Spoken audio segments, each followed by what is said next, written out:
In front of me I have the Samsung Galaxy S25 FE, and I'll be going over unboxing along with a quick look at the device and also its specifications.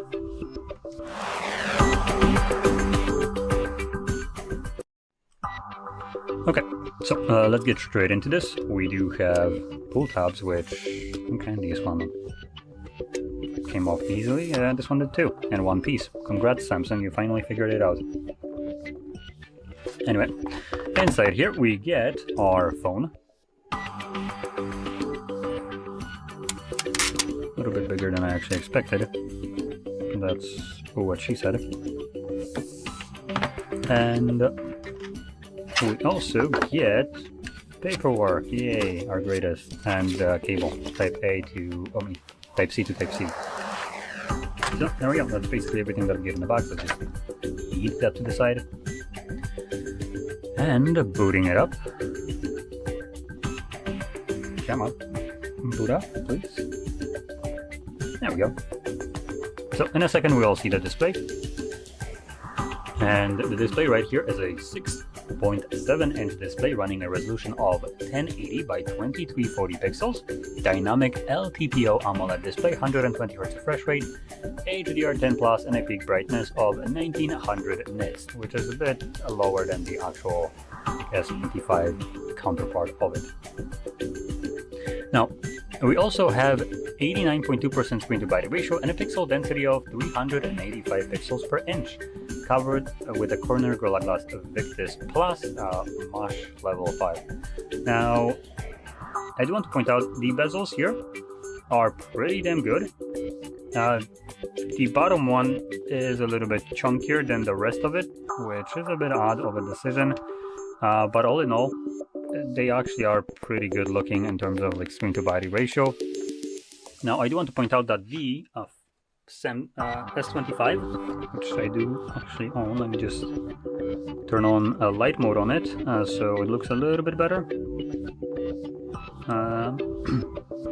So we are opening up settings. You can see that the bezels right here are smaller, and I also want to point out that what you can see as bezels right here aren't the actual bezels of the phone. This is the matte screen protector that comes with this crappy little ring, like black borders around everything, like the camera and the parameters of the screen protector, which is actually smaller than the de facto screen on the phone. So it is covering a little bit of the actual screen real estate. But all in all, it's very comparable, as you can see. It's not that much different. So, and this already had like superb screen to body ratio. So this is actually really nice. Now, if we flip it over to the back, we have our triple camera setup with this similar design to the S25, though the S25 also has this weird like ring on top of it right here. You can kind of, okay, so it has like these weird kind of design to it. It's not just a ring, it has like grooves in it all around, so here we don't have that. From the side you can also see a little bit of a difference. So this just seems like a kind of like a ring that has a glass slotted into it, while this is more like a kind of like a cover like this with a hole in the middle here somewhere that slots in the glass that protects, obviously, or the lens itself. Now, so it does have a little bit of a difference in terms of the aesthetics of the actual S25, but it's just a subtle little difference. Now, the lenses here themselves, the main one is a 50 megapixel 1.8 aperture 24mm wide lens, 8 megapixel 2.4 aperture 75mm telephoto, and 12 megapixel 2.2 aperture 13mm 122 degree ultra wide. And with those cameras you can do 8K at 30, 4K up to 60, and 120 with slow motion, and 1080p gets you all the way up to 240 slow motion. Now, if we flip it over to the front, we have our selfie in this hole punch, and that houses a 12 megapixel 2.2 26mm wide lens that does 4K 60 as well, and 1080p 60 obviously. So camera-wise, pretty good. Let's just hope that Samsung finally fixed the software for the cameras, as the S25 had absolutely abominable software at release, which just honestly made these phones, at least the S25, be very bad. And this is a comparison. When I was taking photos with someone that was using the iPhone 13, I think it was.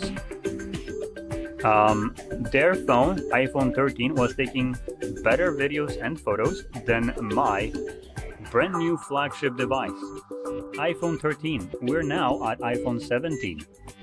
And for some reason, my brand spanking new phone couldn't even compete with a 4-year-old device. Great. So, anyway, hopefully they sorted that out, because if they didn't, if you're looking for a good phone with the cameras, if they haven't sorted it out, obviously this won't be it. But if they did, it hopefully actually competes now with an iPhone 13. Now, let's go into the internals. Now, we have a, oh boy, pathetic 4,900 mAh battery for a phone that's supposed to house, nowadays, something like 6,000 milliamps. But you know, Samsung is still basically cutting costs everywhere they can, so they can just fleece you out of your money with the excuse that, oh, our system OS is very good. Ooh, that's why we offer you dog shit in terms of hardware, which is actually what matters, because the OS has been the same for some time with minuscule improvements. But we still get to pay premium on top of that. Ooh, awesome. And it still spies on you. So, yeah, graphene is still just a significantly better option, just not for these devices. So, with that being said, the battery here is absolutely embarrassing. Charging speed at 45 watts for Samsung, that's the best they can offer. Which, again, in grand scheme of things, when you compare it to other devices, it's just, it's a joke. Devices can charge at 140 watts, and this is doing 45. Ooh, great. You're doing a third of what other manufacturers actually are pumping out. And in terms of wireless charging speed, we're looking at 15 again for Samsung. That's good. For other devices, they do 50. So, again, like I said, Samsung is just fleecing you out of your money just because it's Samsung. There is not really much in terms of hardware that is justifiable right here. Now, actually, before I start like completely crapping on this device and ripping into it, I should also mention that this device comes at a basically about $700 plus price tag dollars. So it's not the cheapest device. Now, let's continue ripping into it. In terms of the processor, we get the Exynos 2400, which is, again, Exynos, not my favorite. I am in Europe, so I don't know if this device doesn't have a Snapdragon counterpart, but considering GSM Arena, which is where I'm getting all the information from, because it's just nicely presented, isn't mentioning anything about the Snapdragon counterpart existing, so I can only expect that there isn't one. Now, if we look at the specifications of this device, or I mean, of this processor, not really what I'm looking for. I'm trying to find benchmarks for it that would be decent. I'm trying to look how it compares to something like the Snapdragon 8 Gen 3, not even the 8 Elite, because it is an Exynos. So, yeah, I don't want to expect too much from it. And we're looking at, we're actually, for God's sakes, why isn't there any kind of info about this processor? Oh, there we go. Oh, great. So it's, by the looks of it, slower than Snapdragon 8 Gen 2, not even Gen 3. Okay. Great. Just fantastic. Okay. Cool. So the info is based from versus.com, and yeah, it seems to be just slower than 8 Gen 2, which is a bit of an L. Snapdragon 8 Gen 2 is about what, like 3, almost 4 years old now, I think, right? Let's quickly check that.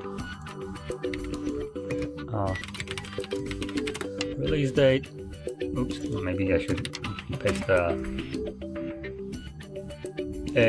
Yeah, it's like 3 years old now. Awesome. Okay, so this phone doesn't compare to a 3-year-old processor. A flagship one, mind it, but still, 3 years old is 3 years old. So that's a bit of an L right there for a PE phone. Now, outside of the processor, it comes with a easily 8 gigabytes of RAM and if I can find it, 128 gigabytes of storage. That is the lowest model you can get, but you actually have the option to spec it up to half a terabyte, which also contains 8 gigabytes of RAM. But unfortunately, there's no expandable storage, because why would you get that? Samsung doesn't think you need that. What you need is to pay 2 times the amount for the actual storage value to just get, you know, a little bit more reasonable storage space, like 256. So all in all, for $700, honestly, I consider this to be a bit of a massive L in my book, as Samsung S25 didn't sell too well. Let's not kid ourselves. Samsung's expectations of these devices did not go as planned. This phone itself, I purchased it for $700. This is a half a terabyte version, by the way, and it's the S25, so it's the lowest end. It does have downsides, as for instance the battery is also smaller than what we have right here. Charging speed is even more garbage than what we have right here. But in general, it is a faster and more premium phone, as it is the actual S25, not the PE edition. So with that in mind, I can buy that device now, the S25, for about $600 on like second-hand market. Which these devices are pretty brand new, so it's not like there's much time for people to break them. So it is a pretty decent pick if you're looking for such a thing. And on top of that, you can also get the S25 Plus at, I would say, probably the same price, which again, the S25 Plus will be an improvement over what we have right here, specifically in the processor department, coming with 8 Elite instead of the Exynos 2400. So yeah, you might want to look into the actual S25 lineup instead of the PE. PE right now will be also more expensive than the S25, as, like I said, S25 at release was overpriced and it didn't sell as well. So nowadays it's being sold at a discounted rate, while this one again is brand new right now, which any kind of retailer will be charging you basically the default MSRP. The moment it stops or proceeds to not sell as well, you will start seeing discounts on this device. So in the future, if you're looking this, chances are what I just said might not be true. This might be much cheaper than, for instance, the S25 that I mentioned. But at the time of releasing this, or shortly after, the prices, honestly, I think the S25 will be a better pick, just because it's going to be cheaper and faster. In my case, come with way more storage than what we have right here. So that might be just a better pick in your case as well. Maybe the S25 Plus, assuming you can get it at about the same price. But like I said, you would need to look at things like used market, and sometimes, like, I mean, with these devices specifically, used market isn't necessarily that used, because these devices are like what, half a year old at the moment, so they're not super old. And obviously they're still on warranty, which is pretty good and I would say important. So like I said, could be a better option if you want something that is more powerful, or you could just wait for this device to lower down in price, which it undeniably will drop in price, because it's Samsung, and Samsung has been dropping turds for well, some time already. So they're not selling as well in either market right now. They've been really trying to push that planned obsolescence to the point that it's literally biting them in the ass right now. So just wait for this one. If you want to pick this specifically, it will drop in price most certainly, and you can then get a better value on it, or pick up the S25 normal one. Alternatively, you can also look at other devices, other brands, which will offer also fantastic devices for the price, better than this, just most likely cheaper price, but it won't be Samsung if you're really looking for that. Maybe you do have the ecosystem with the smart things, obviously, then you most likely want the Samsung specifically for that. But if you're not like set on the One UI for some reason, then you could look into other departments.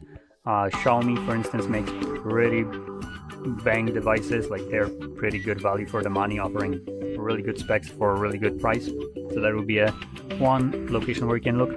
But in any case, with that being said, this basically sums it up. So if you found this very helpful, don't forget to hit like, subscribe, and thanks for watching. Welcome. In front of me is a Samsung S25 FE, and today I'll be showing you how you can go through the setup process of this device.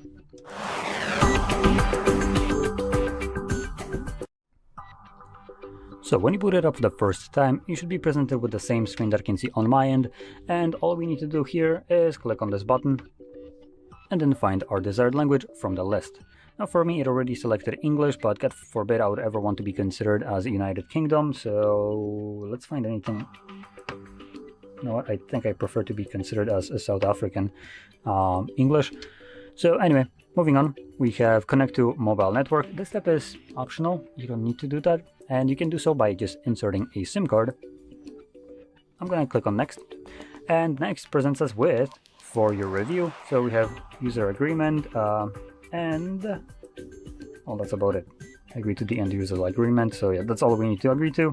You can also tap right here and read the actual thing that you're agreeing to. From there, move on to the next page, which allows you to set up easily with another device, which basically, if you grab your device, just to kind of showcase this, if I press next, it shows up with this. So it allows me to set up this device using my old one. So it would copy the data from my old device to this one, but it only copies the cloud stored data. So basically any data that Samsung can hoover up for themselves as well, that's what they're gonna let you copy. Anyway, we're gonna set it up manually without doing that, because I believe you should always have, if you have any data to back up, you should back it up manually to your computer and have full control over it, instead of doing it to the cloud where some kind of corporation is dictating how and when you can have access to this data. That doesn't seem like it's backed up now, because you don't really have control over it now, do you? So I personally prefer to do it that way, and that's what I'll always recommend doing. Now, here we can connect to Wi-Fi network. I do want to point out one thing. There might be a slight difference in your end. I can skip this actually, but in your case, you might not be able to do so. Samsung typically forces you to sign into Wi-Fi network if the device is brand new, but this device was already reset and unpacked, set up before, so it doesn't do that no matter what. But for you, if it's brand new, it might force you to do that.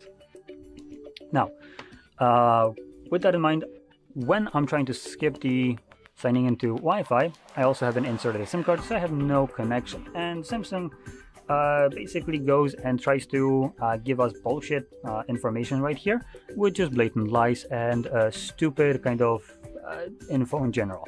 So let's go over this. I'd like to just take a piss on that, because it's just dog shit. That's what it is. So skip Wi-Fi setup. Wi-Fi is required to set up an eSIM. Oh wow, they actually added some important information that actually matters. So yeah, they're telling us that we can internet is required to have eSIM, which it is for some reason. Don't really know why, but you do need it. So if you're planning to use an eSIM, which is the QR code, you do need to connect to network. Next, we have connect to the internet. So we need internet to connect to internet. Well, no shit. Tell me more. maybe you will tell me that water is wet. Moving on, install software updates. Now this is a legitimate one, cool. Last one is use device protection features. Now that is an absolute bullshit, and I'm gonna prove it. Skip. One thing that I should also add is what this page is supposed to tell you is that you won't have date and time set automatically, be able to log into Google without internet, and that your device won't be able to restore apps and data and get software updates. Which one of those was mentioned, but not the other. And here will be the date and time that is not set automatically now because there's no internet connection. And here's the device's protection. But I thought we can't have that without internet. What gives? But you know, maybe it's just a fluke. Maybe I can set it up. Let's go with the pattern. Oh, continue. Ooh, whoa, what's happening here? Could Samsung be full of shit? It would appear so, and just to prove that... Oh wow, would you look at that, there's the device's protection. Who would have thought Samsung would lie? Anyway, moving on, we have Google services like location scanning and sending user and diagnostic data. You can turn all of those off, but let's be honest, it's Google. It's not like these toggles actually mean a damn. If they did, Google wouldn't be in lawsuits left and right, antitrust ones and other. So just take those with a grain of salt, and I would recommend you taking them as they don't mean shit.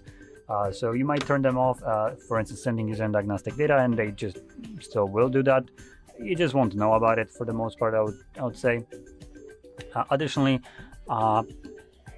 applications and Google have all sorts of other ways of tracking you and your activity, so they might not need this specific thing that is listed right here, but they will still have ways to basically know exactly what you're doing, when you're doing, and where you at, and all that stuff.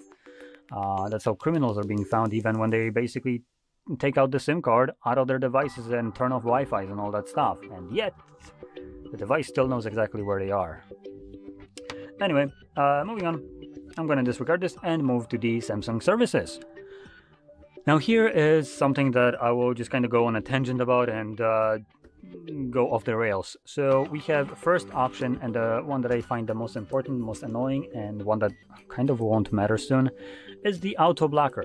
Now auto blocker has a couple, you could call them features if you want. What it does is blocks apps from unverified sources. This is the most annoying thing that it will do.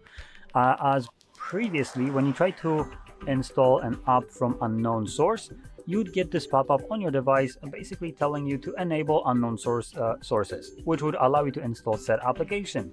Now, Samsung decided to basically go swing their meat in front of you and block you from doing that by having this enabled by default. And you no longer get that pop-up. You need to manually navigate into the settings, find this dog shit option, and turn it off yourself if you want to install an application from unverified source, aka from the internet browser. Another thing that it does is blocks commands by USB cable, aka ADB commands, which some people might find useful to use them. I have never managed to have an ADB command trigger on my device without me actually knowing it. So I'm not sure what people actually are doing to have this happen, but whatever. Moving on, another thing that it blocks is malware images and messaging applications. Now this seems like a vulnerability of a messaging application, so that's kind of problem number one. And number two, what kind of malware do you ever get in images? Like, I sure shit have never managed to get one, and I open up sketchy images all the time. So yeah. And lastly, block non-official software updates. Now, that one is just moronic. Do people even go for software updates? Like, your device, the comical and hypocritical kind of thing right here is the non-official software updates. You know what? I think I trust the unofficial software updates more than the official ones, because you end up with Samsung fridges that basically push without your permission or knowledge, bullshit updates, which then force updates onto your fridge, for instance. Great, because I ever wanted that. And you might have automatic updates turned off. That doesn't mean shit because it's OTA update. You don't even know it's coming in. You have no control over it not coming in. You can't block it. Samsung will just forcibly push it as long as your device is connected to the network. Same thing goes for this garbage here, and same thing goes for all the other Samsung things. They will deliberately push updates without your permission to your devices to degrade their functionality. They have done that in the past. So honestly, I will trust unofficial updates over the official ones that I haven't ever authorized to come into my device. So turn that absolute dog shit off right away. And additionally, at least do it right now before you get Android, like, 16? Which in the future, Android 16 will just kind of block all of these options, primarily the unverified source applications, without ever asking you. So any kind of apps that you could ever install from the browser before will no longer be, you will be able to install them with the next, in the next year, because Android as an operating system will just block that, because God ever forbid you take away their pie by just blocking ads from applications that would allow you to do that. So they needed to go against that. And obviously their bullshit excuse is that they're basically trying to make the platform more secure, because there's been applications that have malware. Well, God effing ever forbid you would develop a anti-malware software instead of just blocking something and forcing them to go through strictly your means, aka making a monopoly. So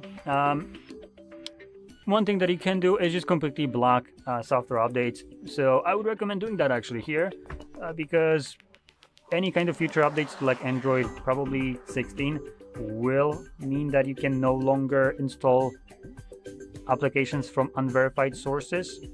Therefore, you lose the openness of an Android device, and at that point, you might as well go for an iPhone. So, just want to warn you right away here, as this is something that I personally find more important to me, the freedom of having control over my device. So that's basically what I do on my phone. Anyway, moving on, we have, I'm going back to the lighthearted kind of tone. We have choose your display, light and dark mode. Choose which one you prefer.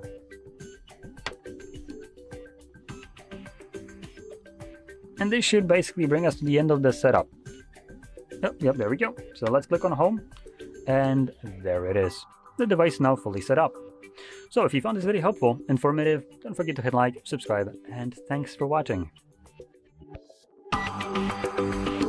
Hello, in this video I'm going to show you how you can transfer the data into your new Samsung Galaxy S25 FE and how you can also restore the backup.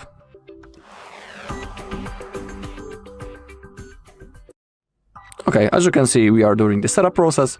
That's the thing that always appears as we turn on our phone for the first time. And as a first method, I'll show you how to transfer the data from your old device into your brand new Samsung. Then I'll show you how to restore the backup from the Google one. And as a last two methods, I'll show you how to restore from the it from the Samsung Cloud and how to restore from the external storage drive. If you don't know how to create all of that backups, on our channel there's a video when I'm explaining everything step by step, so if you want, you can look for it and you will know how to create all of that backups. Okay, now we need to click this button. Now select your language that you want to use. Of course, I'll stick to English, and then click on next. Click on next once again. Click that you agree to end use the license agreement, or simply click on agree all. It's up to you. You can see that the second thing is optional. Then click on next. And now we have the first thing we are interested in, easy setup with another device. Now select the type of the previous device. In my case, it's the Galaxy or Android device. We need to select that option. And now we need to scan this QR code using our previous device. You can also see that on my previous device, the option automatically appeared for the setup. There's a chance that in your case, it might don't appear. So what you need to do, you can open up your camera app and use the Google Lens to scan this code. If you don't have Google Lens, you can always use some third-party QR code scanning apps to scan this code. So let's click on Setup.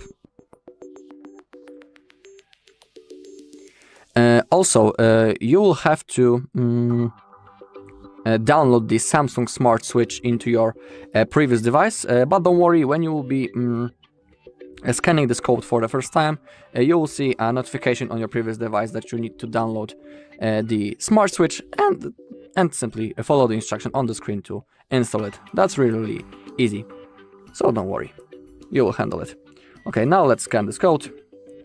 Now I need to verify by typing the pattern from my previous device, just like that. Okay, you can see that the Samsung is connecting to the Wi-Fi automatically. Now we need to simply wait.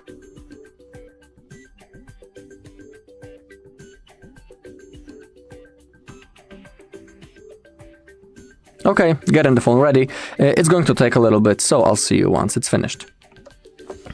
Okay, now we have option to copy apps and data. We need to click on Next, click on Agree, click on Allow. Now choose how you want to connect both devices to each other. You can use a wireless connection or you do it by the cable. I'll stick to the wireless option. And now on your old device also click on Let's Go. Let's pick the wireless and let's scan this code.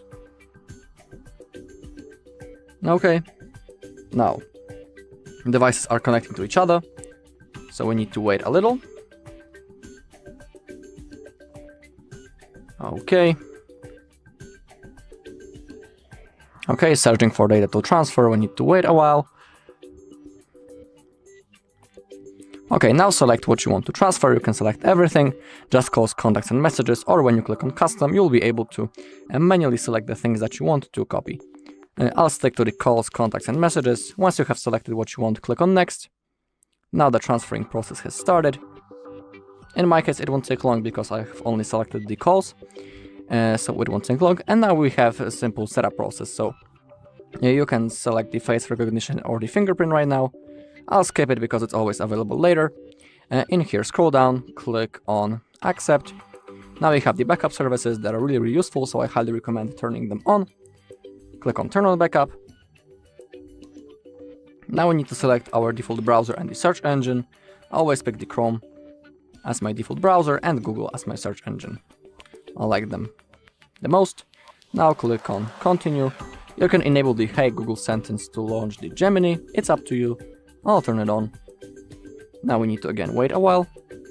You can also see that we are done on our previous device, so we can click on Done and we can put it away because it won't be necessary now. Okay. Now let's simply wait until this loading screen is done.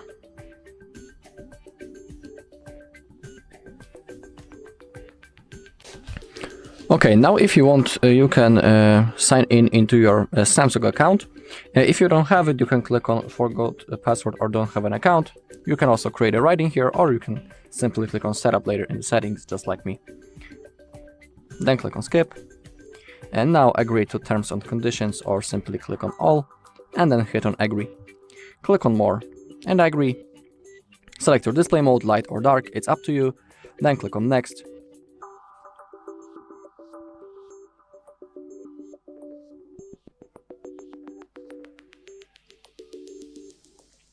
Okay, we are all set up. Click on Home. And now we are ready to use our device. Also, don't disconnect from the Wi-Fi yet, because some of the things might still be installed from in the background, I mean. So simply wait until everything gets downloaded. Alright, that was the first method. And now I will show you how to restore the backup from the Google one. Okay, again we are doing the setup process. Let's click on Start. Let's select the language. Click on Next. Click on Next. Agree to end user license, or simply click on Agree to All.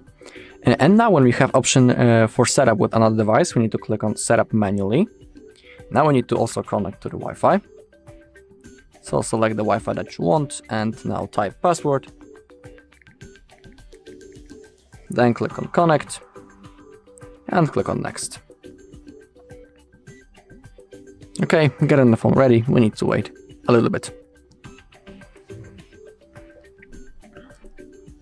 Okay, now we have copy apps and data, click on next, and now we need to select that we cannot use other device.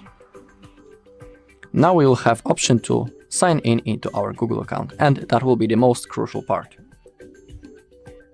So let's wait a little.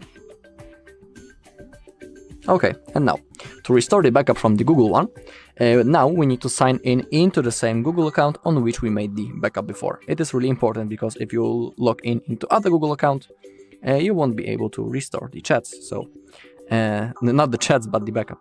Now I will type my mail. Then click on next, and now we will have to type the password.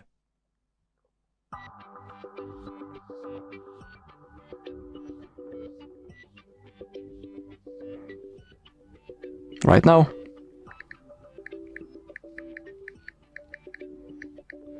Then click on next. Click on next. Click on agree.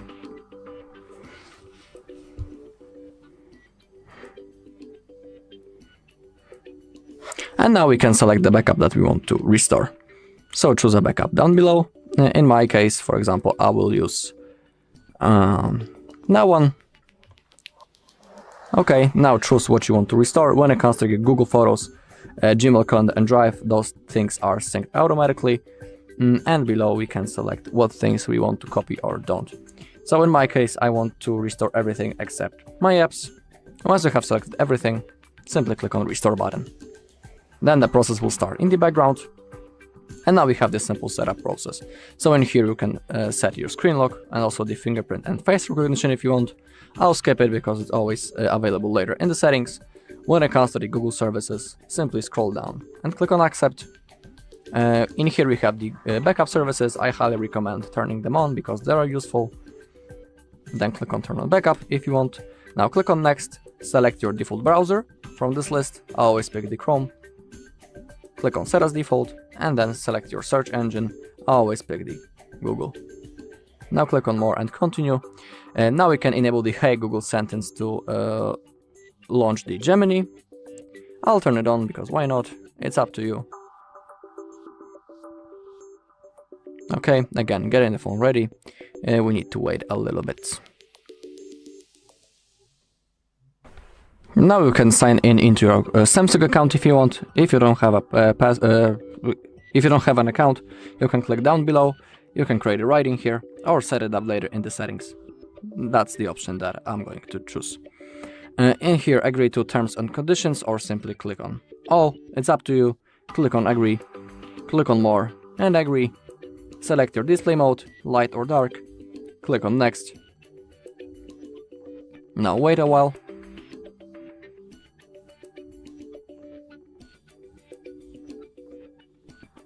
Okay, we are all set.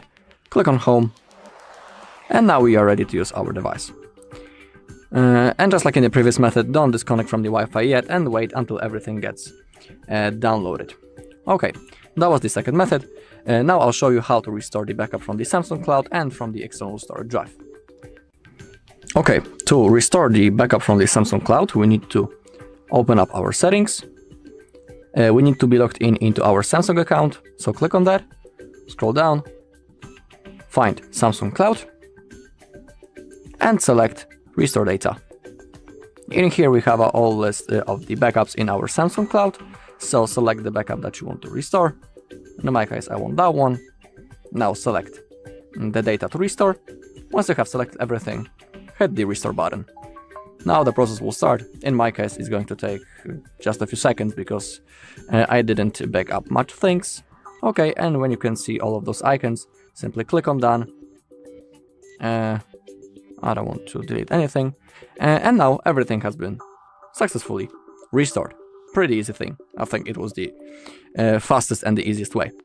Okay, and to restore the backup from the external storage drive, scroll down, click on Accounts and Backup, find Smart Switch and click on External Storage Transfer, click on More, click on Continue, click on More and Allow.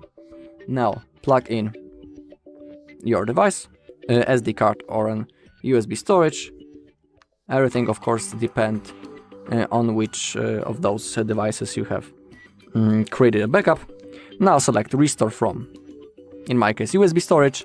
Now it will scan for the data to restore. Now select Data to Restore, select Everything, or Custom. I mean, you can restore everything, just calls, contacts and messages, or when you click on Custom, you'll be able to manually select the things that you want or don't want to restore. I'll simply select everything, then click on Next. Now the process will start.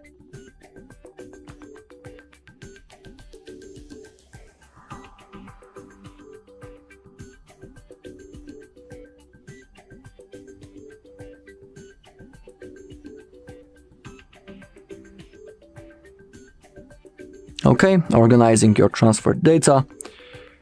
We have our results, everything went fine. Click on Next, all set, click on Done, and now everything has been restored. Alright, that's all in this video. Thank you all for watching. If you found this video helpful, please leave a like, comment and subscribe. Hi guys, and with me Samsung S25 FE, and let me show you how to close all running apps on this device. So once you've got this button navigation, all you have to do is tap on 3 horizontal lines. Now you've got access to all currently opened apps, and to switch them all off, just mark Close All. And that's it, that will be all.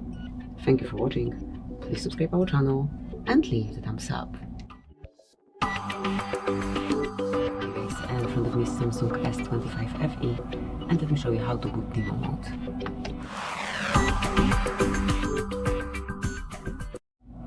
So at first, enroll the list of all apps, enroll the settings then, and pick developer options. Now go a bit lower and choose demo mode.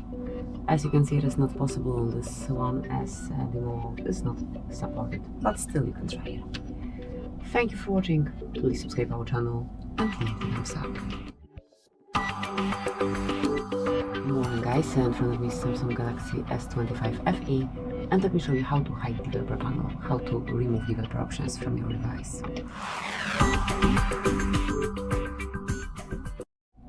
So at first, enroll the settings, then reach developer options, and all you have to do now is to unmark the stop indicator. And that's it, that will be all. Once you go back, they disappear. Thank you for watching, please subscribe our channel and leave the thumbs up. Morning guys, and in front of me is Samsung S25 FE, and let me show you how to activate charging sounds.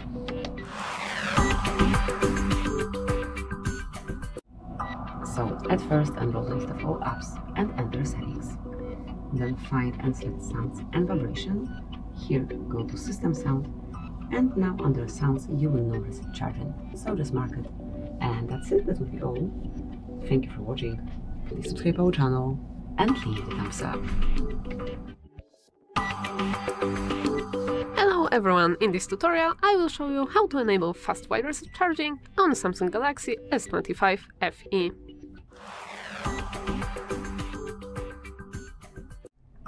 So first of all, you want to go to the settings. Now you're looking for the battery settings, and you're scrolling down to see the charging settings.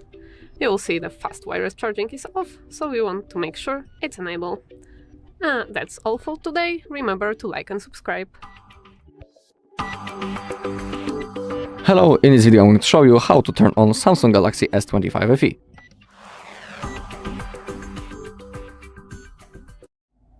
Okay, so all you need to do is to simply hold on the power button when your device is turned off.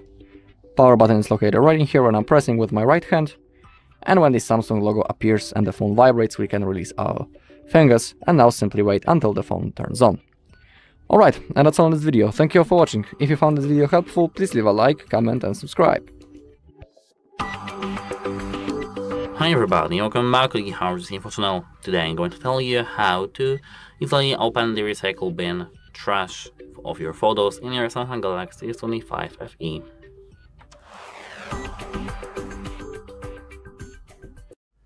At first, open Gallery, and here if you're in the gallery, tap Menu. Here we have Recycle Bin. And that's it actually. If you found it helpful, please consider subscribing to our channel and leave a like on this video. It's very important to us. goodbye! Good morning guys, and in front of me is Samsung S25 FE, and let me show you how to activate automatic system updates.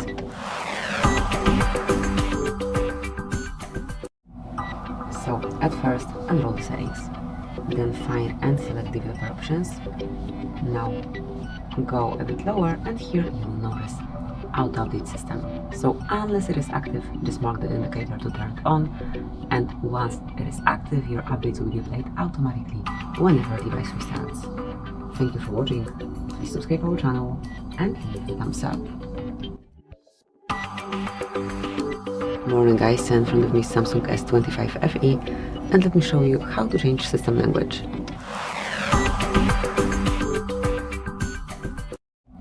So first of all, enroll the list of all apps and go to settings. Then find and select general management, and here go to language at the top of the list. Mark add language and pick the one that you want to apply. Then choose the region and mark set as default. And that's it, that will be all. Thank you for watching. Please subscribe our channel and leave the thumbs up. Hello everyone, and in front of me is Samsung S25 FE, and let me show you how to change phone ringtone.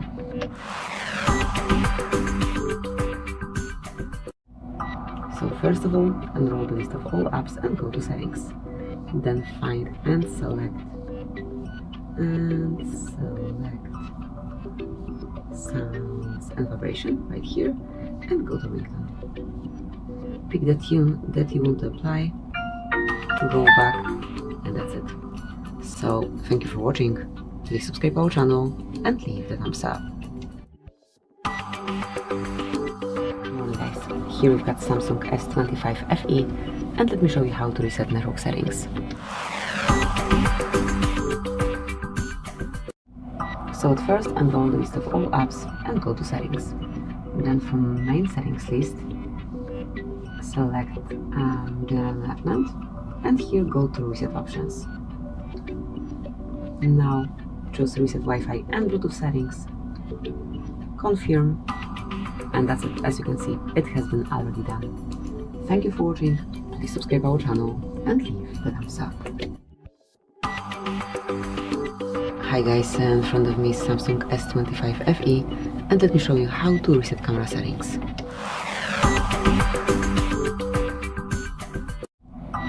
So at first, enroll your camera app. Now, let me just switch off the settings. Now, tap on more icon right here, locate and open the settings, scroll all the way down, and here you will notice reset settings. Just mark it. Confirm. And that's it, that will be all. From now on, you can set up your camera from scratch. Thank you for watching. Please subscribe our channel and leave the thumbs up. Hi everybody, welcome back to the HardReset.Info channel. Today I'm going to tell you how to change the region in your brand new Samsung Galaxy S25 FE.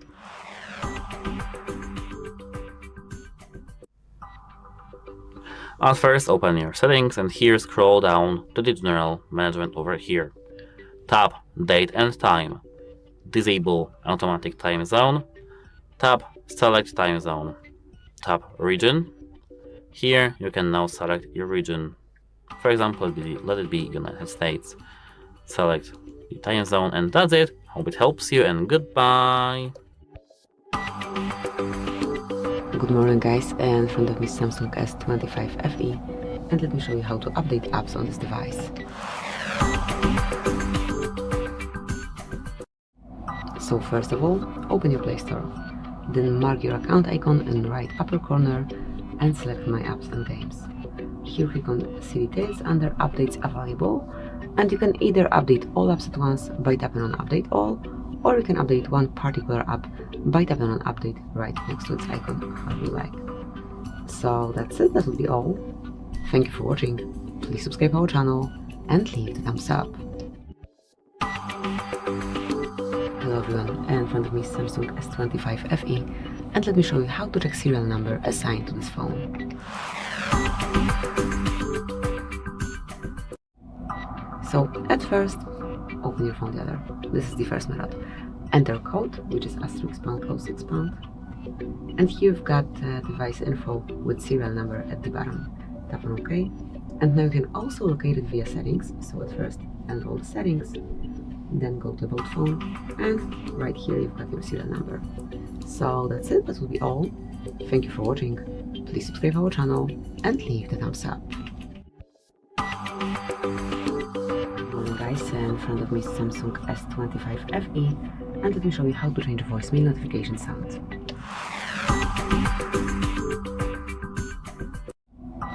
So at first, open your phone gallery, then tap on More icon and go to Settings. Here locate voicemail, and now mark notifications. Select sound, and now just choose the tune that you like the most.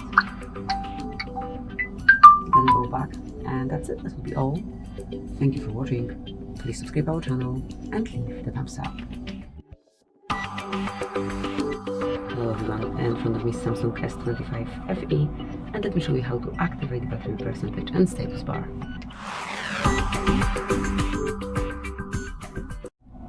At first, enroll the list of all apps and go to settings. Then find and select notifications, and here enter status bar. And now you've got show battery percentage icon, so once you want to hide it, unmark it, and whenever you want to make the current battery label visible, just make sure that show battery percentage icon is on. Thank you for watching. Please subscribe our channel and leave the thumbs up. Good morning guys, in front of me is Samsung S25 FE, and let me show you how to change video resolution on this device.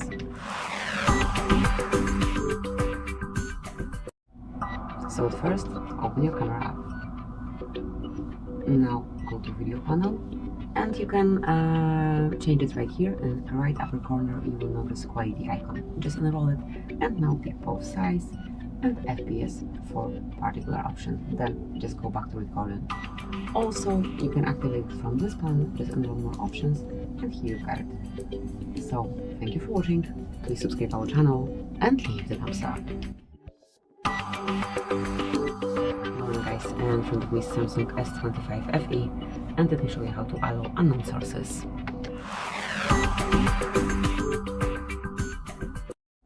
So at first, enroll the list of all apps and go to settings.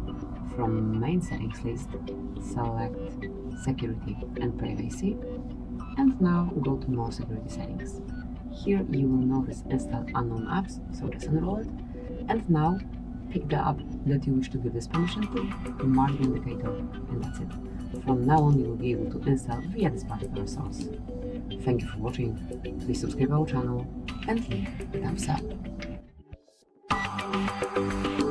Good morning guys, and in front of me is Samsung S25 FE, and let me show you how to remove Google account from this device.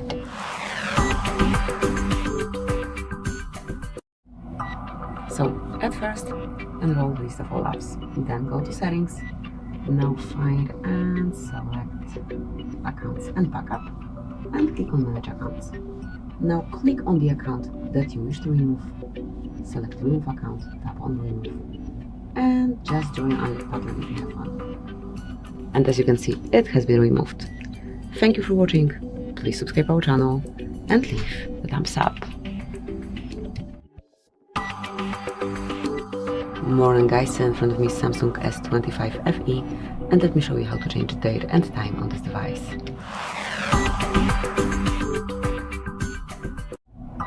So at first, enroll the list of all apps. Now select settings, and here go to general management. Go to date and time then, and now you have to turn off automatic date and time. Now select both date and time manually by yourself from the list. And that's it, that will be all. Whenever you want to go back to automatic setup, just mark the stop indicator. Thank you for watching. Please subscribe our channel and leave the thumbs up. Hi everybody, welcome back to the HardReset.Info channel. Today I'm going to tell you what is the maximum display brightness in your Samsung Galaxy S25 FE.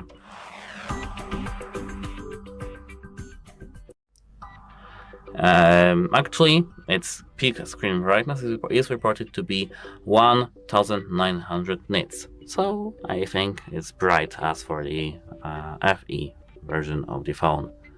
As you can see, it's not light. And even camera can't catch up with that. And that's it for this video. Don't forget to like and subscribe, and if it helped you, please subscribe. Goodbye! Hi guys, in front of me is Samsung S25 FE, and let me show you how to locate email number assigned to this device.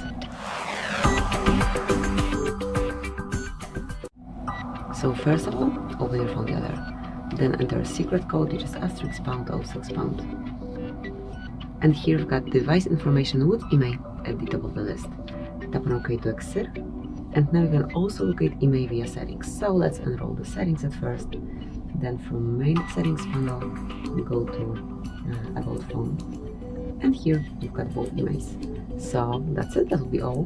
Thank you for watching. Please subscribe our channel and leave the thumbs up. Hello everyone, today we've got here Samsung S25 FE, and let me show you how to change screen timeout on this device. So at first, locate and open the settings. Then find and select display, and here mark screen timeout right here. Then select the period of time after which you want your display to fall asleep. You can go with 15, 30 seconds, 1 to 5 minutes or 10 minutes, however you prefer. And that's it, then go back to standard usage. Thank you for watching, please subscribe our channel and leave the thumbs up. And in front of me is Samsung S25 FE, and let me show you how to clear credentials on this device.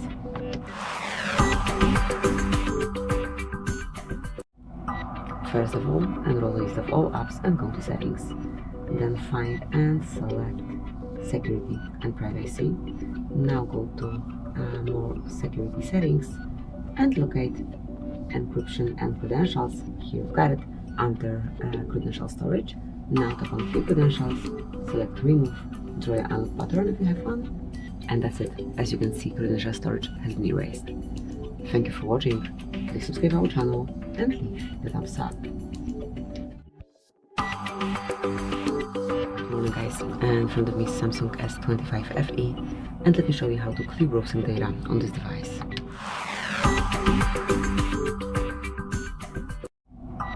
So at first, open the browser that you are using. In my case, Chrome is the main one. Then tap on More icon and select Delete Browser Data. Here, tap on More options, and at first select Time Range, so you can remove history from past 15 minutes, 1 hour, day, 7 days, 4 weeks, or all time. Then mark all data that you wish to remove and select Delete Data. Tap on Delete to confirm. And that's it, that will be all. Thank you for watching. Please subscribe our channel and leave the thumbs up. Hi everybody, welcome back to the HardReset.Info channel.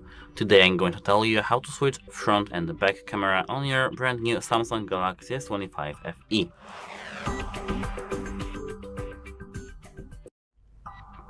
Actually, this process is quite easy. At first, open your camera application, and now here, as I can see, we have the front camera, back camera, as I can see. And to switch this camera to front, tap this arrows icon over here.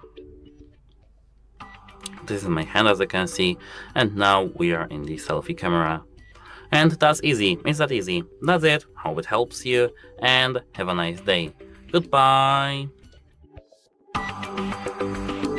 Hi everybody, welcome back to the HardReset.Info channel. Today I'm going to tell you how to change the font size in your Samsung Galaxy S25 FE. At first, go to Settings, and here, now scroll down till you see Display. Here, scroll down to the font size and style. Tap that, and here, as you can see, have this slider to change the font size.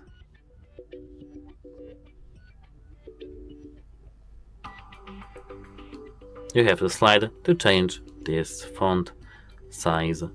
And that's it for this video. If you found it helpful, please consider subscribing to our channel, leave a like this video. It's very important to us. Goodbye! Good morning guys, and in front of me is Samsung S25 FE, and let me show you how to play dark theme on this device.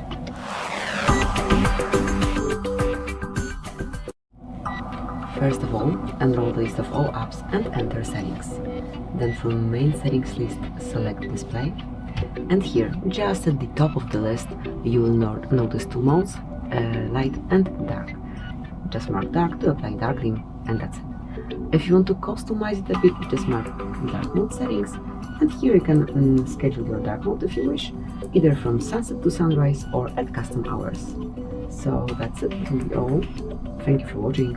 Please subscribe our channel and leave the thumbs up. Guys, in front of me is Samsung S25 FE, and let me show you how to remove fingerprint from this device.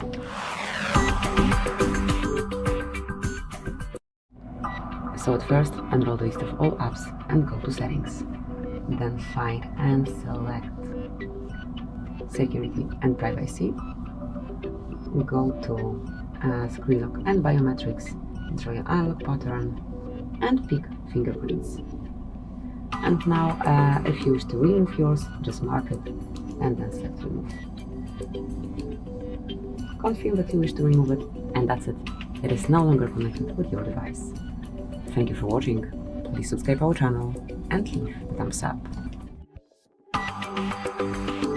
Good morning guys, and in front of me is Samsung S25 FE, and let me show you how to change wallpaper on this device.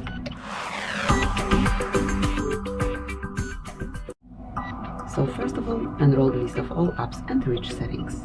Now find and select wallpaper and style, and click on change wallpapers. And now you just have to select the picture that you like the most, and if you want to place it on both home and lock screen, just mark on next and click on done. And that's it. As you can see, from now on it is applied on both home and lock screen. Thank you for watching. Please subscribe our channel and leave the thumbs up. Hi everybody, and welcome back to the HardReset.Info channel. Today I'm going to tell you how to change the shutter speed on your Samsung Galaxy S25 FE.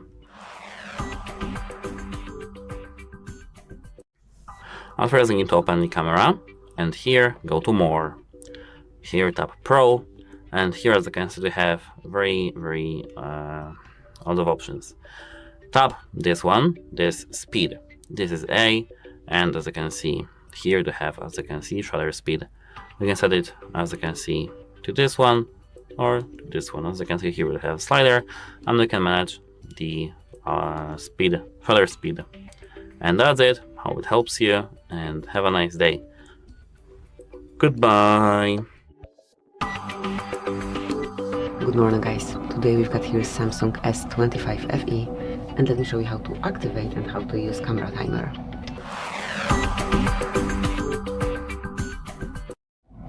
So once you want to activate photo delay, you need to open your camera of course at first, open photo mode, and now enroll more options here.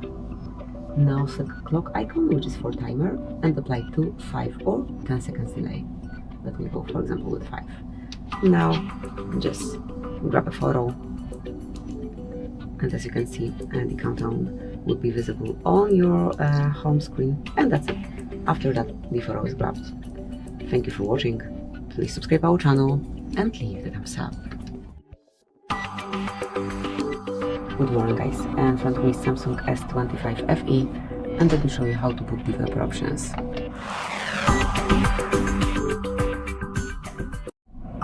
So at first, enroll the list of all apps and go to settings.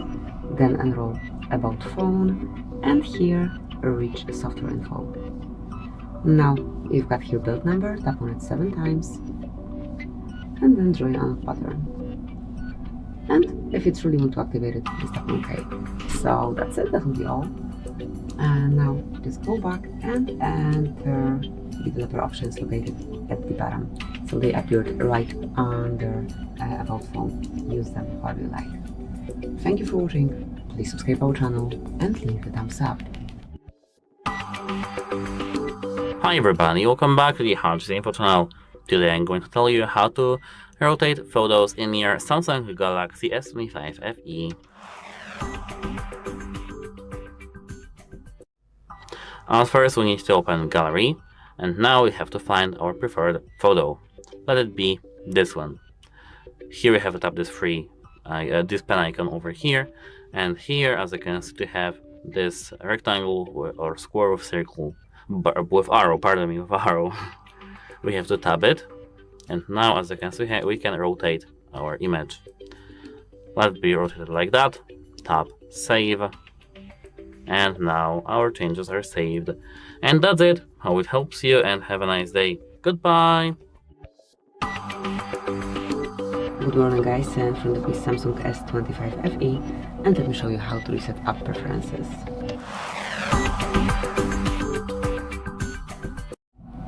So first of all, enroll the list of all apps and enter the settings.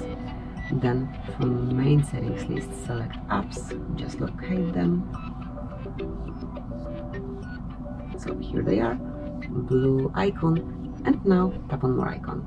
Here you will notice a reset app preferences.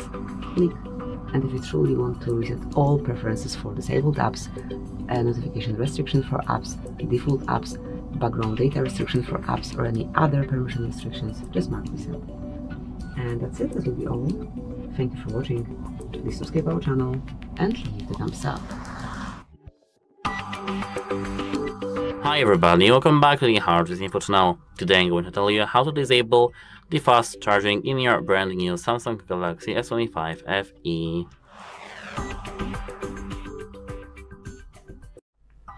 At first we need to open settings, and here now we have to scroll down till we see the battery.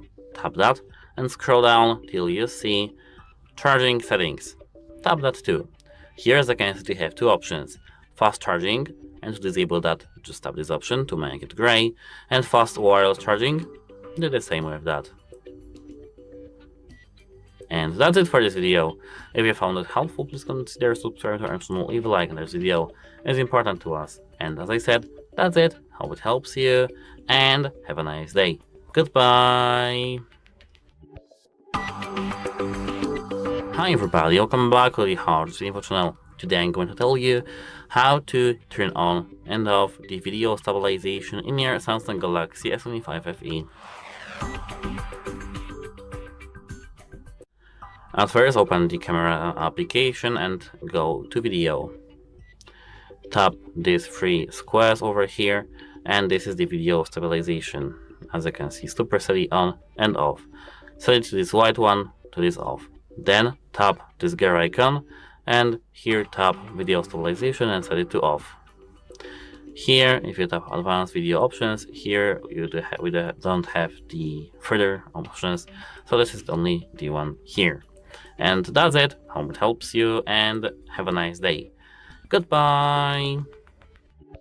Hi everybody, welcome back to the HardReset.Info channel. Today I'm going to tell you how to change the default applications in your Samsung Galaxy S25 FE.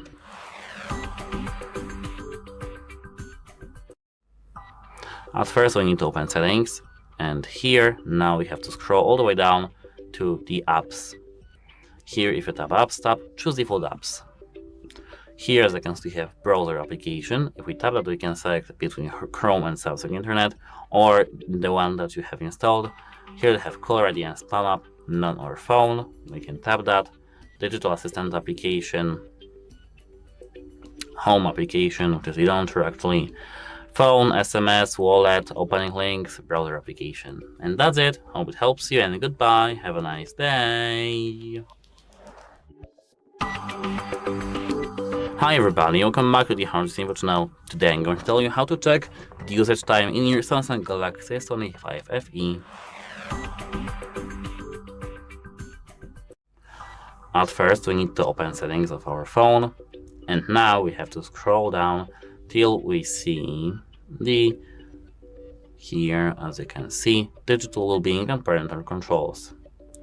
As you can see here, we have 41 minutes, which is 27 minutes of settings, 4 minutes of camera, 2 minutes of gallery.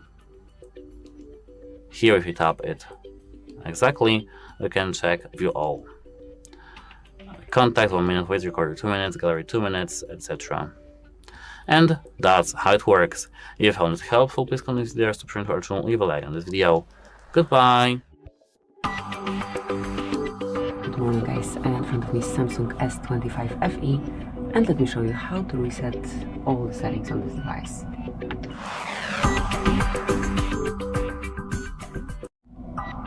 So first of all, unroll the list of all apps, go to settings, then find and select general management and reach reset options.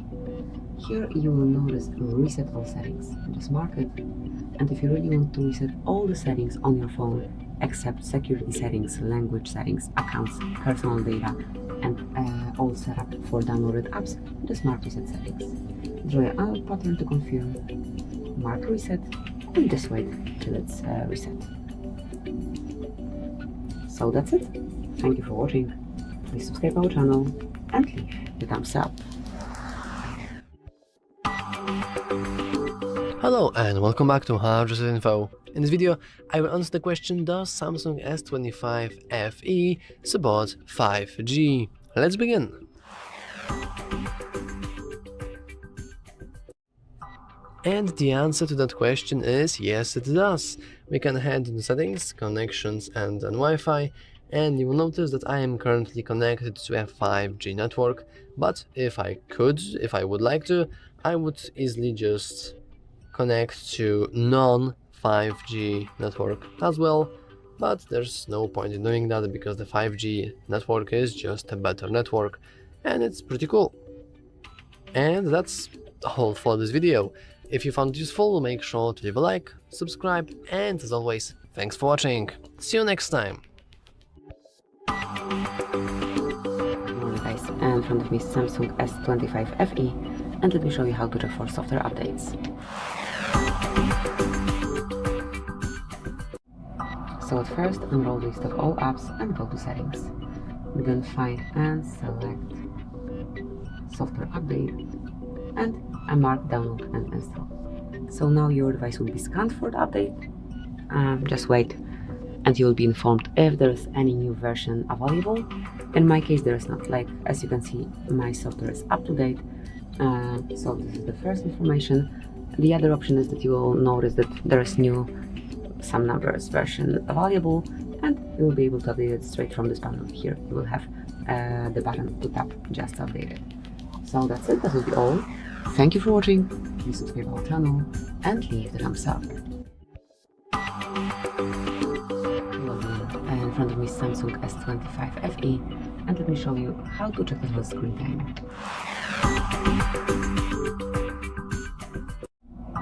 So if you wish to check time spent on screen on this device, if you want to protect your digital balance, just enroll the settings, reach the settings at first, and now locate digital well-being and parental controls. So here, once you open it, you will be able to see some kind of basic data, but if you will tap on it again, you can get a bit more knowledge. You can check it daily over here, you can check the categories. Going back, you can check particular apps and set the timer if you wish. That's it. So, thank you for watching, please subscribe to our channel and leave the thumbs up. Hello and welcome back to HardReset.Info. In this video, I will show you how to check connected hotspot devices on Samsung Galaxy S25 FE. Let's begin.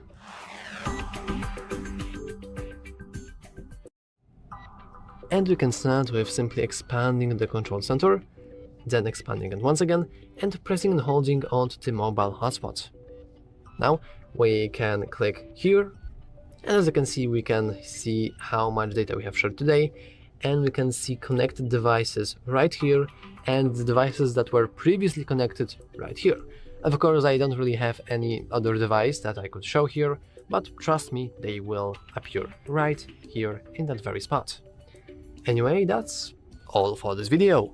If you found it useful, make sure to leave a like, subscribe, and as always, thanks for watching. See you next time.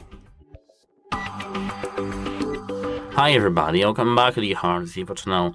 Today I'm going to tell you how to enable or disable the low blue light filter in your Samsung Galaxy S25 FE. At first, open Settings, and here go down until you see the display. Here, as you can see, you have Eye Comfort Shield. Enable that and tap that. Here, as you can see, you have Adaptive, which automatically adjusts your screen's colors based on your time of the day. And here they have Custom, Color Temperature, as you can see over here, and schedule the time, sunset from sunrise, within the application. So we have to set it actually to always on, or as I said, custom start in the end. And that's how it works. That's it, how it helps you, and goodbye! In front of me is Samsung Galaxy S25 FE, and today I would like to show you how you can resize icons.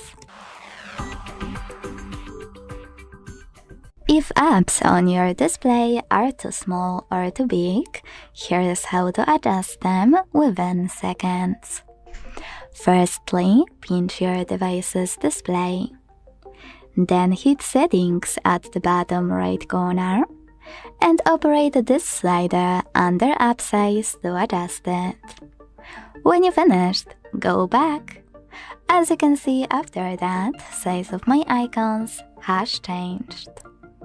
Thanks so much for watching. If you enjoyed this video, don't forget to leave a like, comment and subscribe. Bye! Hi everybody, welcome back to the HardReset.Info channel. Today I'm going to tell you how to create folders in Up Drawer in your Samsung Galaxy S25 FE.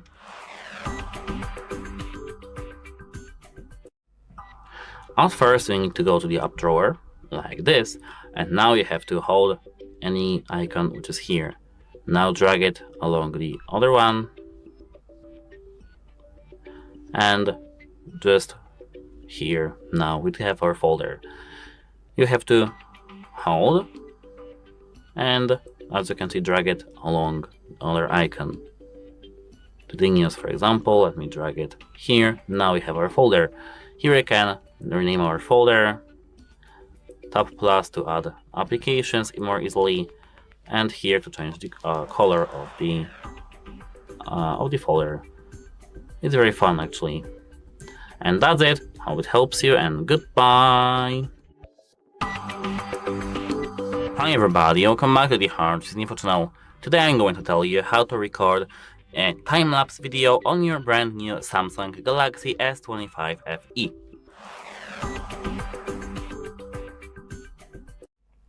So actually this process is quite easy. At first tap the camera button, camera application, and here if you are now in the camera application, tap more. Now you can find the hyperlapse. This is the time-lapse just. Now we can just tap this button and record. Let me do some quick video about that so that I can show you the proof.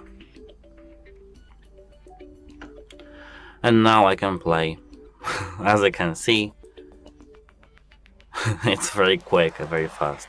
And that's how you record the time-lapse video on your Samsung Galaxy S25 FE. Goodbye! In front of me is Samsung Galaxy S25 FE, and today I would like to show you how you can rename it. Start by opening Settings and scrolling all the way down. When you're ready, click on About Phone at the bottom. Then hit Rename under Current Device Name and type in whatever you want to. I tested it multiple times, so I can assure you it will work. After picking perfect name for your Samsung, select Done. So when I do that, as you can see, name of my device has changed.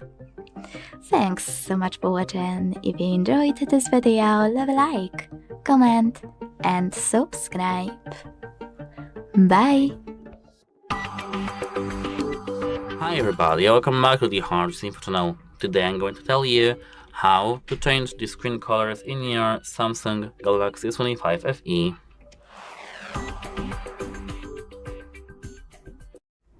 At first you have to open Settings and here scroll down to the display. Scroll down to the screen mode, and here you can manage the temperature at first, or tap natural to change the color. As you can see, we have a slight difference.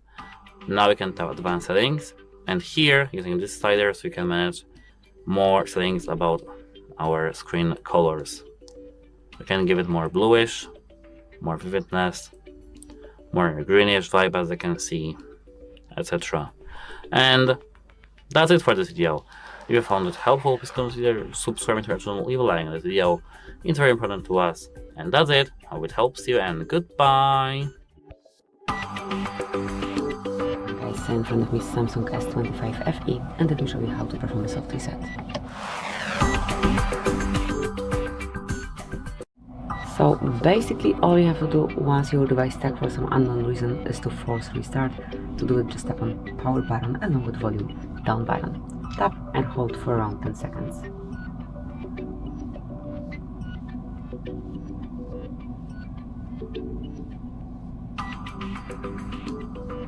Once you feel a smooth vibration and also see Samsung logo, just remove both fingers from both buttons and wait.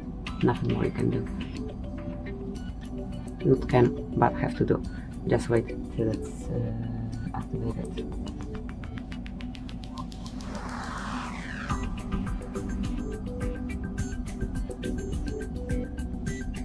And that's it. Now just unlock your device and use it smoothly. Thank you for watching. Please subscribe our channel and leave the thumbs up.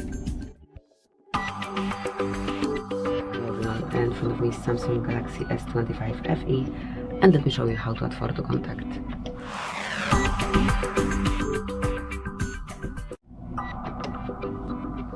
So at first, open your phone gallery. Go to contacts if you are not in this button, and now select contact that you want to personalize. Mark info, select edit, and now tap on plus icon here, as this picture is for profile 1. And now you can either create Galaxy avatar. You can open your camera and grab a photo right now. You can choose something from your gallery, however you like. Maybe, for example, this one. As you can see, you can customize it however you like. You can crop it. Then you can also rotate it if you wish. And mark save once it is set the way you like it. Mark save, and that's it. As you can see, it is applied. Thank you for watching. Please subscribe our channel and leave a thumbs up. Hello and welcome back to HardReset.Info. In this video, I will show you how to disable auto Wi-Fi connection on Samsung Galaxy S25 FE. Let's begin!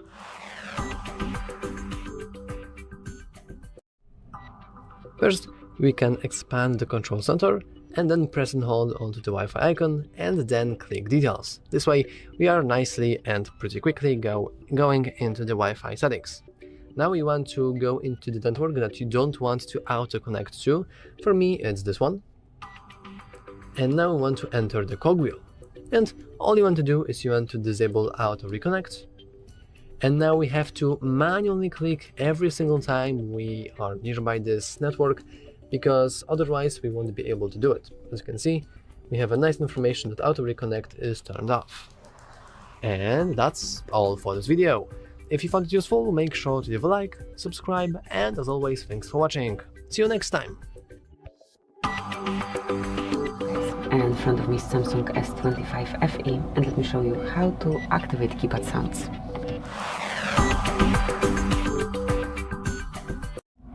So, first of all, enroll the list of all apps and go to settings. Then from main settings list, so from this panel, select sounds and vibration and go to system sound. And now just tap Samsung keyboard, dialing keypad, whichever you want to activate. If it's about keypad only, now you've got it active. When you turn it off, it's muted. It's all the same with the keyboard, and if you wish to activate also touch interactions, so those buttons, like each click on your device, mark touch interactions, and from now on, as you can hear, it's active. So this is it. Thank you for watching. Please subscribe our channel and leave the thumbs up. In front of me is Samsung Galaxy S25 FE, and today I would like to show you how you can turn on or off fast charging. Begin by opening Devices Settings and scrolling down to click on Battery section. Then scroll again, this time to click on Charging Settings. Now it's time to tap on this switcher next to fast charging and this way switch it off or on. I can assure you, because I tested it on this and many other Samsung, that if you will manage fast charging this way, it will work. Thanks so much for watching. If you enjoyed this video, leave a like, comment and subscribe. Bye! Hi everybody, welcome back to the HardReset.Info channel. Today I'm going to tell you how to export the contacts on your Samsung Galaxy S25 FE.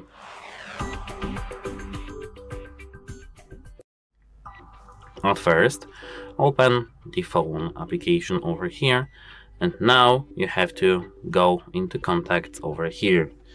Now in the contacts, tap these three dots, and now contact settings. Tap export contacts, not import, wait a moment. Export contacts, tap allow. Here, from all contacts, which we do have here 88 contacts, 2. We can tap internal storage, because we here don't have the SIM card, but we can set the SIM card, or some Google account, or some memory, and tap export. Now, as I can see, it's exported. Now we can tap OK. And that's it. Hope it helps you, and goodbye. In front of me is Samsung Galaxy S25 FE, and today I would like to show you how you can turn on or off auto brightness. Adaptive brightness, when enabled, will adjust the brightness of your screen using front camera sensors. That's because most people like it or really hate it. So whatever you wanna do, I will show you how to manage it. Start by opening Settings. Now scroll to hit the Display section available here. Then use this switcher next to Adaptive Brightness, located under Brightness slider, to turn it on or off. Thanks so much for watching. If you enjoyed this video, leave a like, comment and subscribe. Bye! Good morning guys, and in front of me is Samsung S25 FE, and let me show you how to change gesture navigations to button navigation or the opposite. So basically, how to switch navigation on this device.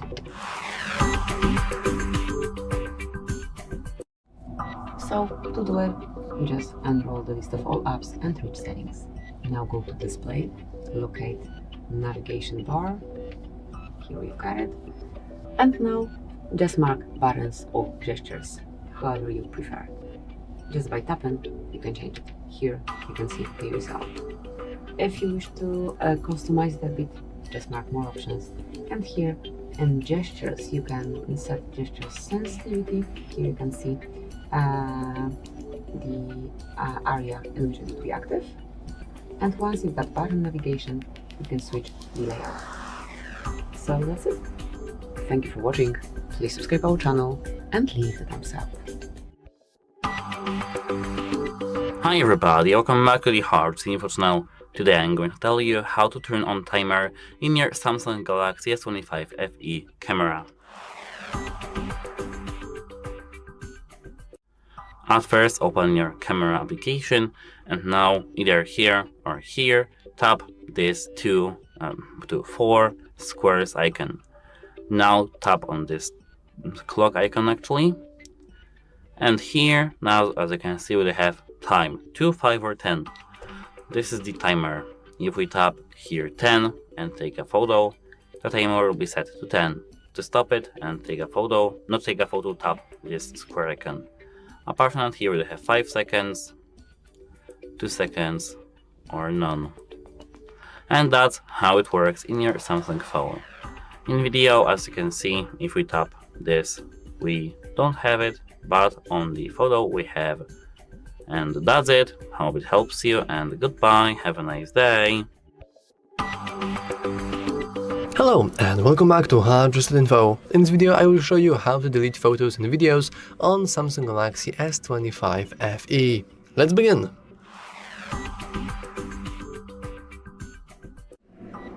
First, we want to simply navigate our gallery, which for me is right here. Now you simply can enter the photo you want to remove, or the video, it doesn't really matter. And we can simply press trash bin here and move to recycle bin. And if you want to delete more than one photo or picture or video, you can simply press and hold it until you will see the select screen, and then you can simply select everything you want, and then you can go into delete and move to recycle bin. And that's all for this video. If you want to learn more, you can always subscribe and like the video, it really helps our channel grow a lot. And anyways, thanks for watching, see you next time! Hello and welcome back to HardReset.Info. In this video, I will show you how to adjust screen brightness on Samsung Galaxy S25 FE. Let's begin!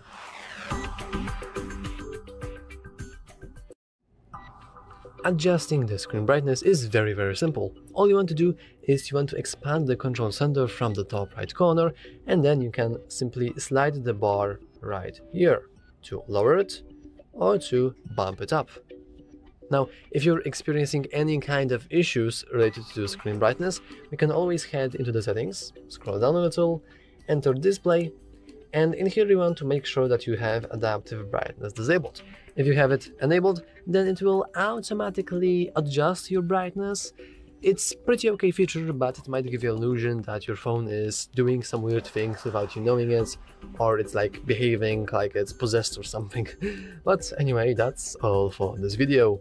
If you found it useful, make sure to leave a like, subscribe, and as always, thanks for watching. See you next time. Hi everybody, welcome back to the HardReset.Info channel. Today I'm going to tell you how to restart your Samsung Galaxy S25 FE.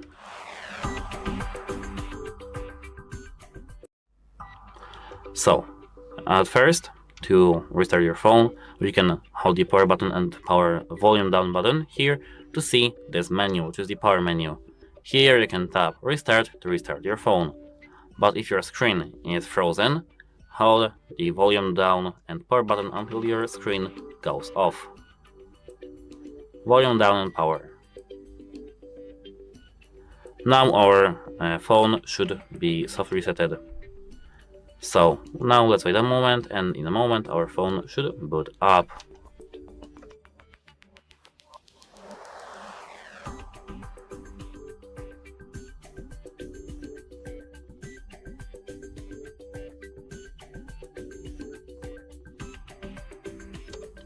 And now, as I can see, it works. That's it. Hope it helps you, and goodbye. Hi everybody, welcome back to the HardReset.Info channel. Today I'm going to tell you how to turn off Bixby in your Samsung Galaxy S25 FE.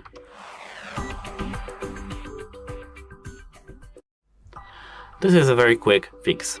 First, hold the power button and your volume down button so that you can see the power screen. Tap side button settings, tap long press. Here, as you can see, we have selected Bixby.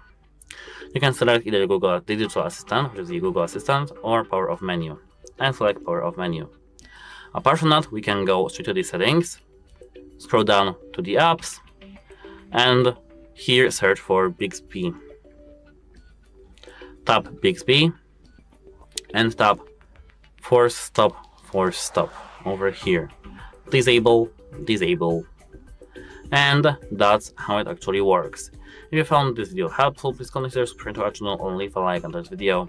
It's very important to us to have your feedback. And as I said, that's it, and goodbye. Good morning guys, and from the Samsung S25 FE, and let me show you how to block a number.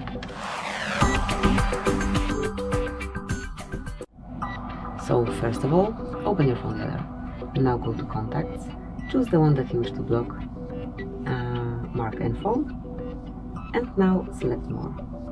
If you wish to block this particular contact, just mark Block Contact, confirm, and that's it. But also you can open general blocking rules. To do it, just open your phone dialer, tap on the More icon, and enroll settings. Under settings you will notice block numbers, and here you can either add some phone number manually. You can choose from mark plus to do it. You can choose from recents, from contacts. As you can see, the previously blocked contact is over here as well. Then you can also block all colors, like all unknown colors, by using the stop indicator. To remove some number from your blacklist, just mark minus. And that's it. That will be all. Thank you for watching. Please subscribe our channel and leave a thumbs up. Good morning guys, in front of me Samsung S25 FE, and let me show you how to activate Google Backup.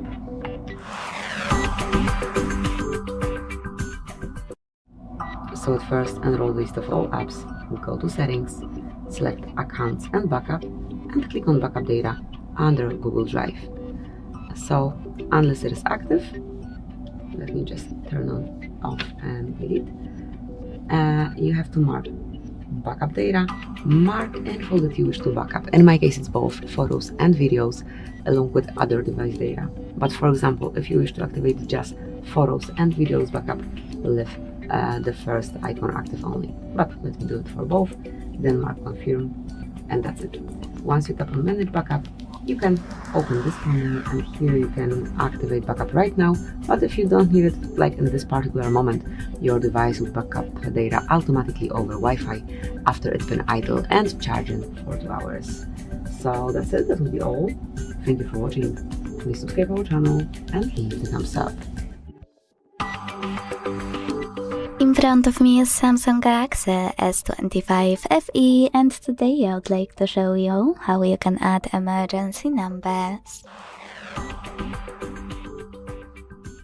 Begin by opening Settings and scrolling to hit Safety and Emergency section. Then choose Emergency Contacts and tap on Add Emergency Contact here. Now tap on the ones you wish to set up on your list. And when you're finished, hit Done. As you can see, all of my contacts were successfully added. Quick tip, you need to make sure that this switcher next to Show on Lock screen is blue. Thanks to it, all of your contacts will be accessible on lock screen in case of an emergency. Thanks so much for watching. If you enjoyed this video, leave a like, comment and subscribe. Bye! Hi everybody, welcome back to the HardReset.Info channel. Today I'm going to tell you how to enable the HDR mode on your Samsung Galaxy S25 FE. So actually, we don't have the setting for the camera, for the photos, but we have the setting for the video. At first, open the camera application, like this, and now go and tap these 3 squares over here. Now tap this gear icon, and it will redirect you to the camera settings. Now scroll down to the advanced video options. Tap that, and here, as you can see, we have HDR10 plus videos. Optimize the color and contrast of the videos, recording video and pro video modes. Tap that, and now you have the HDR10 plus enabled. Apart from that, we can go back, and here in the advanced picture options we don't have the HDR. So yes, actually that's it for this video. If you found this video helpful, please consider subscribing to our channel and leave a like on that video. It's very important to us. And that's it, hope it helps you, and goodbye, have a nice day. In front of me is Samsung Galaxy S25 FE, and today I would like to show you how you can delete a password from Google Passwords Manager. Begin by opening Settings and scrolling to hit Google section. Over here. Then choose All Services. Scroll again and tap on Autofill with Google here. Now it's time to tap on Google Password Manager and click on any password you wanna get rid of. Enter your screen lock. Tap on Delete button and confirm your choice in the pop-up. Don't worry, this operation won't delete your actual account, just password from your manager. Thanks so much for watching. If you enjoyed this video, leave a like, comment, and subscribe. Bye! Hi everybody, welcome back to the HardReset.Info channel. Today I'm going to tell you if you can capture RAW photos on your Samsung Galaxy S25 FE. So actually I was pleased when I checked that. Yes, actually you can capture RAW photos in your Samsung Galaxy S25 FE.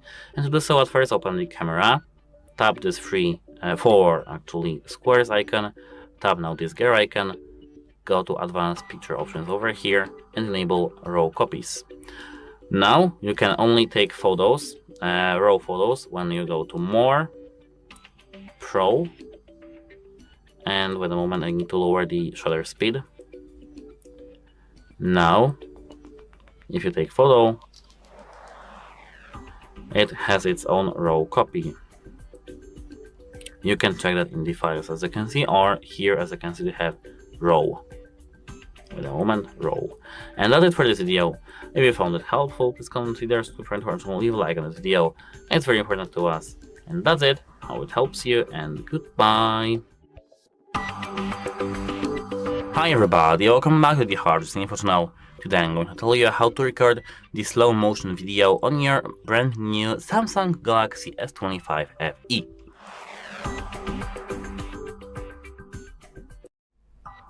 At first, we need to open the camera application, and now we have to tap More over here. Here, as you can see in the middle, we do have slow motion. If we tap slow motion, and if we tap this button, the recording will start. Now we can do a lot of things that are fast and quick. Let me just record a quick video of the proof. And now let me play this video.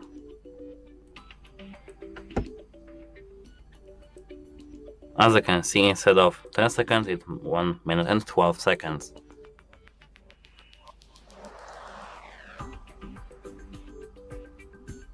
That's actually how slow mode works. If you found this video helpful, please consider subscribing to our channel and leave a like on this video. It's very, very important to us to have your feedback. Yes, it's me in the background. That's it, how it helps you, and have a nice day. Goodbye! In front of me is Samsung Galaxy S25 FE, and today I would like to show you how you can resize font. If size of your font is too big, too small, or just not right, don't worry, I will show you exactly how to change it. Start by opening Settings and scrolling a tiny bit to click on Display. Then scroll again, this time to click on Font Size and Style. Now operate this slider under font size to adjust it, and check out Preview at the top. When you finished, go back. As you can see, after that, size of my font has changed. I can assure you it will work for you. Thanks so much for watching. If you enjoyed this video, don't forget to leave a like, comment, and subscribe. Bye! In front of me is Samsung Galaxy S25 FE, and today I would like to show you how you can turn on or off fast wireless charging. If you can't find fast wireless charging option to switch it on or off, don't worry, it's actually pretty hidden. But I will show you exactly where to find it. Firstly, open Settings. Then scroll to tap on Battery section over here. Now you need to scroll to click on charging settings and use this switcher next to fast wireless charging to switch it off or on. Additionally, you can always tap on it on the left to read all of those informations and manage it thanks to this switcher at the top. Thanks so much for watching. If you enjoyed this video, leave a like, comment and subscribe. Bye! Hi everybody, welcome back to the HardReset.Info channel. Today I'm going to tell you how to add the website shortcut in your home screen in your Samsung Galaxy S25 FE. Firstly, we need to open our web browser and search for any website. Let it be our website, which is the HardReset.Info, and search that. Here, now to add that, we have to tap these three lines over here, and here, as you can see, we have a few options: Chrome history, results, something like that, copy link you saved. Here I have to tap opening Chrome browser, and now once again this button over here, and scroll down to add to home screen. Tap that, tap add back again, and now as you can see, if we exit that, tap on this shortcut that is created, we have HardReset.Info, our perfect website. And that's it, how it helps you, and goodbye. Hello and welcome back to HardReset.Info. In this video, I will answer the question: does Samsung S25 FE have SIM card slot? Let's begin.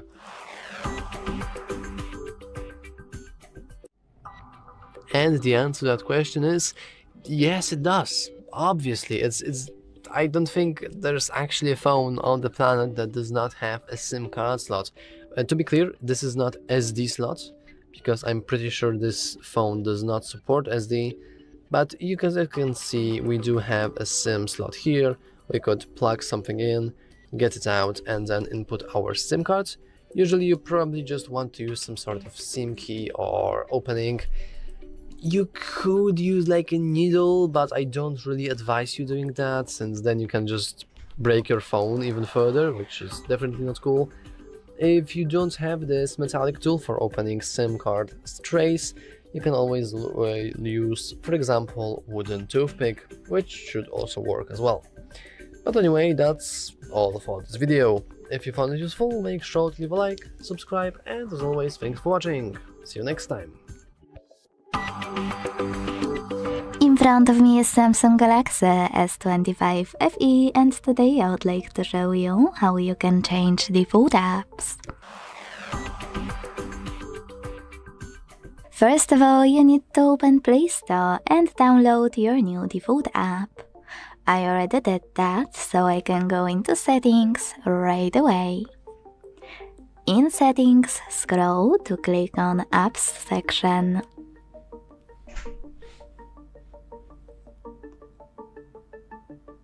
Then tap on Choose Default Apps at the top and tap on one of those sections.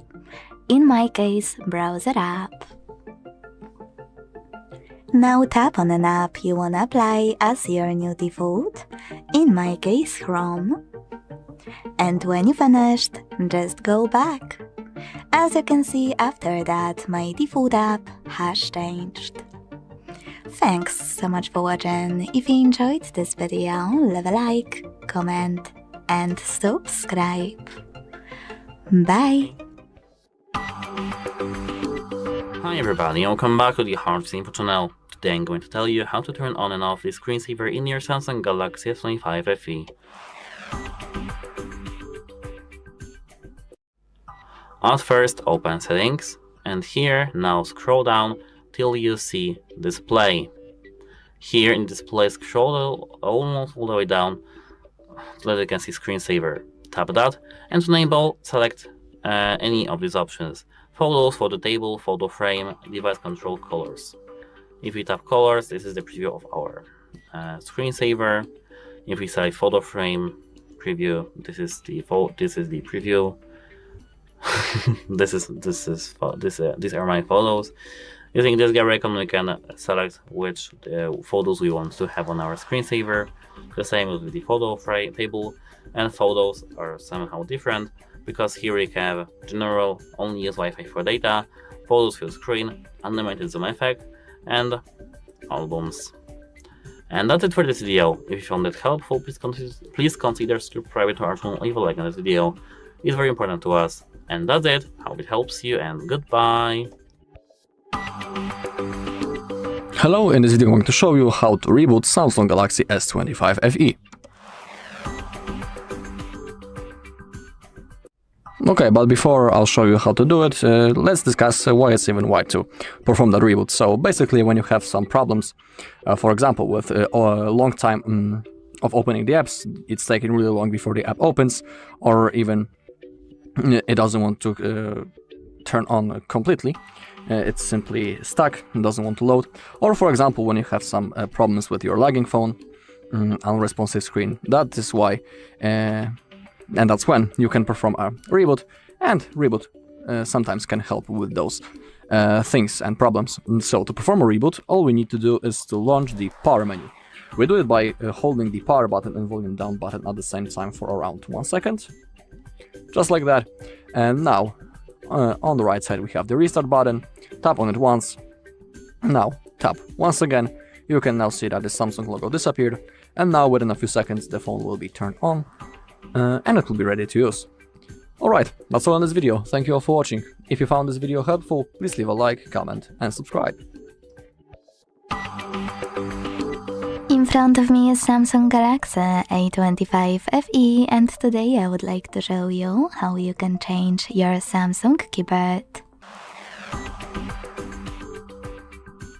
If you are struggling to change your Samsung keyboard to a different color, don't worry, I got you. Just go into Settings and scroll all the way down to access General Management, where in my experience our Samsung keyboard settings are located. So let's tap on General Management here, and then select Samsung keyboard settings right away.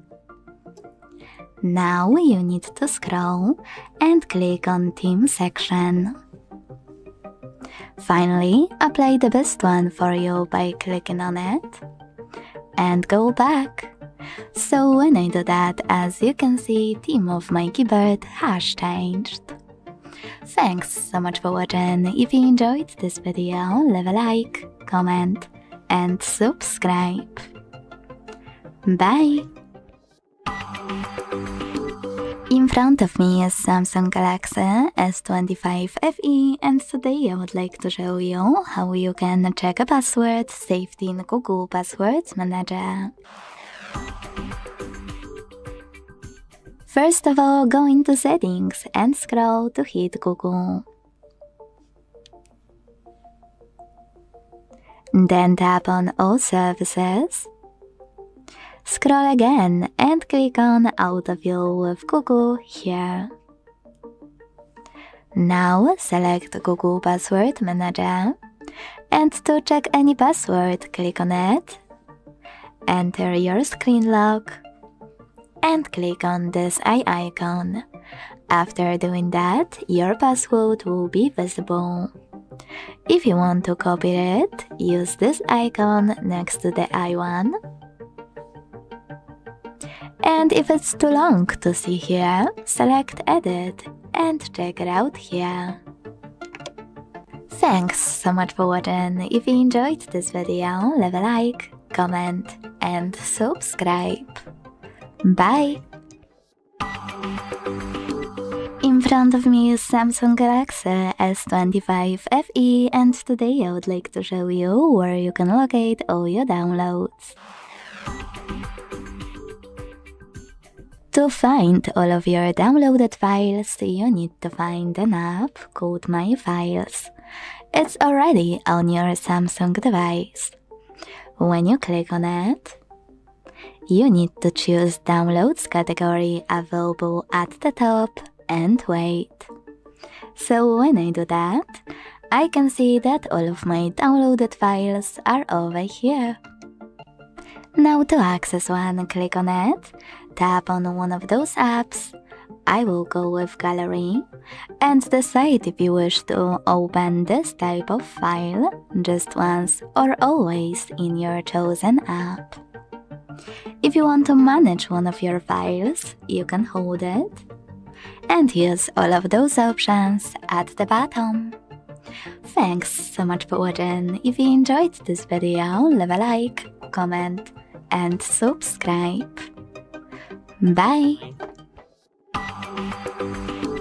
Welcome. In front of me is a Samsung S25 FE, and today I'll show you how you can capture a screenshot on this device.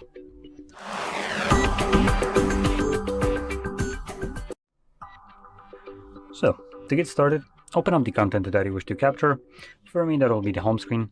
Once the content is open and visible on your screen, all you need to do is just press the power button and volume down at the same time, like this. You get this pop-up right here with edit, tag, share, and Google Lens options, and this will disappear after a while. You also have the T right here for detecting text. There is a little bit of it, like settings and some other things.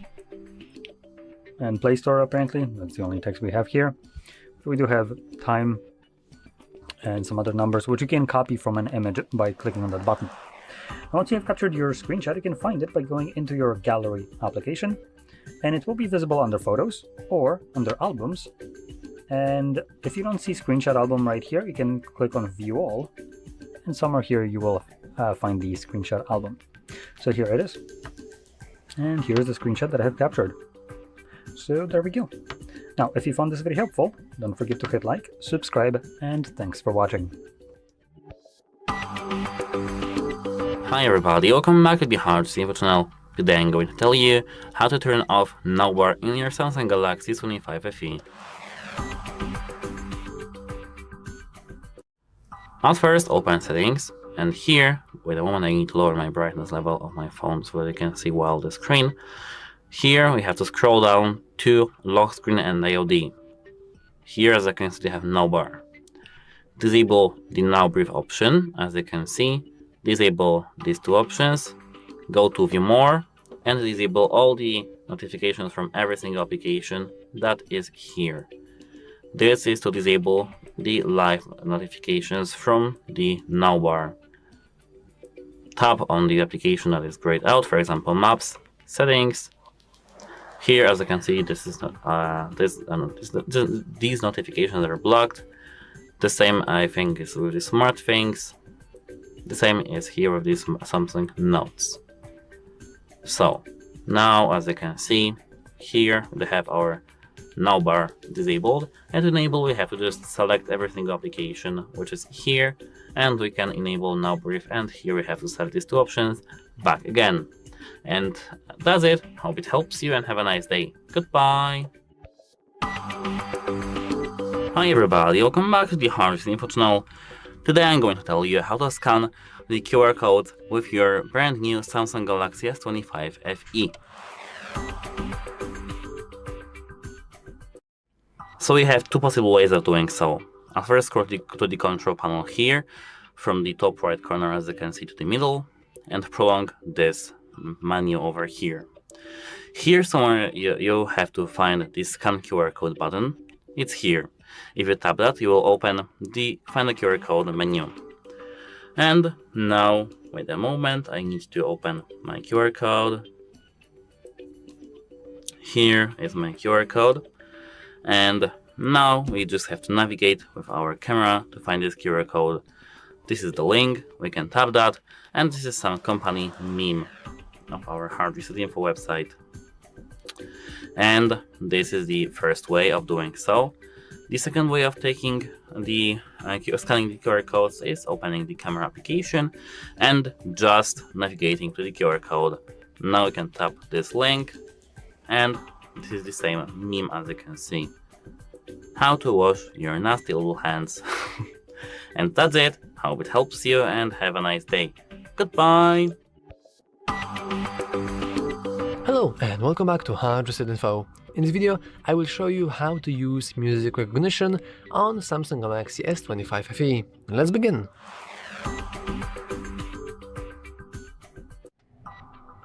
So, there are two main ways for you to recognize music. The very first one is incredibly popular application called Shazam. As you can see, you can just press install, and then every time we open it, it will automatically search for songs in our like from our microphone. And the semi-official way, without installing anything, is to press and hold onto your home screen, then go into widgets. Now you want to scroll down a little. You want to go into Google, and the very first thing is the song search, like this one. You can add it, and now whenever we click it, it should automatically listen for a song. And I'm not going to play any kind of song. I'm not going to bother with humming it, just because we don't want to get copyrighted. But then, if you have some song playing around you, this should, without any ease, recognize the song and give you the title. Anyway, that's all for this video. If you found it useful, make sure to leave a like, subscribe, and as always, thanks for watching. See you next time. Hello and welcome back to HardReset.Info. In this video, I will answer the question, how many Hz does the Samsung Galaxy S25 FE have? Let's begin.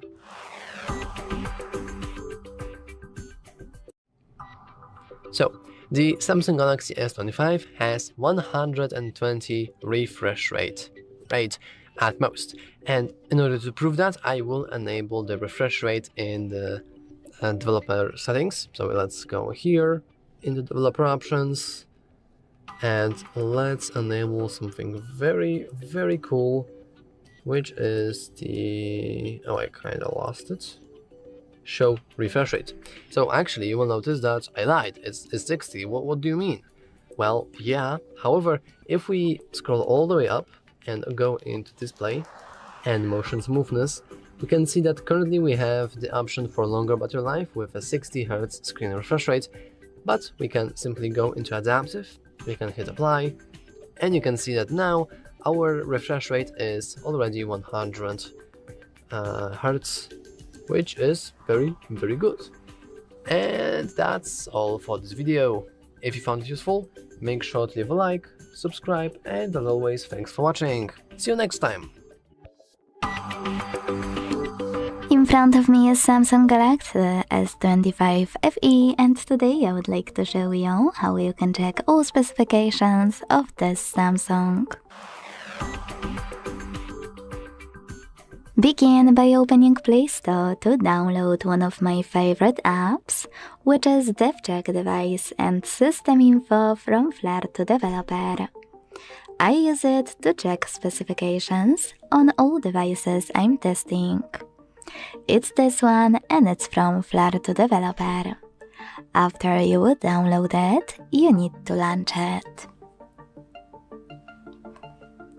Then, thanks to it, learn all the informations about your device's dashboard. Like, for example, storage, hardware, system, battery, network, apps, camera, and even sensors. Thanks so much for watching. If you enjoyed this video, leave a like, comment, and subscribe. Bye! In front of me is Samsung Galaxy S25 FE, and today I would like to show you how you can delete Google search bar from home screen. All you need to do to get rid of your search bar is hold it. Then wait for this pop-up to show. When it does, you need to select remove over here and wait. As you can see, after a couple of seconds, my search bar was successfully deleted. Quick tip: if you ever decided to restore it, you can pinch your device's display, hit widgets at the bottom between themes and settings, look for it here, after finding a Google app, tap on it to access your search bar below it. Then hold it, drag it, and let go. When you're done, tap on the Home button.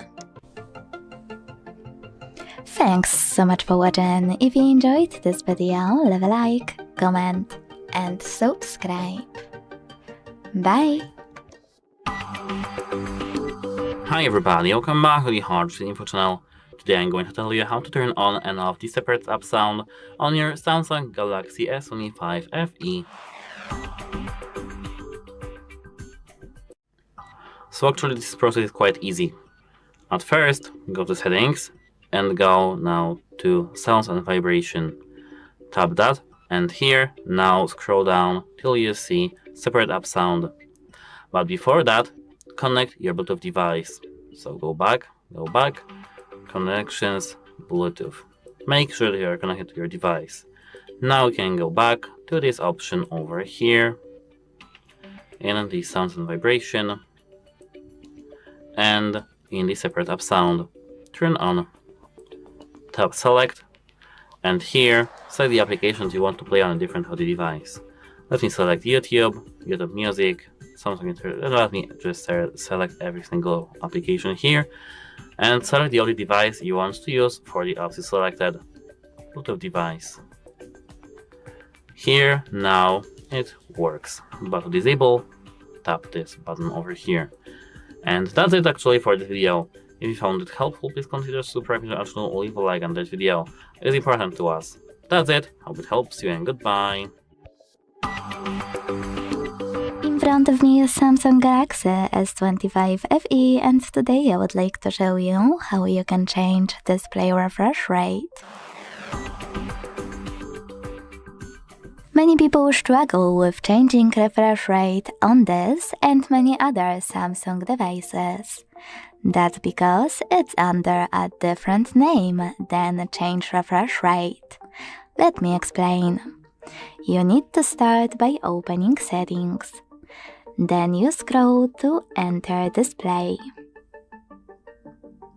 And here's the kicker, because instead of scrolling to look for refresh rate, you need to click on motion smoothness right away.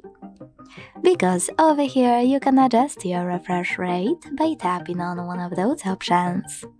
Adaptive or standard. I always go with adaptive, so let's start with standard. Tap on apply button to save it. And as you can see, after a few seconds, refresh rate of my device has changed. Thanks so much for watching. If you enjoyed this video, leave a like, comment, and subscribe. Bye! Hi everybody, welcome back to the HardReset.Info channel. Today I'm going to tell you how to set up the app timers in your Samsung Galaxy S25 FE.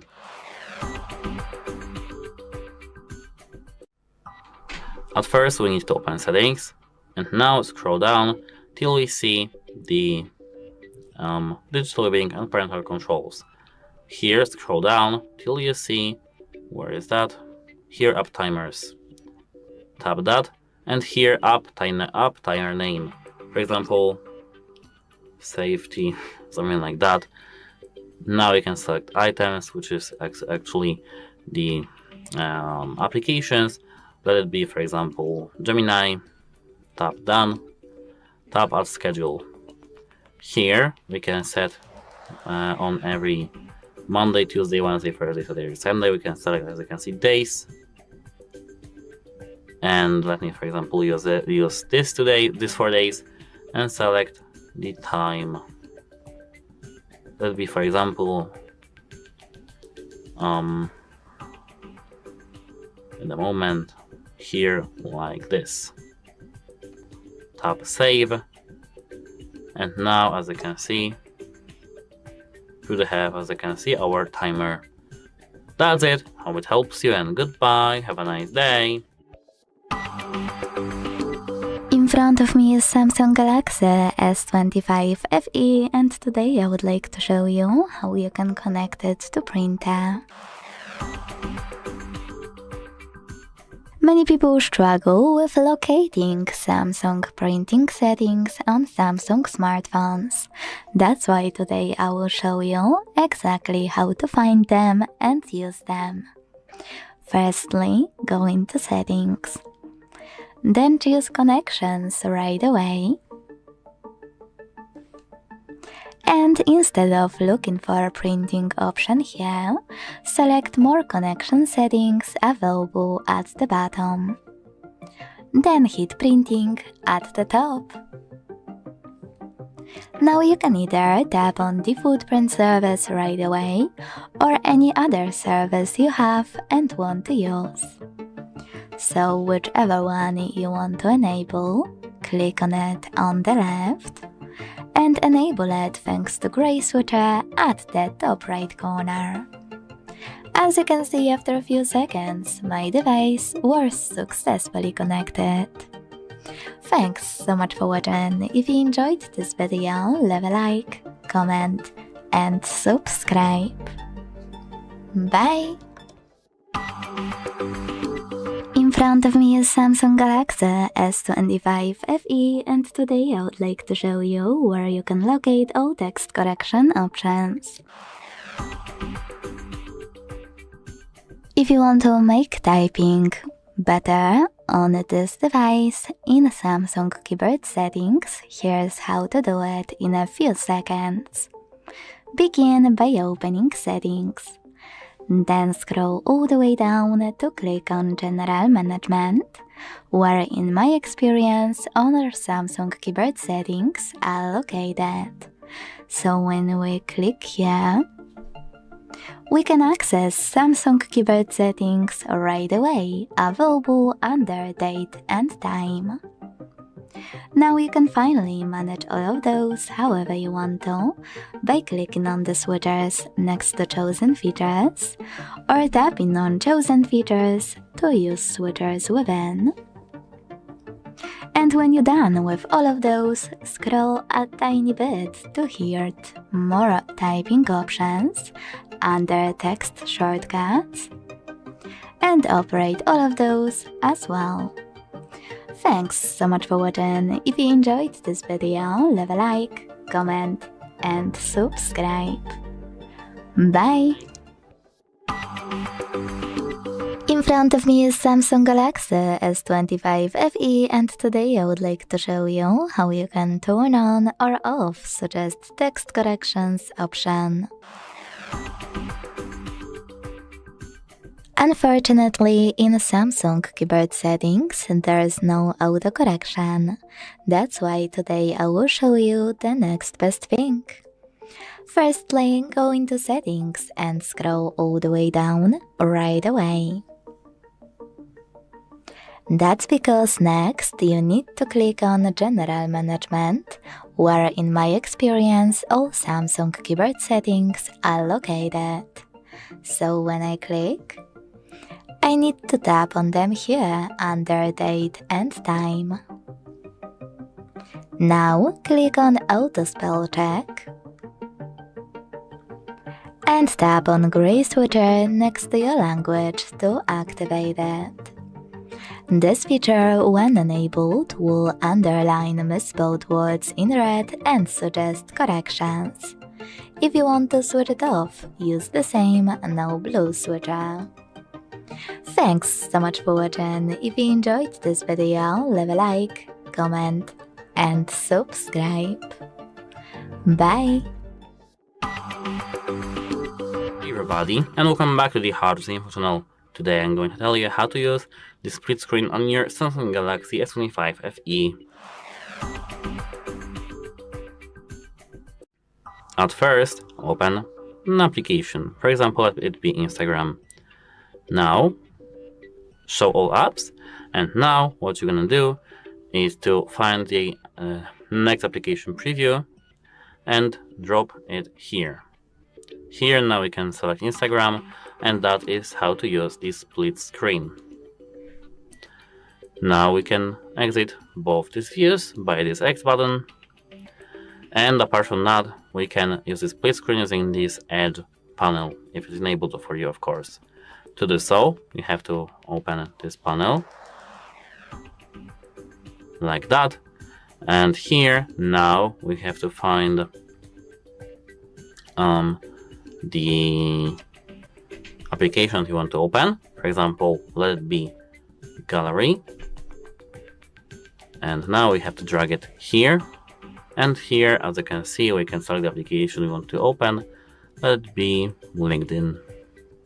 And here, as you can see, we have two ways, and using this we can, as you can see, resize our applications.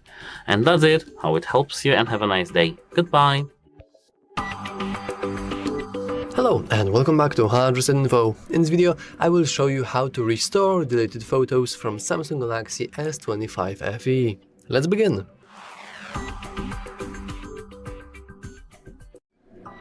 First, you want to simply navigate into your gallery. Now let's say that I will delete this photo right here. And now I actually didn't remove it, I have moved it into the recycle bin. How can we access the recycle bin?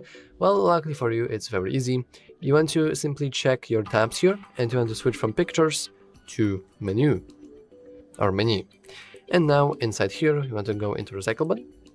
And as you can see, this recycle bin shows item deleted from gallery, my files, and some third-party applications. And these items here will be permanently deleted after 30 days. So if you have accidentally deleted something, you still have more than a month to simply think that, hey, maybe I don't want to delete that. And as you can see, all of these photos have 30 days counter because I have moved them to trash bin here. So for example, I can go into that image I have just deleted, and I can simply hit restore, and as you can see now, it disappeared from this recycle bin, and it's now back into the pictures. And that's all for this video. If you found it useful, make sure to leave a like, subscribe, and as always, thanks for watching. See you next time. Hello everyone, and in front of me is Samsung S25 FE, and let me show you how to activate Emoji Suggestion.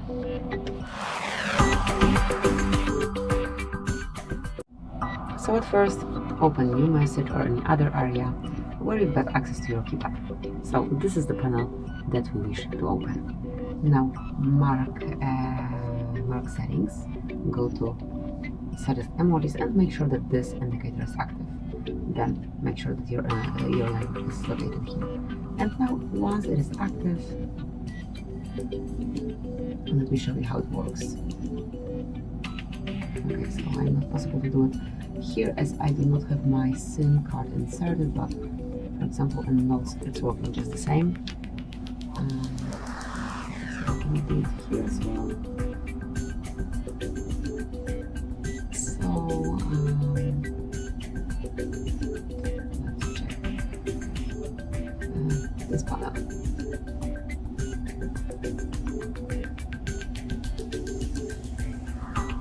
Over here, if you wish to add some emoji to your contact, like enter some, for example. And as you can see here, we've got the emoji suggestion. And here we've got it. So this is how it works. Thank you for watching. Please subscribe our channel and leave the thumbs up. Hey everybody, and welcome back to the HardReset.Info channel. Today I'm going to tell you how to take the portrait photos on your brand new Samsung Galaxy S25 FE. So actually it's quite easy.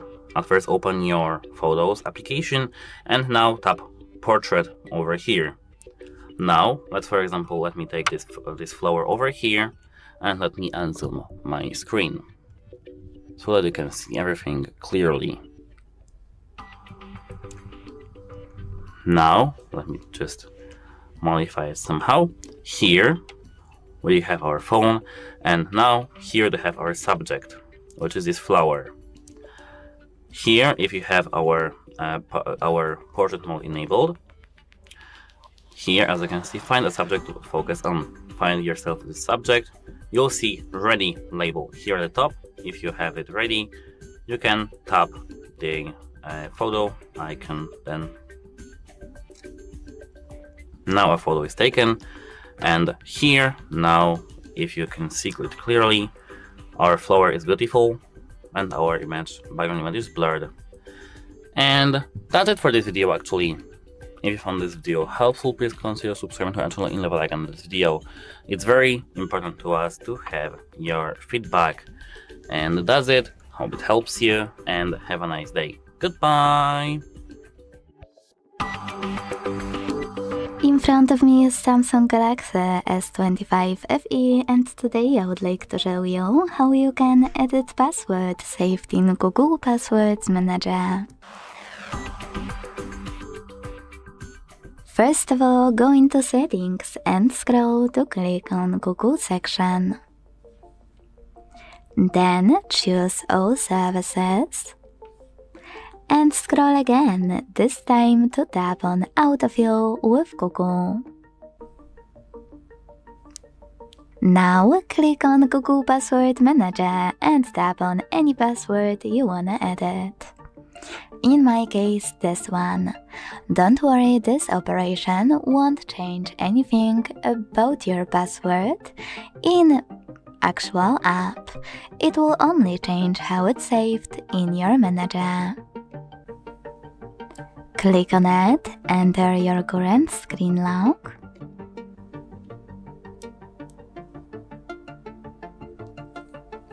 and then tap on Edit button.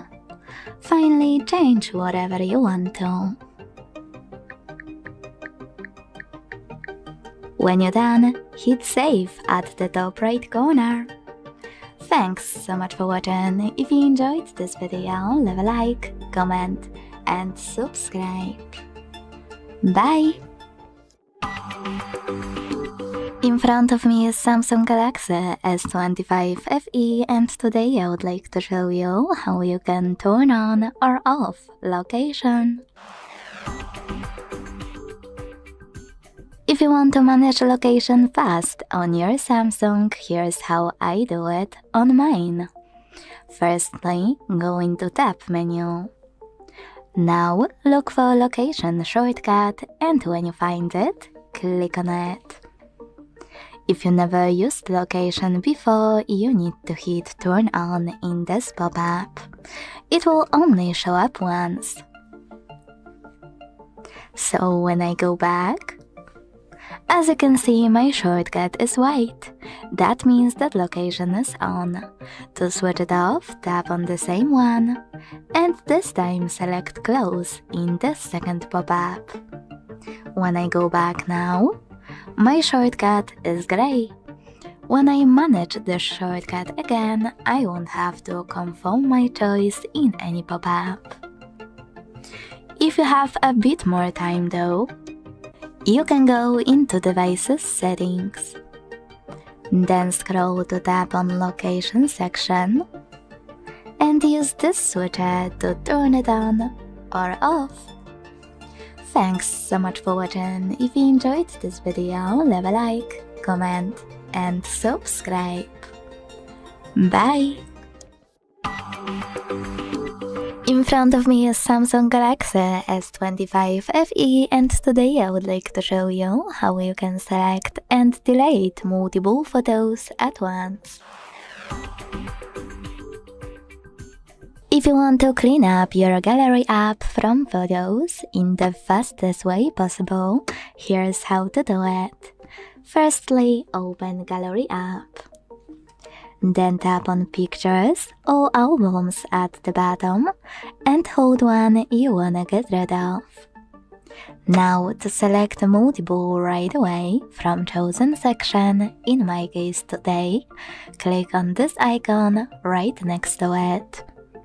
To pick all of your photos from this page, click on All at the top left corner. Either way, to keep some of your photos, tap on the chosen ones, and to get rid of the rest, use the Delete button at the bottom. Then confirm your choice in the pop-up. If you want to delete them from albums, you need to pick an album. Hold one of your photos and click on this icon at the top left corner right away. then do exactly the same as before. Thanks so much for watching. If you enjoyed this video, leave a like, comment and subscribe. Bye! Hi everybody and welcome back to the HardReset.Info channel. Today I'm going to tell you how you can easily take selfies on your brand new Samsung Galaxy S25 FE.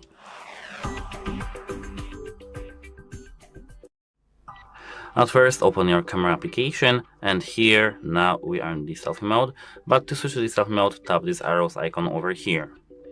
Now, as you can see, with this button we can enable or disable the live photo, which is called here motion photo.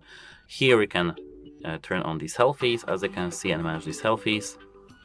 Apart from that, here we can manage the flashlight automatically, always on or disabled. And here it will be set automatically, but with this button you can set if you are taking photos of multiple persons or only you. Let's stop this, and now we can focus this on our face or something like that, and then we can just click and take a photo. Now we can tap it, and now as you can see our photo is done. It's kinda bad. It's because I do have this screen protector and it's oily, but here now it will be better. As you can see, we can feel a difference. Of course, remember that if you have screen protector that covers your camera, the selfie quality will be worse. So of course it depends on the type, but mostly it will be worse. And that's it. Hope it helps you, and goodbye. Have a nice day. Hi everybody, welcome back to the HardReset.Info channel. Today I'm going to tell you how to take the panorama photos on your Samsung Galaxy S25 FE.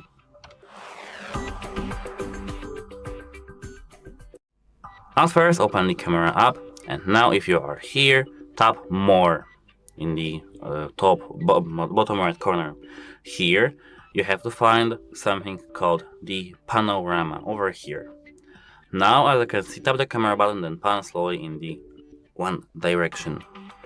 Let me do something like that, so I can show you how to do so. But let me add first unzoom somehow. And here, now we can tap photo. And now we are going in the right direction. I have to go to right, as you can see here on the screen you have this rectangle. And we are going right, to the right. Now we have taken the panorama photo. It looks like this. And yeah, we can, as you can see, tap the camera, wait a moment, more, panorama, click, and go. As you can see, left, and until we go to at the end of the rectangle. This is the second panorama I've taken. Now we can move around with our camera. That's it. Hope it helps you, and have a nice day. Goodbye! Welcome. In front of me is a Samsung S25 FE, and today I'll be showing you how we can insert SIM card into this device.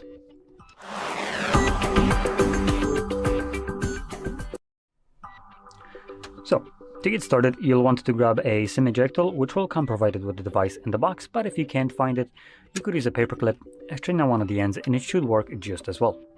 Next, grabbing the phone, at the bottom, you'll find a tray. Now, there looks to be two different insert areas. You want to utilize the one that is part of this cutout right here, so this one right next to the antenna.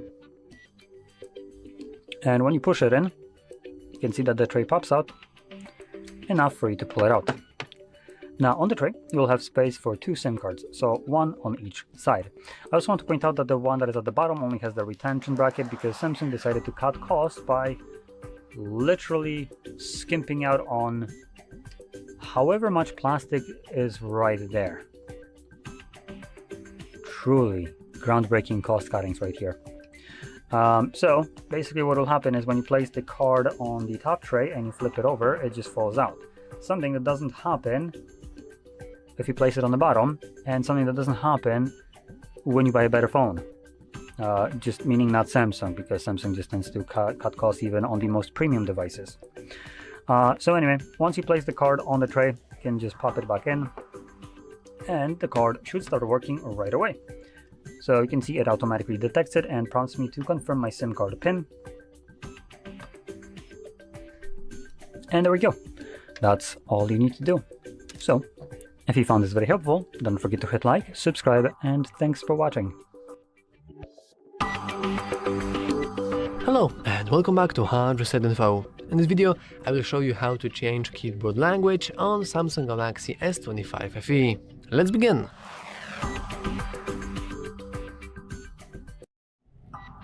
First, we want to simply head into our settings. Now, let's scroll all the way down and enter General Management. In here, we can go into Samsung Keyboard Settings and Languages and Types.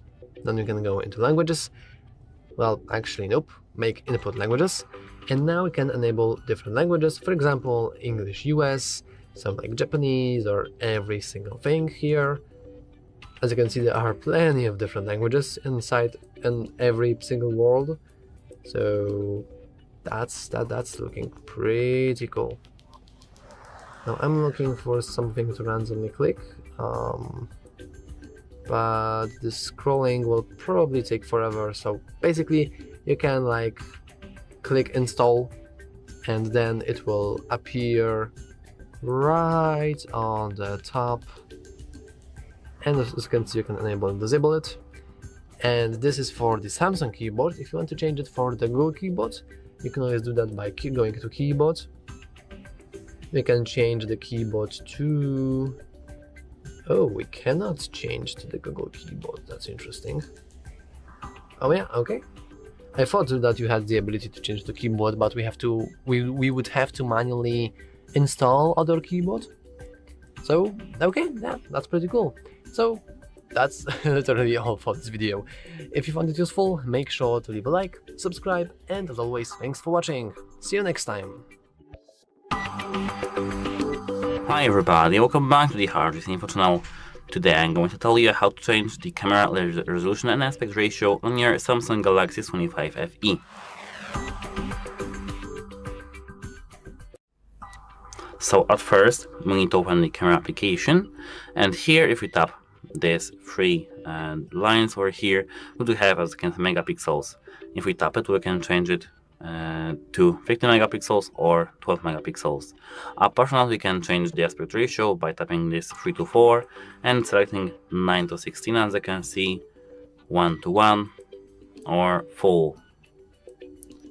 I do recommend 3:4 to take the best photos. The same we can do is in the video, but here, as you can see, it's easier. If we tap that, we can change the size, which is actually the quality of our image, 8K, which is the highest resolution, UHD, which is Ultra HD resolution, FHD, which is Full HD resolution, and HD, which is the space-saving low resolution. Apart from that, here we have FPS, which is 60 and 30, UHD 60 and 30, 8K and 30.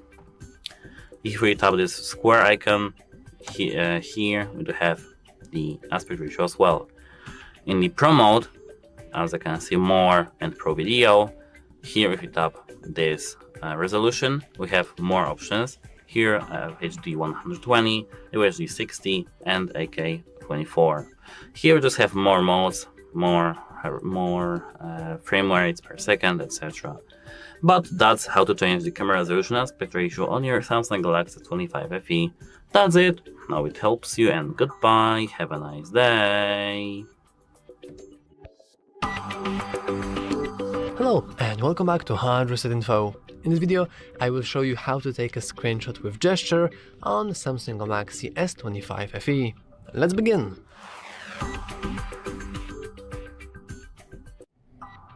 So, of course, by default you can take screenshot by power button and volume down button combo, but how can we actually perform a screenshot with a gesture instead? Well, there is only one shortcut and one gesture for it, and no, it's not like free swipes finger or like free finger hold or whatever. Samsung for some reason didn't choose this way, they chose something different completely, but first let's actually enable this gesture. Let's go into settings. Let's enable the gesture inside the advanced feature here, and then motions and gestures. And right at the bottom we have palm swipe to capture, and now it's very important to actually understand what they want us to do. We want to swipe the edge of our hand across the screen to take a screenshot. It's not a finger, it's not two fingers, it's the entire hand, it's entire palm. And in practice this looks like this. You want to take your hand like this and just move very sturdy. If you're going to do this without any kind of force, you're going to end up just moving your screen around. So let's do it very, very hard. And as you can see, I took a screenshot. It is a gesture screenshot. Is it gesture good? Personally, no, I never really used it. I'm not a big fan of it, but hey, if you want to, you can use it. But anyway, that's all for this video. If you found it useful, make sure to leave a like, subscribe, and as always, thanks for watching. See you next time. In front of me is Samsung Galaxy S25 FE, and today I would like to show you how you can connect it using Bluetooth. Begin by opening Settings and tapping on Connections right away. Over here you can tap on Bluetooth section, available on the left, and use this switcher at the top if it's not already on. If your switcher is blue, that means that Bluetooth is enabled. Now you need to wait for available devices to show. When they do, you need to tap on the one you wanna connect to. Quick tip: if you decided to connect to, for example, headphones or a speaker, you need to hit pair in the pop-up and wait. In case of connecting to other smartphone or a tablet, the other device will have to accept your connection request. I will go with this device, so I have to click on it. Hit pair at the bottom right corner, and because it's another smartphone, I need to wait for it to accept my connection request. And after a few seconds, as you can see, mine were successfully connected. To manage this connection, use this gear next to your device and operate all of those options, like on pair. Thanks so much for watching. If you enjoyed this video, leave a like, comment, and subscribe. Bye! Hi everybody, welcome back to the HardReset.Info channel. Today I'm going to tell you how to easily use the OIS, which is the optical image stabilization, on your brand new Samsung Galaxy S25 FE.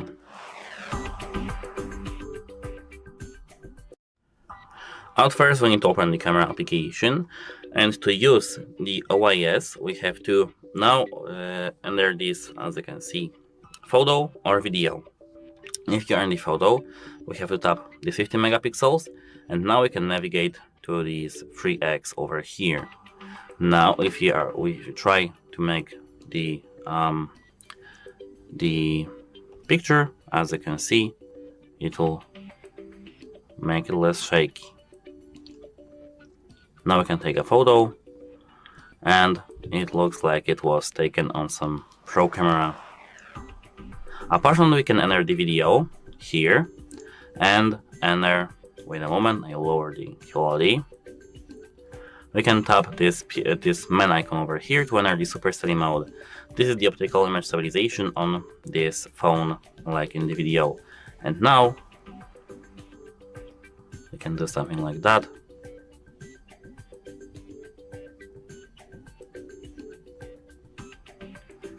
Take some movement, like for example my hand is shaky right now, And now we can play our video and see that this is more steady like it was during the preview.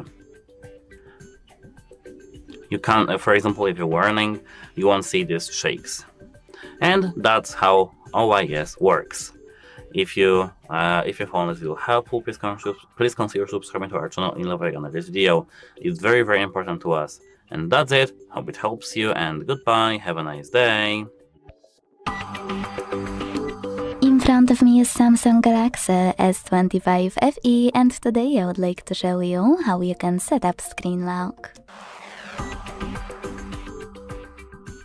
Setting up screen lock is very important to keep your new device safe. To set it up, all you need to do is go into Settings.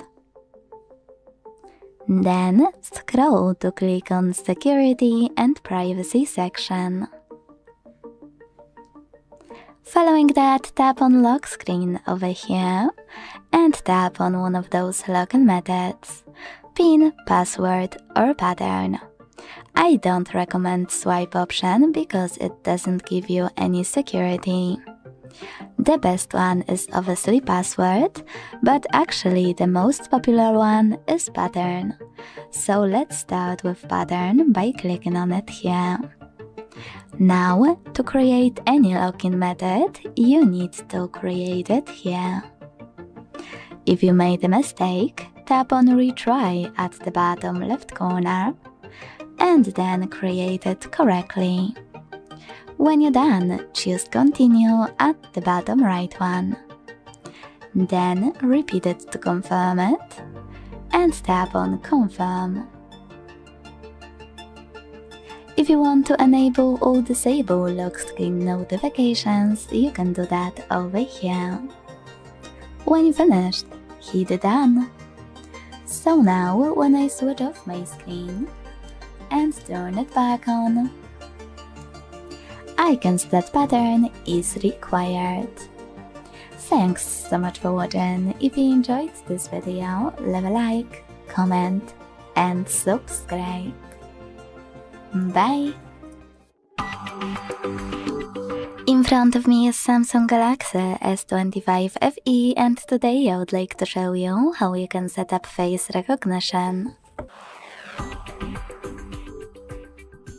If you want to set up face unlock, quick disclaimer, because I tested it on this and many other Samsung devices, you won't be able to set it up if you don't have screen lock. It won't even let you add face recognition, so you need to set up screen lock first and then go into Settings to continue. Scroll and tap on Security and Privacy section. Now click on Lock Screen here and enter your current login method. Following that, you can tap on Face Recognition, tap on Continue and hit Register. Then keep your face in frame and follow all of the instructions from your screen.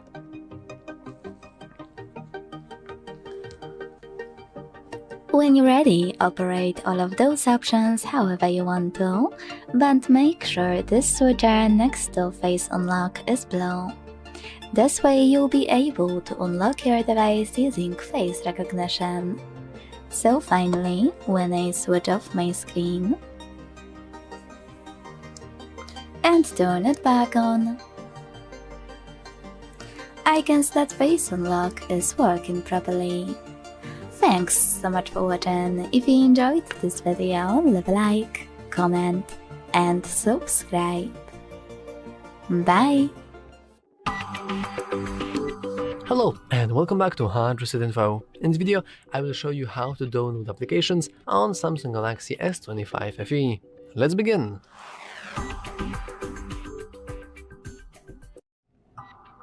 So first, you want to simply open the Play Store. Now note that this will actually require you to have a Google account and you need to be logged in order to use it. As you can see, if you are opening the Google Play Store in the first time, it's this you're probably seeing, so we want to click Get Started. We also have few applications that are recommended by us, and while some of them are pretty okay, most of them are just bloatware, so I will disable all of them and skip.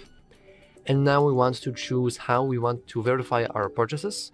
I'm going to use a password, and I'm going to input my Gmail's password. And after you have done that, you can simply hit done, and if the password is correct, you will now see this. I will go with no thanks. And finally, we are inside the Play Store, so now we can go into search, and we can search for anything and almost like everything we want. So for example, I will search for the best game possible, and it's of course Silksong. And I of course typed in incorrectly, but it looks like, damn, I don't think it exists. Actually, it exists. Oh no. Oh no, there isn't Silksong. Oh no. But we have Soul Knight, which is a very good game, and for example we can hit install, just like that, and we can start installing it. And now we can, for example, enable the auto open when ready, which means that after we finish downloading the applications, they will automatically open, which is pretty cool. And that's all for this video. If you found it useful, make sure to leave a like, subscribe, and as always, thanks for watching. See you next time. Hi everybody, welcome back to the HardReset.Info channel. Today I'm going to tell you how to create personal avatars with AI Portrait Studio in your Samsung Galaxy S25 FE. At first we need to go to Gallery and select the best portrait photo of us. For example, this one. Tap this edit icon and tap this AI icon now. Here, go straight to the Portrait Studio, and as for the photo, it has to be a clear portrait photo front-facing shot of a person, of you for example, or a pet. For best results is a well-lit photo with the subject space visible. And of course it has to be a portrait photo. Here, as you can see, we do have the comic, 3D cartoon, watercolor, sketch, and to generate we have to just tap generate. Apart from that, we have to choose a portrait style to apply, and here we do have our face in this square. Tap generate, and wait a moment. Here, as you can see, we have our thing, original, generated original, and apart from that, we can generate one more in the same style or go to the next style.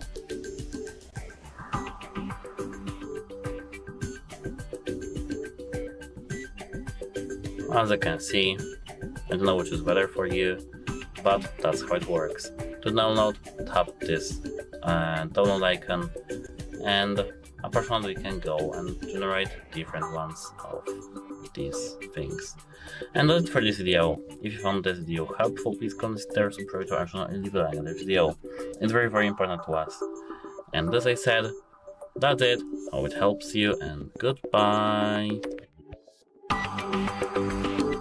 Hello and welcome back to HardReset.Info. In this video, I will show you how to enable 120Hz refresh rate on Samsung Galaxy S25 FE. Let's begin!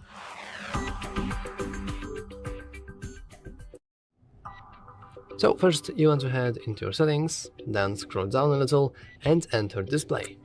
Inside display, you can simply go into motion smoothness, and as you can see currently we are in the in the standard, which means that our screen is set to 60 Hz at best, but we can switch to adaptive, and sometimes it will automatically smooth out the experience by setting it to 120 Hz, mostly when we are scrolling.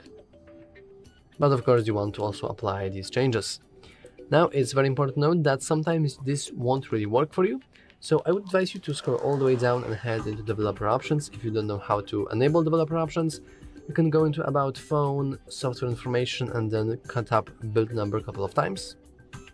But anyway, inside our developer options, we want to scroll down a little, and we want to head into a section called debugging. And inside debugging, we have disable default frame rate for games.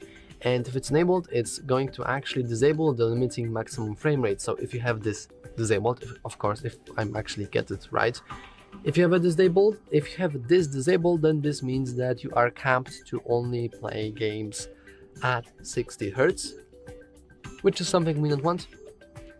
And always you can go into show refresh rate, and here we can see the refresh rate, and we can see that we indeed have 120 Hz when we are scrolling, which is very good. Anyway, that's all for this video. If you found it useful, make sure to leave a like, subscribe, and as always, thanks for watching. See you next time. In front of me is Samsung Galaxy S25 FE, and today I would like to show you how you can turn on and use one-handed mode. You need to begin by opening Settings and scrolling to tap on Advanced Features over here. Then tap on one-handed mode on the left and manage it thanks to this switcher at the top right corner. When your switcher is blue, that means that one-handed mode is on. Now you need to scroll to pick one of those options to reduce display size with gesture or button. Then follow all of the instructions below your chosen method. In my case, double tap the home button. So when I do that, I can see that one-handed mode is working properly, so I can easily use my device thanks to this tiny screen. If you want to move this screen around, you can do that by clicking on this icon on the left or on the right. Or you can hold this one at the top and drag your screen. You can also click on this blurry area to go back. And to scroll this tiny screen, hold top right or left corner to drag it. If you want to disable one-handed mode completely, use the same no blue switcher. Thanks so much for watching. If you enjoyed this video, don't forget to leave a like, comment, and subscribe. Bye! And welcome back to the HardReset.Info channel. Today I'm going to tell you how to record a video on your brand new Samsung Galaxy S25 FE.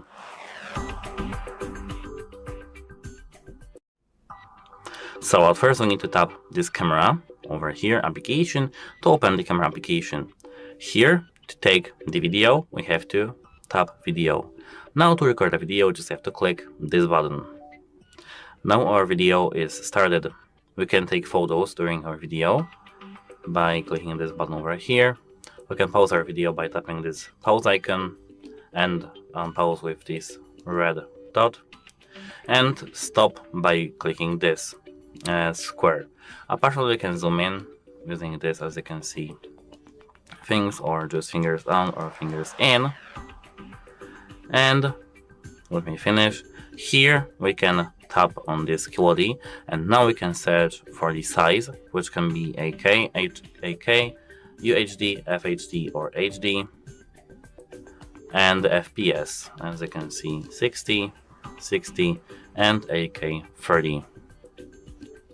Apart from that, here, as you can see, we have Super Steady, which is the equivalent of the iPhone's action mode. And apart from that, here they have flashlight, and we can if we tap flashlight, we can easily always enable flashlight, turn it automatically, or always disable flashlight. Here, if you tap these three squares, we can select the aspect ratio of our video, the mode, as I said. We can enter the camera settings and all. We can change the exposure. Here we can auto framing, enable auto framing, and here we do have filters, but we have here AK30, so filters are not available. And that's it for this video. If you found this video helpful, please consider subscribing to our channel and leave a like on this video. It is very important to us. And that's it. Hope it helps you, and goodbye. In front of me is Samsung Galaxy S25 FE, and today I would like to show you how you can change font style. Newer Samsung smartphones make it real easy for its users to change font style. You have even a few free choices to pick from. So if you want to do it now, let's begin. Start by opening Settings and scrolling down to hit Display. When you're ready, you need to scroll again. That's because after tapping on Font Size and Style section, you can click on Font Style 1 right away. Now you have two choices. You can either apply one of those font styles by clicking on it and go back to check it out. And if you like it, just leave it. Or you can click on the same settings, font style here, and tap on Download Fonts. If you decided to do it, you can tap on Top 3 at the top and click on the one you wish to try. Then hit Install at the bottom and wait for it to be ready. When it is ready, you can go back to the list and apply your new font style by clicking on it here. Thanks so much for watching. If you enjoyed this video, don't forget to leave a like, comment, and subscribe. Bye! Welcome. In front of me is a Samsung S25 FE, and today I will show you how you can wipe cache partition on this device.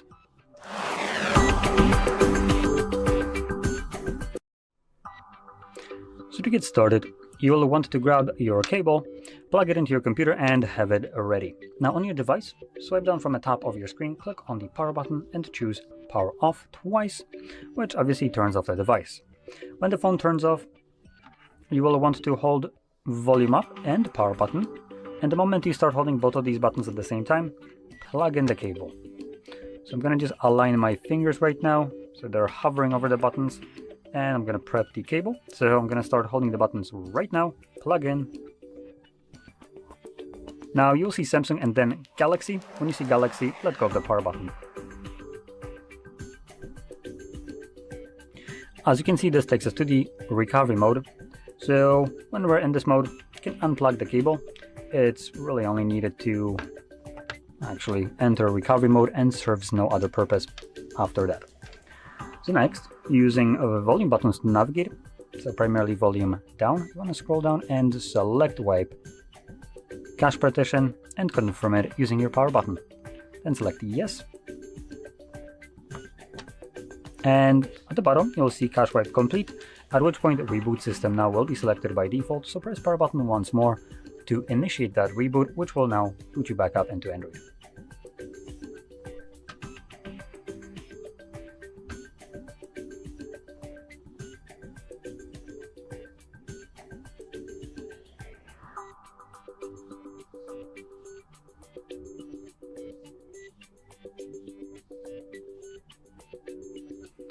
And as you can see, we're now back in Android.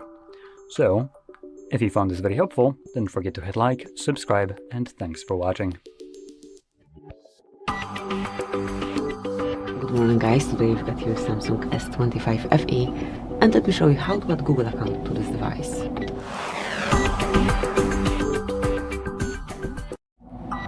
So if you want to use all Google features like Play Store, Google Backup and so on, adding your account is necessary. So to do it, just enroll the settings, then find and select accounts and backup. Now tap manage accounts at the top of the list and select Up account. Choose Google right here,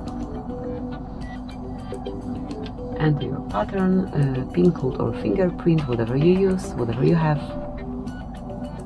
Make sure that you've got active network connection, and now provide your email address or phone number connected with this account.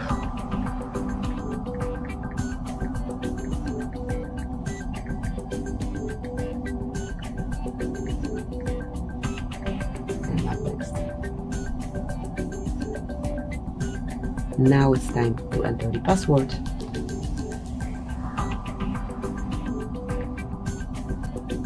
And as only the password is entered, select next. Now mark if you'll be using this device or maybe your child, tap on next, then here go through Google Terms of Service, Google Play Terms of Service, privacy policy, just mark to read it. You've got links and each info, so just open the document and read. If you do agree, just mark I agree. Actually you have to, because otherwise you will not be able to go further in the process. And now you can decide if you want to activate backup or not. Provide your phone number if you wish, and that's it. So you just added your account, here it is. Once you want to remove it, just mark remove account. Thank you for watching, please subscribe our channel and leave the thumbs up. Hello and welcome back to HardReset.Info. In this video I will show you how to find saved passwords on Samsung Galaxy S25 FE. Let's begin!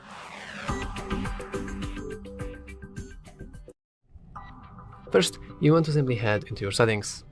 Now, this is literally the question if you're using the Samsung account or Google account. If you're using the Google account, then the passwords are probably found in Google Password Manager. I'm pretty sure Samsung also have something similar like this, but in this video I will focus on the Google aspect for this phone. So let's scroll almost all the way down and enter Google. Now let's switch from recommended to all services, and now you can actually see every single service. And we are looking for autofill and passwords and passkeys and devices right here. Now you will see that we actually have no passkeys on this device, which means that we are stupid and we clicked wrong thing. Because of course we want to go into autofill with Google, and with a single tab fill in passwords, addresses, credit cards and other info saved to your Google account. We can go into continue, and now we can go into Google Password Manager, and after a moment we should see our passwords. Now as you can see, I only have one password here, and it's to the app called Asana, and if I would click on it I would see the password to it, but first I have to use the passwords to actually verify myself, and I don't want to leak any kind of my password, so let's maybe not do that. But technically the password manager should also be a standalone application, but not here. So of course we can get into it by simply following my instructions, and then you should see it right here. We can also go to settings and change a few settings related to saving passwords, but generally speaking this is where you can find them. Anyway, that's all for this video. If you found it useful, make sure to leave a like, subscribe, and as always, thanks for watching. See you next time. Hey everybody, welcome back to the HardReset.Info channel. Today I do have the Samsung S25 FE, and I'm going to tell you how to take a photo on your Samsung. So, actually at first we need to tap this camera button over here to enter the camera application. Here as you can see we are in the selfie mode, but it doesn't matter. To take the photo, at first we need to just point at something. For example, let me take this thing over here. And now if you are pointing at something, we have to just click this white button over here. Apart from that, the controls on the in our phone are flashlight, because we can, if we tap on the flashlight, we can enable flashlight always or automatically or disable at all. We can change the type. For example, here we have 12 megapixels, here we have 15 megapixels. But as you can see, if you have 50 megapixels, we can't take photos in, as you can see, live photo. Here, as you can see, we have live photo and some filters that we can set live. And let me go out of these filters, for example, like that. Here, if you tap these three squares, we can find timer for our camera, settings for our camera, exposure, and some stickers. Apart from that, as you could see, if we take a photo in the low light condition, we'll see the night mode enabled, that will be enabled but my monitor is too, as I can see, too bright, so I can't do so. But yes, here as you can see, we have this moon icon that turns on automatically when we have low light conditions. So we don't have to actually turn it on. And that's how to take a photo on your Samsung Galaxy S25 FE. If you have any questions, ask them in the comments below. And as I said, that's it. Hope it helps you, and goodbye. Welcome. In front of me is a Samsung S25 FE, and today I will show you how you can put this device into recovery mode.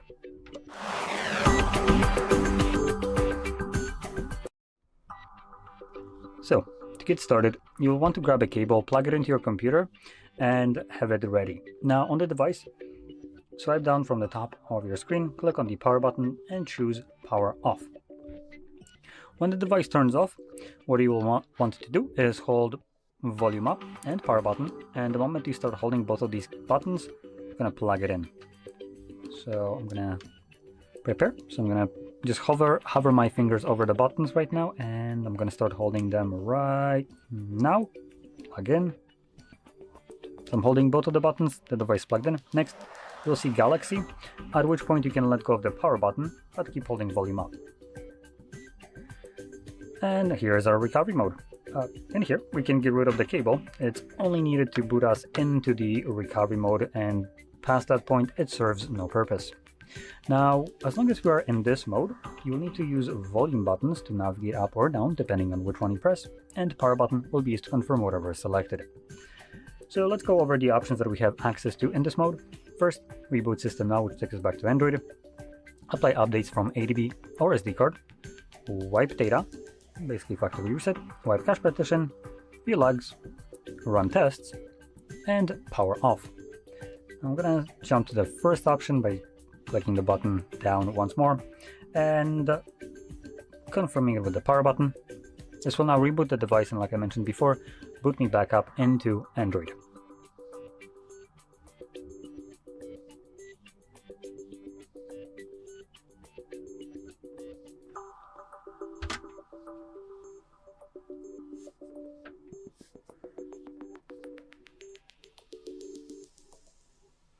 And here we go. So, if you found this video helpful, don't forget to hit like, subscribe, and thanks for watching. Hi everybody, welcome back to the HardReset.Info channel. Today I'm going to tell you how to use the night mode on your brand new Samsung Galaxy S25 FE. So actually this process is quite easy. At first, tap this camera application, and now if you are in the low light conditions, like for example here, we have this moon icon over here. If you have this moon icon, in a moment I will disable my lights completely so you can see it better than this. If you have our low light conditions, we can see, wait a moment, here that we have this moon icon, and this is the night shot. Now if you click this button, we have longer exposure than expected, and this image is just better. Apart from that, if we go back to the camera application over here, we can tap more, and what we have here is night. So this is the night mode, and here it detects our auto exposure, how long the photo will be taken. So for example, let me set it to max, which is now for now 3 seconds. Now as you can see, it's more purplish, and this is 3 seconds. Let me for example take the picture of this flower and click the image button. Now as you can see, the photo is better in the of course preview. Now this is the night mode, and apart from that, here in the night we have more, and apart from this night we can enter video, and night mode works here too as well. But just let me disable my lights. Here, if we lift our phone, now as you can see, we don't have this one icon, but it's turned on. And that's it. Hope it helps you, and goodbye, have a nice day. Welcome. In front of me is a Samsung S25 FE, and today I'll show you how you can import your contacts from the SIM card to the device.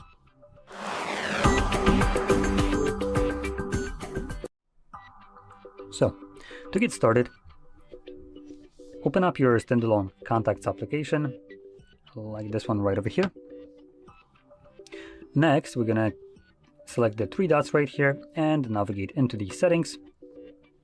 Here, select import contacts. We don't need to allow notifications. It's not really relevant to anything, or apparently it is. Apparently we need notifications for contacts to be displayed. Wow, thanks Samsung. Creepy much?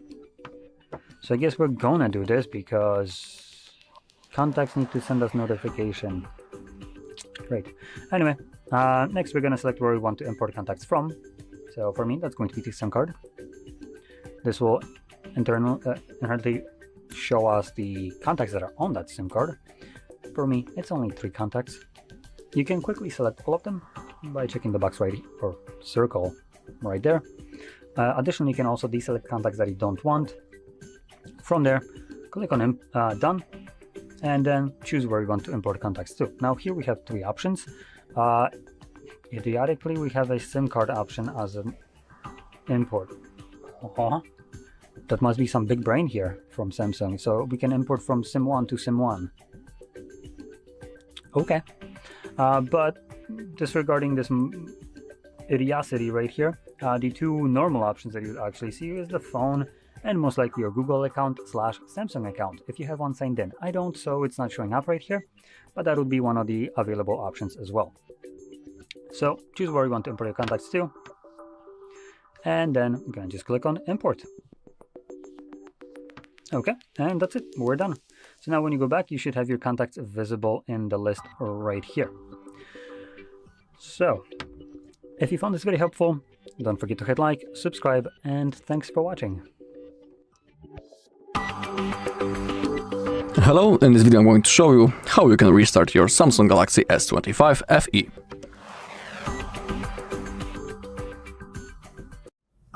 Okay, but before we begin, before I show you the methods, why is it even worth to restart our device? Let's say that we have some problems, for example, with our device, such as unresponsive screen, the phone gets frozen from time to time, and the app doesn't want to launch, or it's taking really long before that app opens. That's when a reboot can help.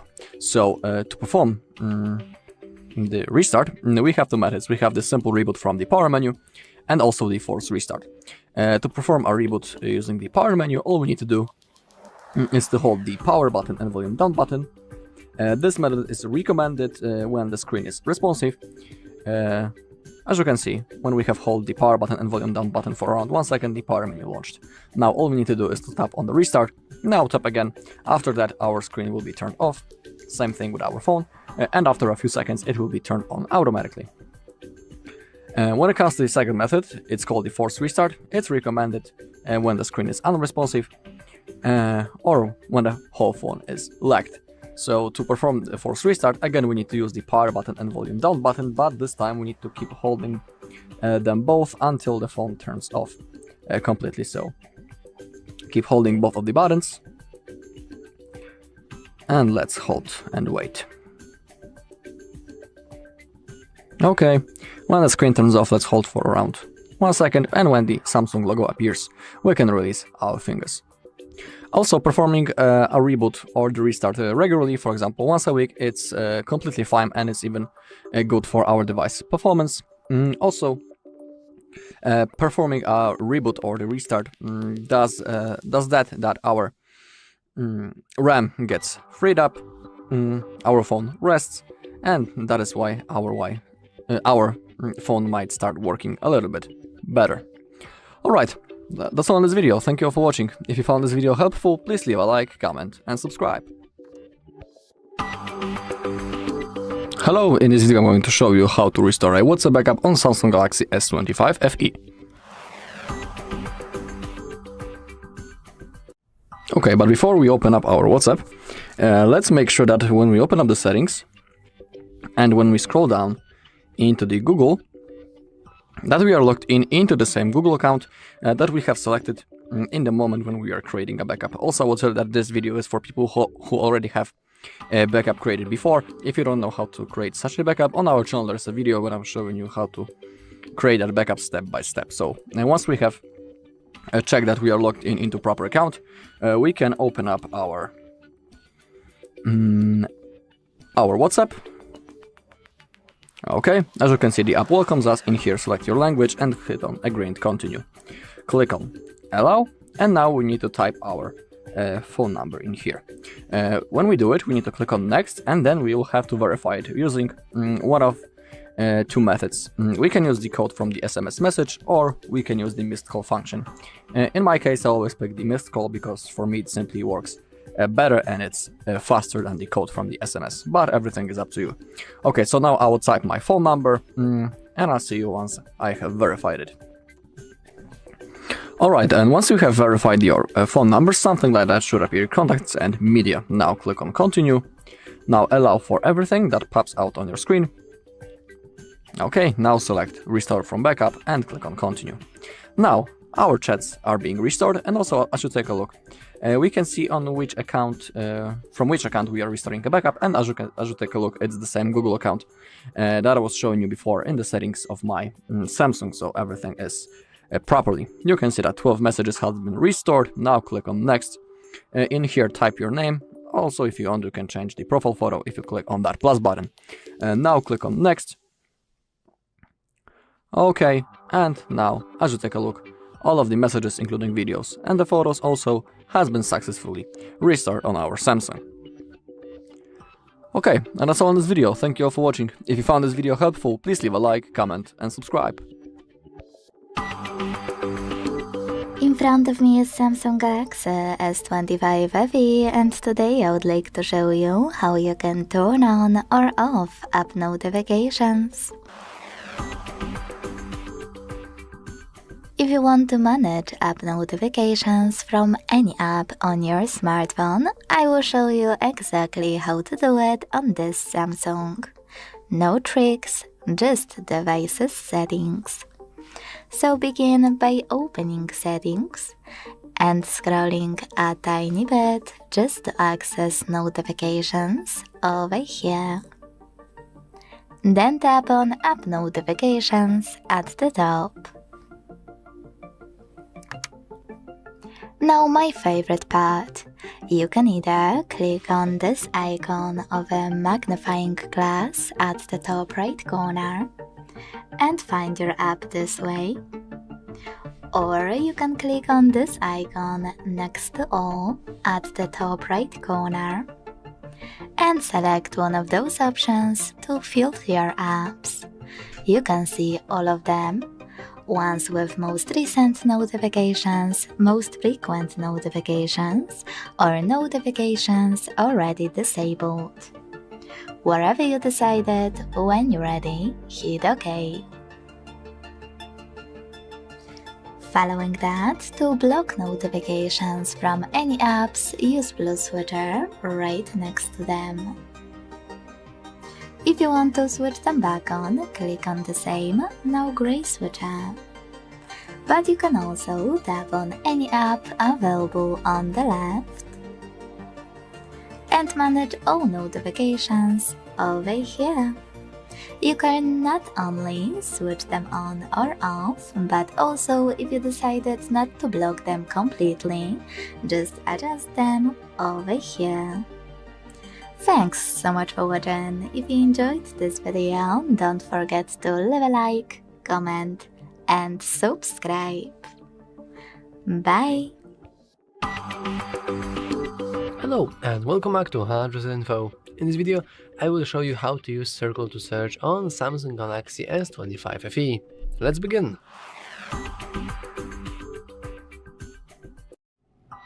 First of all, let's make sure that we do have Circle to search enabled in the first place. We can do that by heading into our settings, scrolling down into display, and inside display you want to navigate into navigation bar, and here we have Circle to search. Now it doesn't matter if you're actually the buttons user or swipe gestures user, because both of these features will work without any issues even if you have circle to search enabled. And in order to use circle to search, all you want to do is simply press and hold this handle right here, and now, as the name suggests, we can circle something and search it. So for example, we can circle the circle to search. Oh, the irony. And as you can see, now we are searching for the image. We have search screen of circle to search, so we have successfully found some sort of tutorial. And there are plenty of tutorials. But of course you can use it as something else. For example, we can go here and we can circle our Chrome Dino. And most of the time we'll also receive the AI overview of the thing we actually see. So currently this image displays the iconic Chrome Dino or dinosaur game, which is the endless runner game built into the Google Chrome web browser. And as you can see, we have plenty of information about it. And also what's really cool is we can share that image directly without actually using anything, so without using the drawing ability in the first place. We can even go into Drawing Assist, which should change some things inside in here to funny things, but let's not bother with that for now. And yeah, that's all for this video. If you found this useful, make sure to leave a like, subscribe, and as always, thanks for watching. See you next time. Hello, in this video I'm going to show you how you can create a backup of your chats in the WhatsApp on your Samsung Galaxy S25 FE.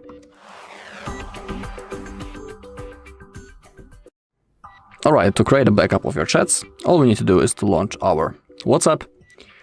Once we are here, we need to click on those three dots in the top right corner, and now click on the settings. Now find chats, scroll down a little, and click on chat backup. Okay, let's begin with a few things that we can change in here, and before we hit the backup button. Let's begin with the Google account. In my case, currently this Google account is selected, and that means that on that account our backup will be saved and stored. So simply don't forget password to this account, and don't forget the mail itself, because if you want to restore that backup in the future, you will need to be logged into the same Google account, and that you have selected right in here. Of course, you can click on add account and add another one. Okay, below we have the automatic backups. Defaultly this option is set on off. In my case I put it on the monthly, which means that each month the backup will be automatically made, and I don't need to do this manually. So it's pretty convenient and comfortable feature. You can also pick between other modes such as daily, weekly, or only when it's set backup. Simply pick the mode that you want. Below, let's also make sure that include videos option is enabled. And on the bottom we have end-to-end encrypted backup. If you choose to turn it on, in here you will be able to create a unique password that you will need to type in the future if you want to restore your chats. That's like an extra security feature, but be aware that if you lose that password, you won't be able to restore your chats. So if you choose to create it, simply don't forget it, but it's not necessary to create a backup. It's like an extra feature. Okay, also make sure that you have some free Google storage space. And now to create a backup, hit this green button, backup. Now the process will start. In my case it won't take long, so don't worry. Alright, when it disappears it means that everything went fine. As we take a look on the hour of the last backup, it's the same hour that in my case it's currently on the clock, so everything went fine. Alright, and that's all in this video. Thank you all for watching. If you found this video helpful, please leave a like, comment and subscribe. In front of me is Samsung Galaxy S25 FE, and today I would like to show you how you can operate vibration settings. If you want to manage all haptic feedback options this Samsung has to offer, don't worry, I got you. To do that, start by opening Settings. Then scroll to click on Sounds and Vibration. Now it's time to click Vibrate at the top in the middle to mute your device completely, leaving only vibrations. You can also select Sound right next to Vibrate and use the switcher next to Vibrate while ringing to enable or disable incoming calls vibrations. Now scroll, tap on Call Vibration here. Pick one of those patterns to apply the best one for your incoming calls. And also adjust intensity of it thanks to this slider at the top. To disable it completely, select Silent. After you go back, tap on Notification Vibration and do exactly the same, just this time for your notifications. Go back again, tap on System Vibration and use all of those switches next to all of those features to enable or disable vibrations feedback for them. Adjust intensity of haptic feedback thanks to this slider at the top. Then go back and last but not least, tap on Vibration Intensity section to adjust intensity for incoming calls, notifications, system, and media vibrations. All of it thanks to those sliders. Then use the switcher next to Vibration Sound for incoming calls to switch it on or off. Thanks so much for watching. If you enjoyed this video, leave a like, comment, and subscribe. Bye! Hello and welcome back to HardReset.Info. In this video, I will show you how to use AI Summarize in Samsung Internet on the Samsung Galaxy S25 FE. Let's begin!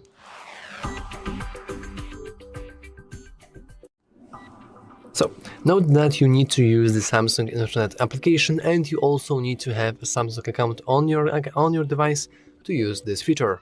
But after you have already logged into the account, we can head into Samsung Internet and you'll notice that, okay, I do have plenty of ads here, but I'm currently on a site that is like this news site related to games, and we have this gaming thing about Silksong and the creative director of Hell Is Us, I believe, that's warning about the premiere of said game. So, of course, I'm not going to read all of that. Instead, I can use AI Summarize to have a clear and very short summary of contents of that site. So we can enter into the AI button that's located right here at the bottom, and then we can simply go into Summarize. So let's here, and of course we do have, well, unfortunately it's not in English, it's in Polish, which is the language that the site is on. So you can go into Translate, and now we also have the ability to translate it into any English possible, and we have a nice summary of the site, and it reads that Hell Is Us creator criticizes Silksong's release, and yada yada yada, you can read it yourself. Basically, it gave us a very nice summary of a nice site, and I think this feature is actually really good. I don't think it's that good to actually convince me to start using Samsung Internet application.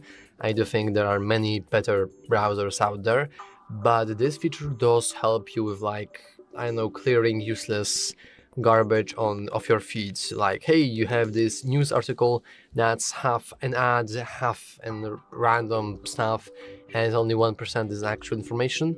And getting through that useless thing using the summary from the AI sounds like a very, very useful thing to do.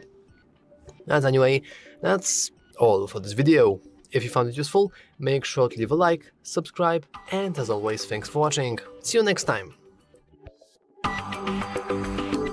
Hi everybody, welcome back to the HardReset.Info channel. Today I'm going to tell you how to hide photos in your Samsung Galaxy S25 FE.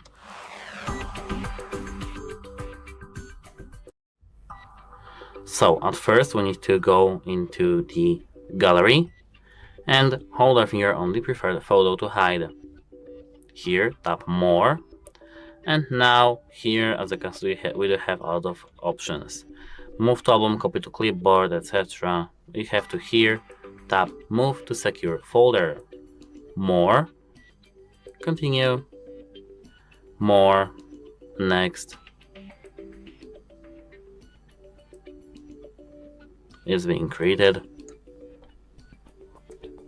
Here you can actually lock your apps, move files, everything is safe here.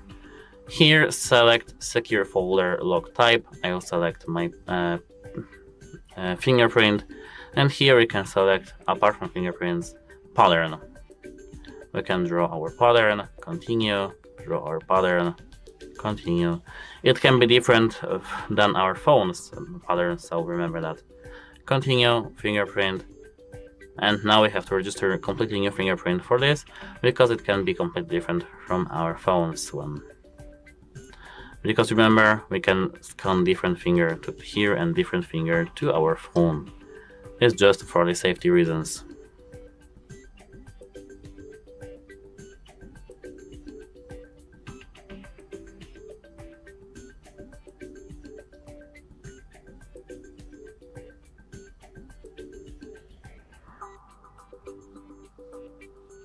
%, 85, 90, 95, 100. Tap Done, Allow, Next. In here, as I can see, close apps will locked or all activity. We don't really want to use that because we are only hiding photos. Tap Done, and now here, as I can see, moving items to secure folder. One item moved to the secure folder. And now, as you can see, we can search for the secure folder icon here. And now, as I can see, my files. And here, it should be in the images. Screenshot. That's how it works. Goodbye! In front of me is Samsung Galaxy S25 FE, and today I would like to show you how you can operate apps permissions. Begin by opening Devices Settings and scrolling to click on Security and Privacy section. If you are struggling to find and operate apps permissions, don't worry, you are not an only one. So after accessing Security and Privacy, you need to scroll all the way down to solve your first problem. Because after entering More Privacy Settings available at the bottom, you can scroll all the way down again to access Permission Manager. So now, where you know what it is, it's time to know how to manage it. Firstly, pick any feature you wanna manage. Let's start with Camera. Then pick one of your apps under one of those sections. Allowed all the time, allowed only while in use, or not allowed. Let's go with Firefox from not allowed one. Here you need to click on one of those options. Camera access for this app, allow only while using, ask every time, or don't allow. Now, for example, I want to pick the first option and allow my browser access to camera while I'm using it. So when I tap here and go back, I can see that Firefox just gained access to my device's camera while I'm using it. But here's my favorite part. Not many people know that you can pick any feature. Just to look for an app you wanna manage. Like I will access microphone. To manage my Instagram, I need to tap on Instagram app and instead of picking one of those options, select See All Permissions here. Then manage all of those, only for chosen app, the same way. Thanks so much for watching. If you enjoyed this video, don't forget to leave a like, comment, and subscribe. Bye! Hi everybody, welcome back to the HardReset.Info channel. Today I'm going to tell you how to use Circle to Search in your gaming assistant feature in your Samsung Galaxy S25 FE.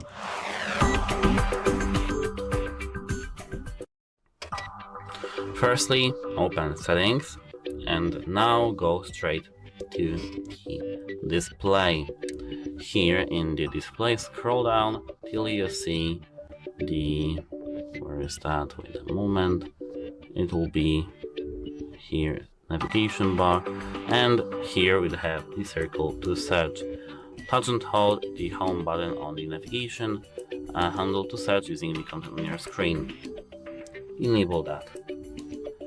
That's it from here. You have to just have it enabled, and now we can open any game. Let me, for example, open this game. It's just a game that I installed recently. Now we can click to lift that, and to use this gaming feature we have to hold on the navigation bar, and as you can see here we have some place, and something is here. We can search it. We have to circle this what you want just to see, and here as you can see I generated something about that. Here as you can see, in this casual scenario you have a princess tower under attack by goblins and skeletons. Actually no, but yes, that's how the game works. Here as you can see they have princess tower defense, card selection, area damage cards. Here they have all these tactics about from that.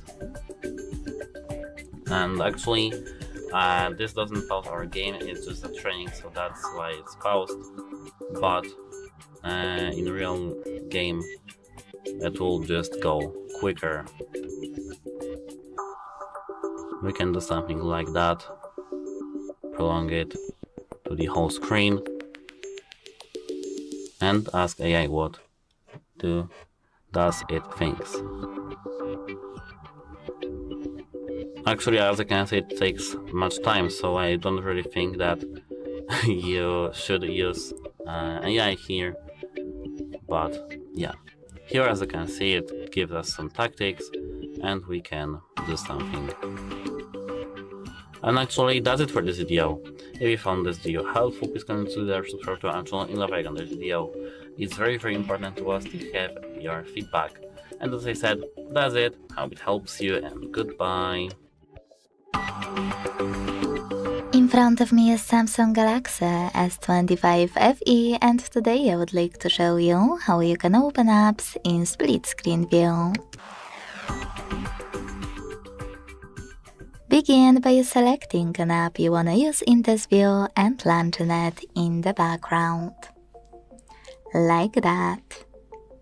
Don't worry, I tested it before recording on this and many other Samsung devices, and I can assure you it will work. So with this app opened like that, click on the icon of it available at the top. Then when you see this pop-up, select Open in Split Screen View. And then click on the second app you wanna use. I will go with Chrome. Finally, I can use both at the same time. Now to go back from this mode, you can either go back into background apps and swipe them, or you can hold those three dots in the middle and drag one all the way up or all the way down. To close the remaining one, just click on the home button. But now I wanna show you my favorite part of split screen view. Not many people know that you can tap on the same three dots, and thanks to those two arrows, switch places of them, like that. And thanks to this star, you can tap on Add App Pair to home screen or App Edge panel. This way, if you like this configuration of your apps in split screen view, you can save it on your home screen or in your Apps Edge panel. I will go with home screen.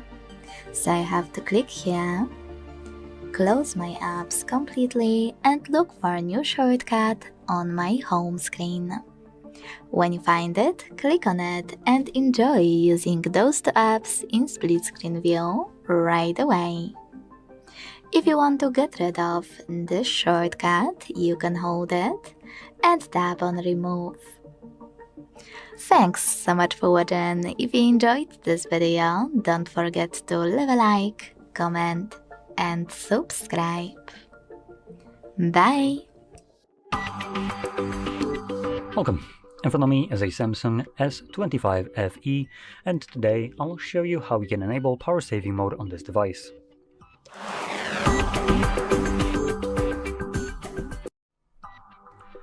So, to get started, let's swipe down from the top of our screen, and in this area right here, you want to swipe down again. This will extend the list of visible toggles, showing you power saving mode, which is one of them. So once you see this toggle, you can simply tap on it. As you can see, it enables it, gives you a quick message what it will do. We can also hold this toggle. This will take us to the settings where you can actually read and customize these options. So going quickly over this, background network usage, syncing and location checking will be limited, and Super HDR won't be available. And then we have additional things like limiting CPU speed to 70%, always on display, brightness, and high refresh rate, along with dark mode and screen timer being changed. Now, when you turn off your power saving mode, well, actually it needs to be on to be able to fiddle around with this, which is kind of odd. So you can change all of these right here. So maybe you don't want to have things like the brightness change, or maybe you don't like dark mode. You can toggle those off. One more thing in here, at the very bottom, you'll see limit apps and home screen. This last option right here, now it's very hard, but there's actually text below that actually explaining what it does. But to generally kind of explain this, it is a super power saving mode, like on steroids. So it limits your usability of the device by quite a bit. And its sole purpose is to preserve as much battery as it possibly can. Now, for it to be enabled, you need to first turn off your power saving mode, and you can toggle this switch on. And when you re-enable this, just to showcase this, there is our home screen. So you can see it removes a bunch of applications from here and just gives us information about time and battery percentage, along with giving us a couple apps. And to leave it, we can click on the three dots and select turn off power saving mode. Now, one thing to also keep in mind, when you toggle this switch on, whenever you actually interact with this, it will always re-enable this mode back up. So if you want to undo this, again, get back to the settings by holding it and turn it off. Let's try that again. There we go. And here we're going to swipe down and just toggle it off. So now whenever you enable power saving mode, it will be enabling just these options without the last one. So there we go. Now, if you found this very helpful, don't forget to hit like, subscribe, and thanks for watching. Hi everybody, welcome back to the HardReset.Info channel. Today I'm going to tell you how to enter the safe mode on your Samsung Galaxy S25 FE and how to diagnose the issues.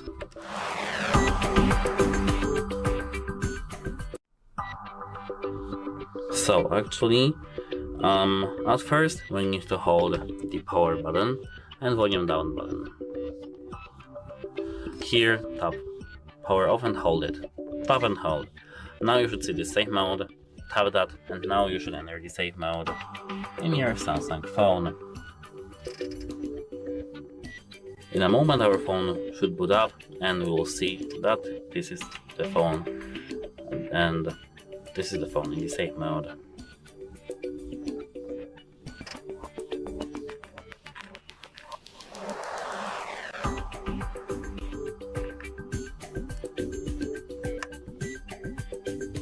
Here, as you can see in the bottom left corner, we have the safe mode. Now we can unlock our phone, and there are no third-party applications, so we can find and uninstall problematic applications. So if you have any issues in your phone with freezing, lagging, or something like that, and you have recently installed any third-party application like phone booster, cleaner, something like that, uninstall this application quickly. To do so, do this traditionally. Go to settings, scroll down to apps over here, and select the application that you have problems with. For example, here I have the M365 Copilot. Tap uninstall and tap uninstall back again. And that's how it works. To exit the safe mode, we have to hold the power button, volume down button until we see the the power menu back again, tap restart and restart. Now our phone should boot up normally without safe mode.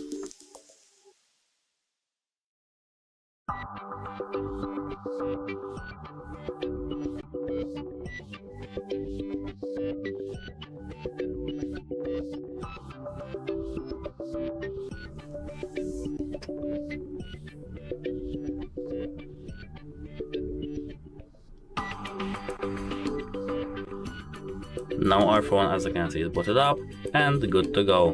And that's it for this video. If you found this video helpful, please consider subscribing to our channel and leave a like on this video. It's very important to us. And that's it, how it helps you, and goodbye! Hello and welcome back to HardReset.Info. In this video I will show you how to use AI Read Aloud in Samsung Internet on Samsung Galaxy S25 FE. Let's begin!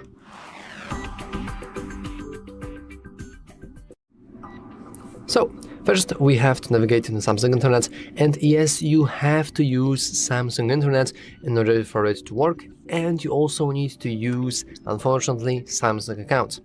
But after you have already logged in, we can see that I'm currently on this site. It has plenty of ads, but we don't really care about that.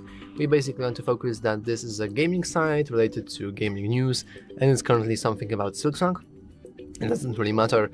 We want to use AI to read this aloud, and luckily for us we can do that without any kinds of problems. First of all, let's simply check ourselves these icons in the bottom corner of our phone, and we want to click the middle one, which is now these AI buttons.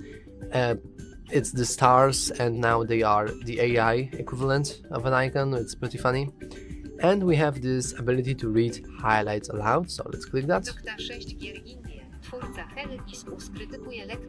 However, you will notice that, well, it is not in English, it's in Polish, because I have the site in Polish.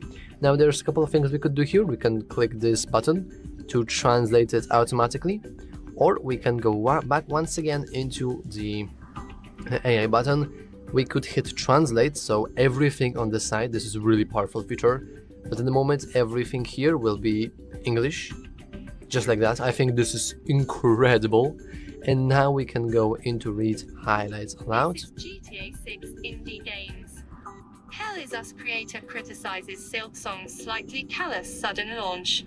Now, we technically could continue, but as you can see, this is basically the AI summary, but it's written out loud. I don't want to, you can basically hear that the AI lecture isn't as good, so I don't want to bother with recording all of this. But basically, with that feature, you can simply, for example, let's say you are scrolling through the news feeds, you're seeing something interesting, but you have to do something important. So you can click that news, you can read aloud using AI, while you, for example, prepare a meal or something like that. It's a pretty cool feature. It's not as good as AI summary, it's not as good as AI translation, but I guess it does have its usage. Anyway, that's all for this video. If you found it useful, make sure to leave a like, subscribe, and as always, thanks for watching. See you next time. Welcome. In front of me is a Samsung S25 FE, and today I will show you how you can enable and set up your Do Not Disturb mode.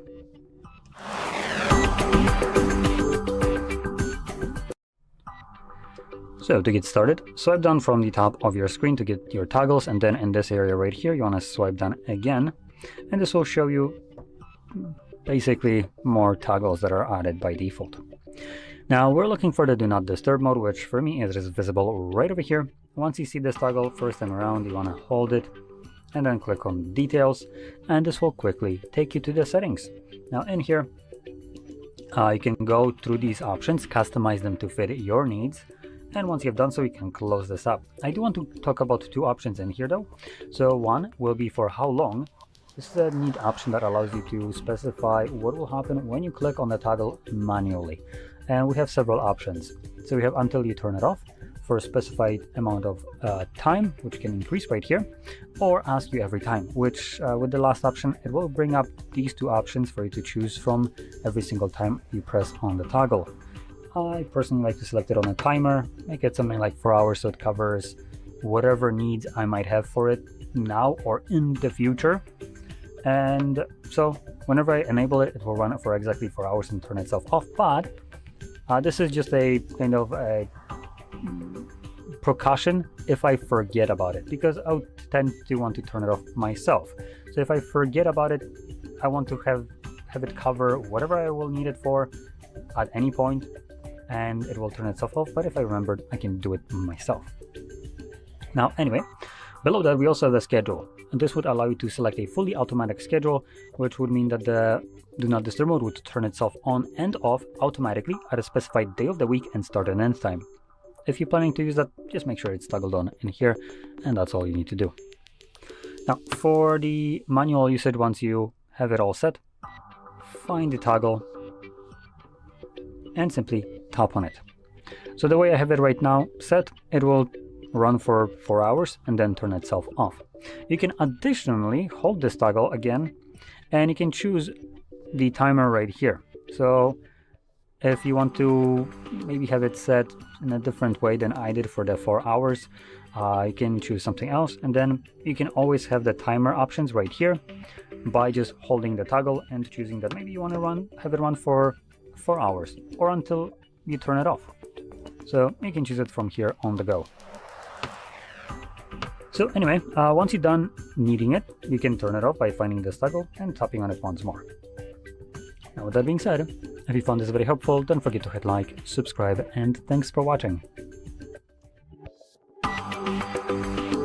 Hello and welcome back to HardReset.Info. In this video, I will show you how to use Circle to Search AI on Samsung Galaxy S25 FE. Let's begin.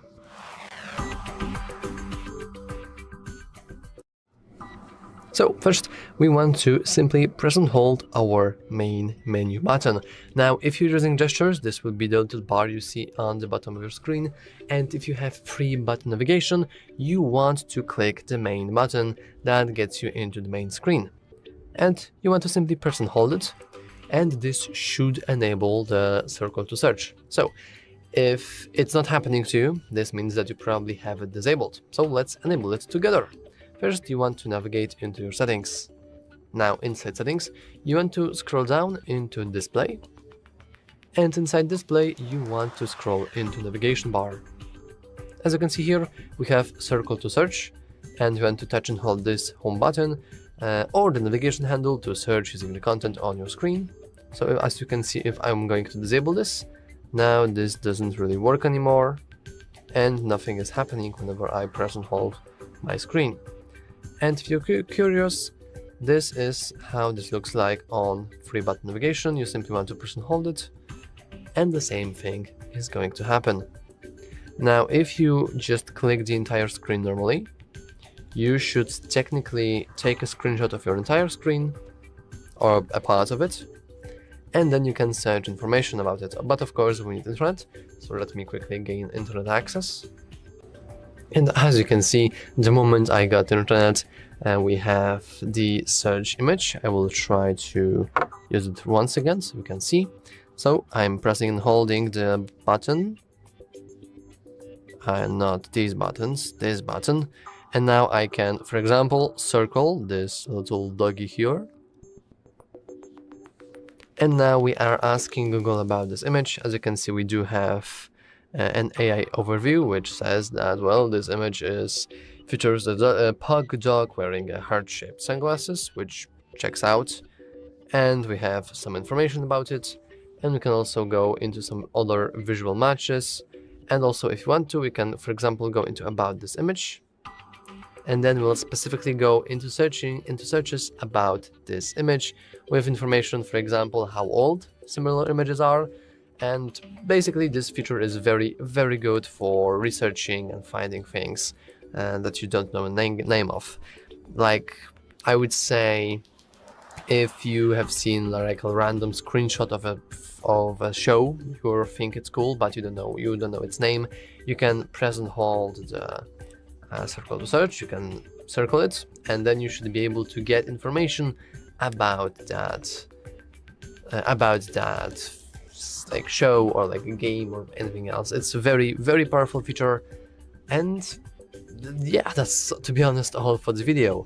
If you found it useful, make sure to leave a like, subscribe, and as always, thanks for watching. See you next time. Hi everybody, welcome back to the HardReset.Info channel. Today I'm going to tell you how to use the promote on your Samsung Galaxy S25 FE.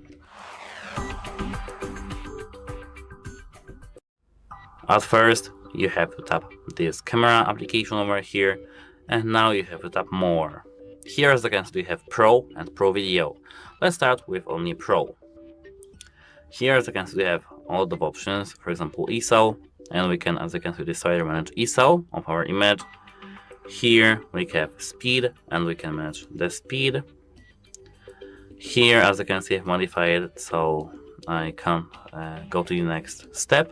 So in a moment, I need to leave it and go back to this, so that I can show you the rest of the options. Here we do have the autofocus, which can we set to center, multi or manual. As you can see, that's how it works. And apart from the autofocus, here we do have WB, and we can set, which is the temperature, and we can set the temperature of our image. Here, as you can see, I've modified the speed, so I can't show you how to modify the option in the middle over here. But that's how the promote works of the photo. Now I will show you the promote in the video. Let's leave that, and let's tap more again. More. Here we have Pro Video, and Pro Video has, as you can see, the same options: EV, and we can set actually the EV from -0.04 to +0 for 0. Here, as you can see, we do have speed. Here we have ISO of our image, focus, center, multi, and manual. Here, as you can see, we have the left and right channels of the stereo. And apart from that, here we have the temperature as well in the photo. And apart from that, here, if we tap these 4 icons over here, we do have here, as you can see, the tone, and we can manage our tone, contrast, highlights, shadows, saturation of our image, and basically during the taking of the video. And here we have aspect ratio of our video, which can be 9:21, 9:1 full, and 9:16. I mistakenly left the Pro Video. Here, if you tap these 4 things, for squares, here we have, as you can see, this microphone, and we can manage the microphone, Omni, Bluetooth mix, or USB. Here, if you tap this thing, we can set it, for example, to 8K, 24 FPS, or 30 FPS, which is normal mode. We don't have this 24 FPS mode. Here we have Ultra, HD, and 60, 20, 30, or 24. Full HD, which we have here 120 frames per second, low to 24, and HD. And that's how the promotes work in your Samsung Galaxy S25 FE. That's it, hope it helps you, and goodbye. Welcome. In front of me is a Samsung S25 FE, and today I will show you how you can hard reset this device through recovery mode.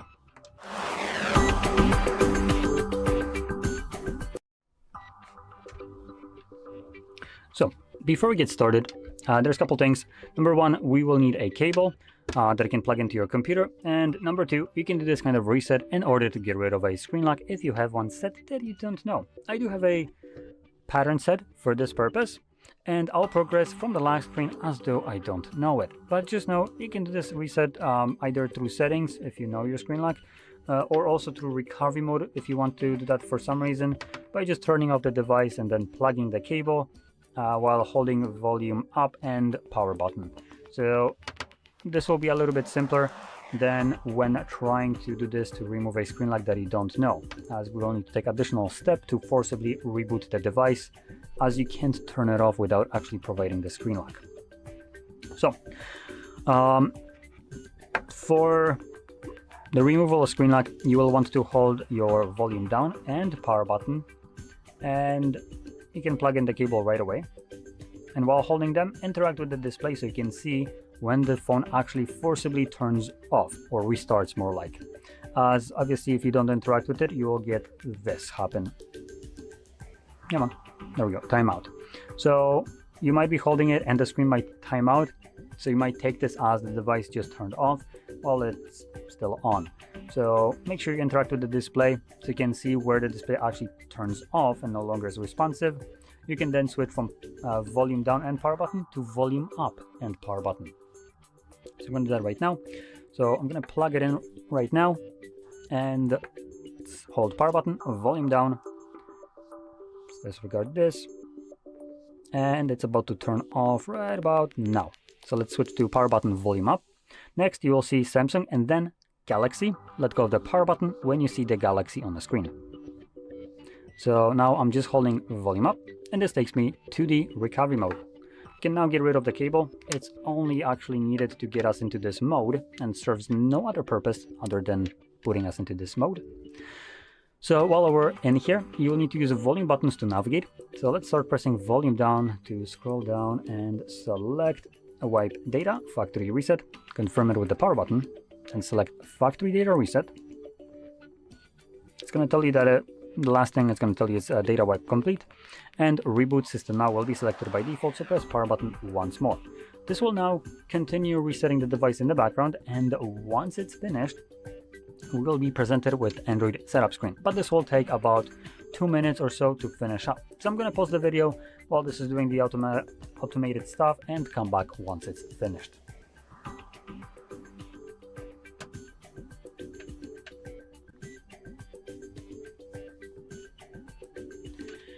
And there we go. The process is now finished. Actually took much quicker, less than a minute. So there we go.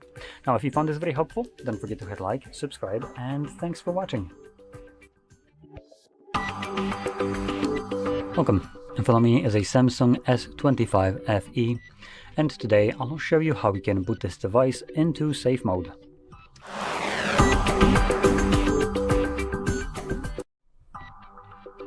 So, to get started, swipe down from the top of your screen where you'll find your power button, click on it, and then from the boot options, you want to hold power off. When you do so, you can see that it changes into safe mode. I'm going to click on it once, and this will now reboot the device and bring us into safe mode. Now in safe mode, only the pre-installed applications will function. Any app that was installed after the setup will be temporarily disabled, and neither you nor the device can start it up. Now on Samsung, this actually includes a lot of Samsung applications that you have, and even though typically those look like their default device applications, and by name you'd also think that they are default, they are not. Samsung installs a lot of their applications while you're setting up the device, which requires internet connection. Therefore, they're not part of the actual Android after the reset, and therefore they'll also be disabled in safe mode. Such as applications that will be disabled will be things like your browser, clock, calendar, notes, and other ones, which you will see in a second once the device boots up.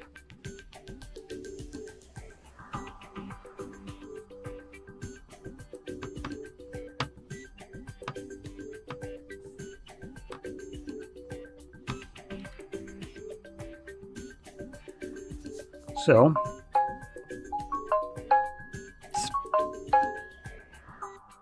any more notifications? Okay. So you can see every app that is kind of grayed out right there, like this, will not run in this mode.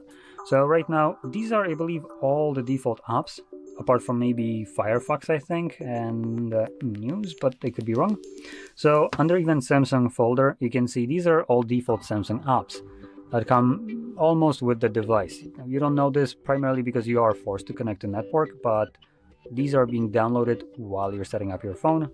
And we have things like Samsung Shop, Smart Things, a voice recorder, internet, wearables, wallet, find, and then a bunch of other things like members, Instagram, Spotify, Facebook, Google TV, Drive.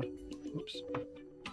And here we have some more like Copilot, Outlook, LinkedIn, and more normal ones: calendar, calculator, notes, YouTube Music, clock, and yeah, that's, I think, all the applications that are being turned off right here, but still more than you might be used to. And just to showcase this, if you try to open them up, it gives you this pop-up right here. So this is obviously done for troubleshooting purposes. So if you have a malicious application, that app can no longer run in this mode. And you can manage it, get rid of it, or fix the problem. Now, once you're done with safe mode and you want to go back to the normal one, so you can use all the applications, you're going to find the power button, and this time around you're just going to select restart. When the device boots back up, it automatically boots into normal mode. So with that being said, if you found this very helpful, don't forget to hit like, subscribe, and thanks for watching. Hello and welcome back to HardReset.Info. In this video, I will show you how to change screen size on Samsung Galaxy S25 FE. Let's begin!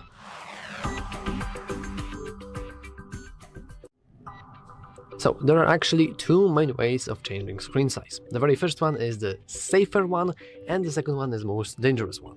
Let's start with the safer option. First, we want to head into our settings, but let me actually restart the settings, because I have some random things opened. And now, let's go into settings, let's scroll down and enter display. Inside display, you want to head into screen zoom. And in here we can increase the screen zoom, we can lower it down, or increase it even further. And by default it's something like this. So for example, we can boost the screen zoom and also font size to get this enormous screen that is very big. Or we can increase the screen zoom very small and then go into font size and small and also change it to something very small. And now we have this tiny little screen. And as far as I know, this is the furthest you can go with customizing your screen size. However, we can also do something more. If we leave to the main settings screen and scroll all the way down, we can head into developer options. Of course, if you don't have developer options, you can easily enable those if we go to the About Phone, Software Information, and you want to click Build Number a couple of times. Anyway, we want to go back into our developer options, and inside here we want to find a section called Drawing. So this will be Input, and here we have Drawing. And inside the Drawing, we want to locate minimum width. As you can see, currently it is set to 360, and I believe this is the default amount. We can decrease the number to, I think, maximum of 320. Yep, and this is the biggest size possible, but you can also make a nice combo with it with the screen zoom I showed you earlier. However, we can also increase this value to incredible amounts. So for example, from 360 we can double it down and go into 720. And as you can see, now everything is really tiny. Like, it's so tiny that our screen started behaving like it's a tablet, which is pretty funny. And this is where the warning comes in. If you will set it as something very small, like actually in the terms of the minimum width very big, like, I don't know, 900, everything will be very small. As you can see, we can barely see anything now. And if you will go even further, like so small, you will end up in a way when you can't really get it back, because you can't manually click every single option and get it back. This is very important to be very careful. So now I will try to click minimum width. I have managed to do that. And now we can set it back as 360. But you'll notice that we still have this weird glitch. In order to fix that, all you want to do is go back to display, screen zoom, and simply change screen zoom once, and this should fix the issue. So yeah, that's how you can change screen size on Samsung Galaxy S25 FE. If you found this video useful, make sure to leave a like, subscribe, and as always, thanks for watching. See you next time.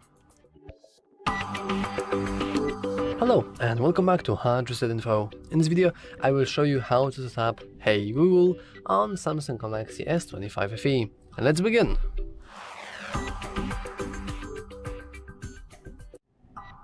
For the purpose of this video, I will also enable the Google Assistant on the power screen and power button, because as you can see, power button currently actually gets us into the power menu. So let's change it by heading into settings, scrolling all the way down into advanced features here. Now you want to go into side button, long press, and let's go into Digital Assistant, and let's make sure that it is from Google. Now in here we can go into this cogwheel, and you will notice that we actually have no way of getting into the AI assistant itself, well, at the first glance. In order to go into the settings, we want to leave the advanced features, and now let's go into Google. Let's switch from recommended to all services, and now we want to find something called Search Assistant and Voice, which is right here under settings for Google Apps. In here we can go into Google Assistant, or even better, we can probably go into Gemini. So let's go into Hey Google and Voice Match. And as you can see, this device, Hey Google, is currently disabled. So let's enable this. But now we actually need to register our voice so the Gemini knows our voice. So I will go with I agree, and I'll probably be going through process of reading a few things aloud. Yep, so let's go and activate voice match. Oh, looks like we have already set up the voice match with our assistant on another device. So the previous recordings are fine. However, I don't really trust this. So what's really cool is that you can just delete the voice match model, just in case. Now we can enable it once again, but this time we'll actually need to record our voice, or not. Okay, so let's retrain let's retrain the voice match model, and now I will go through the process of reading a few things that they asked me to read. Hey Google, help me write a thank you note. Hey Google, what's the weather tomorrow? Okay Google, explain how a rainbow is formed. Okay Google, set a timer for 5 minutes. Sounds great. So our Hey Google is ready, and now we should be able to actually use it. So let's try, and let's go with Hey Google. Finally. So we can, for example, go and Hey Google, can you ask the viewers to like and subscribe?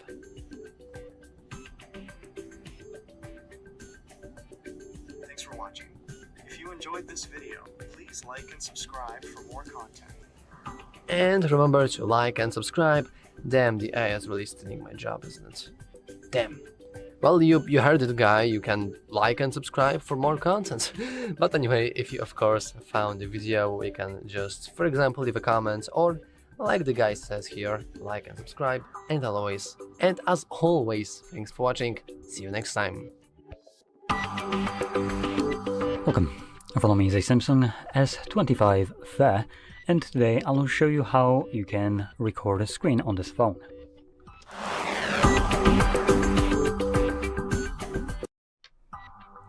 So to get started, you want to swipe down from the top of your screen, and in this area you want to swipe down again, which will extend the list of visible toggles revealing screen recorder. Simply tap on it, and you can choose what kind of sound will be recorded, none, media, or media and mic, and also you can choose if you want to record the touches on the screen, which will be visible as a semi-transparent gray dot. I'm going to keep it as it is set right now. Click on start recording. This begins a 3-second countdown, which we can skip. And whatever you will do right now will be recorded by the device. Now there is a little bit of a limitation, for instance with shit like this. So you can see we have right now a page where we can log in. I want to stress, we have something visible right here. Let's close this up, and I'm going to stop the recording by clicking on the square. This will automatically, as you can see, save the recording to your gallery application, and it should show up under pictures or under albums as see view all screen recordings. And from here you can view it. Now what you're about to see is this thing that I was mentioning, and boom, login page. See something missing here? Because I surely do. So this is basically applications having a little bit too much control over your own device, So it's basically blocking the screen recorder without ever even asking you for your permission or even letting you know that it's doing that. Now, some other devices nowadays do give you this kind of pop-up that basically can't record it, but Samsung and here it doesn't. And this, if at least in my opinion, is a complete blatant kind of intrusion on your privacy. You have never installed Netflix, or not Netflix, but Spotify in this case. It comes with the device. You might not own the account to it, nor have ever created one. Therefore, you have never given it any kind of permissions, nor agreed to the terms of service. Yet this application, when you click on it, decides to do whatever the hell it wants. And it's not the only one. There is other ones, for instance, like Netflix. That's kind of why I blurted out the name of it before. And any kind of other streaming platform for music, movies, shows, or whatever. All of them decide to basically completely violate your rights and your personal device and what it can do without ever even asking you for your permission. So, for people that, I don't know, want to have the ability to record whatever they want to record on their devices, I recommend any kind of alternatives which you can, for instance, find for Spotify. There are cracked versions of it. You can check out something like, let's just say, continued by Advanced. I don't want to say the actual name fully because I don't know how well the algorithm picks it up, and YouTube isn't necessarily too fond of this kind of thing. But in there you'll find a bunch of different options for you to download things like Spotify and YouTube Music, and so on. Though I want to point out YouTube Music doesn't really work right now, so you could check out something else like Retro List. It's basically the same equivalent to YouTube Music. It is still based on YouTube itself. But in any case, with that being said, hopefully you found this very helpful, and if you did, don't forget to hit like, subscribe, and thanks for watching. Hi everybody, and welcome back to the HardReset.Info channel. Today I'm going to tell you how to do the factory reset of your Samsung Galaxy S25 FE. At first, the first way when our screen is responsive is going straight to the settings. Here, go straight to the general management of your phone and tap reset over here.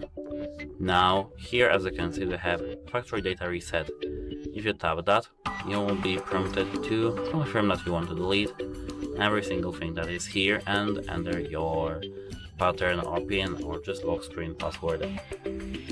That's this first thing that's best for us, and I'd recommend to use this thing because here we can see what's done, what will be done, and I think that it's just safer than using the recovery mode. But if your phone is locked or unresponsive, we can easily do a factory reset using the recovery mode. To do so, hold these two fingers on the power and volume down until your screen goes off.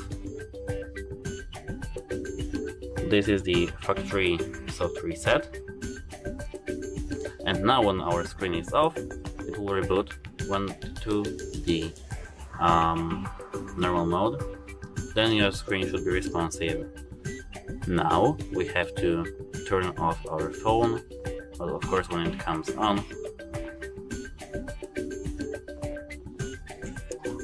And to do so, hold these two buttons again, tap power off and power off, then draw pattern. And now what you have to prepare is a USB Type-C cable that has the data in it. I mean, has the data transmission. If it doesn't work for you, try changing the cable.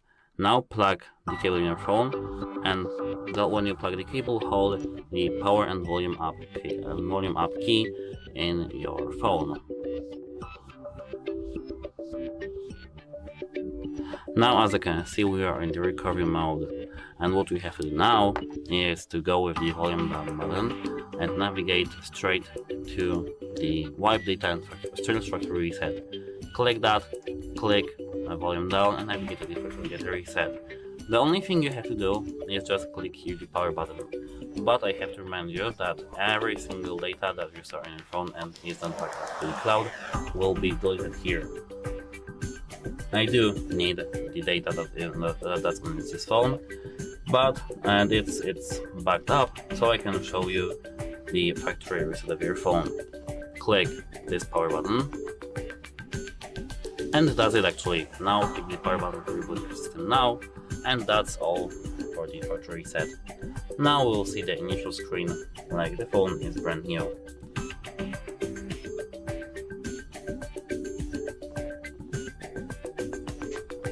Of course, if the Google account was on your phone and it was logged in, after the reset you will have to log in with that account to pass the factory reset protection.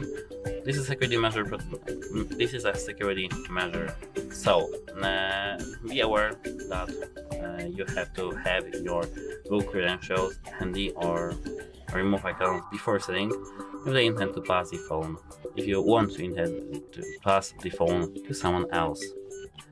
Now I can unplug my phone from the PC, and this is the initial screen. And that's it for this video.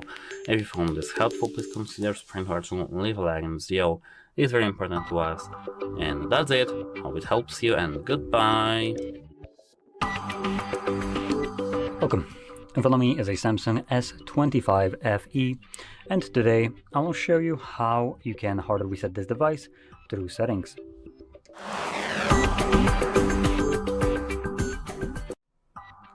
So to get started, you will want to open up your settings application, and in here scroll down to General Management, and at the bottom you will find Reset. Swipe down again, and at the bottom you'll find another option, Factory Data Reset. When you click on this, it will present you with the list of data that will be removed by this process, which importantly includes things like music, pictures, and all user data. So if you have anything of that sort that you like to maintain, make a backup copy of it before we go any further.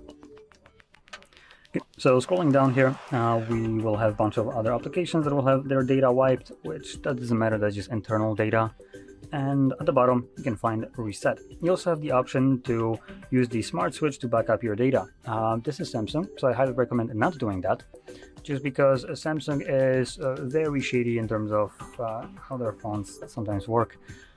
Speaking from experience, I try to back up my device using anything else, and for some reason my device would be disconnecting from a wired connection to my computer while I'm physically moving data, but the same thing didn't happen when I was using Smart Switch. Because, you know, by doing the Smart Switch and forcing people to use that, they're basically locking down their data into their own ecosystem. It's a scummy, shitty way to force people to basically stay with them. Otherwise, your data just kind of becomes unavailable to you. So no matter what, it might be easy, but if you don't mind, I just urge you to step by step copy the data over to your computer manually by dragging the actual folders with files yourself. And don't do the entirety of it, because like I said, it will probably result in the device just disconnecting for no freaking reason, just to basically prevent you from doing this kind of easy backup, which would make it so you can restore this data on any other device. So just copy over like folder by folder, if it's bigger one where it has like multiple dozen of gigabytes, and just transfer over portions of it, and eventually you get through this, and you can then ignore the existence of Smart Switch and obviously have access to your data on your computer, first of all. Number two, that data will be available to you for restore to any other device.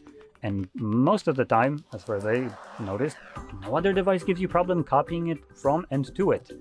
It's just Samsung, from my experience. Maybe I just had a faulty device, but shit, if a device for nearly $2,000 is having problems copying the data only one way and not the other, that seems like a deliberate choice. Anyway, so I don't recommend ever using this. Moving on. If you have some kind of screen lock, you do need to confirm it. I have a pattern. And furthermore, if you have a Samsung account signed in on a device, it will force you to sign out of it before you can select and delete all data.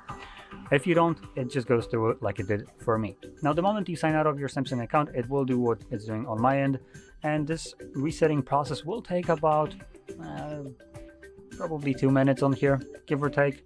And once it's completed, we will be presented with the setup screen. So I'm basically gonna pause the video and come back once it's actually finished resetting.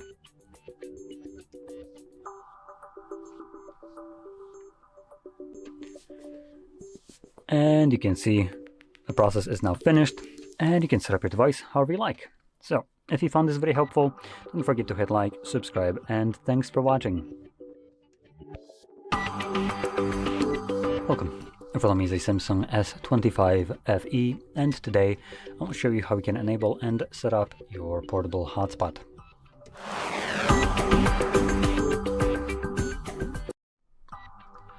So to get started, swipe down from the top of your screen. There we go. And in this area right here, you'll find a bunch of toggles. We're going to swipe down in here once again, and this will reveal all the toggles. Now, one of them should be our hotspot toggle. So let's see if I can actually find mine in a obviously relatively quick manner. And yes, I did. There it is. So once you find this toggle, first time around, I recommend holding it, as this will quickly take you to the settings. Now, in here, you'll find your password, which is a randomly generated one. I recommend getting rid of it and then setting up your own new password, which will need to have at least 8 characters in length. That can be letters, numbers, doesn't really matter. Now below that, we have the band. So I do want to give props to Samsung for doing this kind of slider, as it gives you a quick kind of understanding of what you're sacrificing. So the further you go, obviously the lower the performance will be, but the higher compatibility. Well, if you keep swiping it to the right, you'll get higher performance, lower compatibility. And the compatibility is very dependent on the type of device. So most newer devices obviously will be compatible with the 6 GHz band right here that we have, which you can see right here. Most devices, relatively new ones from like several years back, will have a 5 GHz one, so that shouldn't be much of a problem. But the 6 GHz one will be limited. So your device needs to have Wi-Fi 6E, specifically with the E. There's Wi-Fi 6 and 6E. So the 6, moronically by the name, Wi-Fi 6 is actually 5 GHz one. So if you select it on the last one, this only gives you the hotspot that will create Wi-Fi 6 GHz one. And therefore, any kind of device that isn't supporting 6 GHz band, which, like I said, would subsequently include devices that say that they support Wi-Fi 6, just as a standard, not as a band, will not be able to see this network, because this frequency will be outside of its range. So what I recommend doing is, if you don't know what to select here, is either moving it all the way to the other side. 2.4 GHz used by literally every device that has Wi-Fi connectivity. So you can do that, or you can just basically start with 6, turn it on. If your device that you want to connect with to this hotspot with doesn't see this network, go back here, change it to 5. If it doesn't see it again, then change it to 2.4. There is a in-between with 2.4 and 5 GHz. I don't recommend changing that, as this will host 2 Wi-Fi signals at the same time for 2.4 and 5 GHz. Therefore, it's going to be consuming more of the battery. So there's really no reason for it. So anyway, select whatever you want to do, and then make sure you click on save. Yes. And there we go. So the settings are now changed. We can close this and now find the toggle once again and simply tap on it, click on OK, and you can see we have the icon showing us that our hotspot is now enabled and we can connect with other devices to our hotspot. Now, once you're done using it, you can either wait for the device to automatically turn it off, as it is selected by default to turn off your hotspot after some amount of inactivity. And if you don't want to wait, you can find this toggle once again, tap on it once more, and this will turn it off. So with that being said, hopefully you found this very helpful, and if you did, don't forget to hit like, subscribe, and thanks for watching. Hello, in this video I'm going to show you how you can reset Samsung Galaxy S25 FE. Okay, so in front of me I'm using the Samsung Galaxy S25 FE. And that's that's the real phone, to be precise. I'm not using anything similar to it. It's the S25 FE. So we have two methods how we can reset our device, and let me show you both of them. The first method is simply through the settings. That's the easiest way and also recommended way of performing a reset. To do it, we need to open up the settings. Once we are here, we need to scroll down until we find the general management. Scroll down again a little and click on reset. In here, the phone also suggests us to create a backup. I also highly recommend it. Thanks to that, even after the reset, we will be able to restore our data, because we need to be aware of that. Performing a reset will cause this, that all of our data will be erased from our device, so have that in mind. Okay, and now to reset, scroll down all the way and click on Factory Data Reset.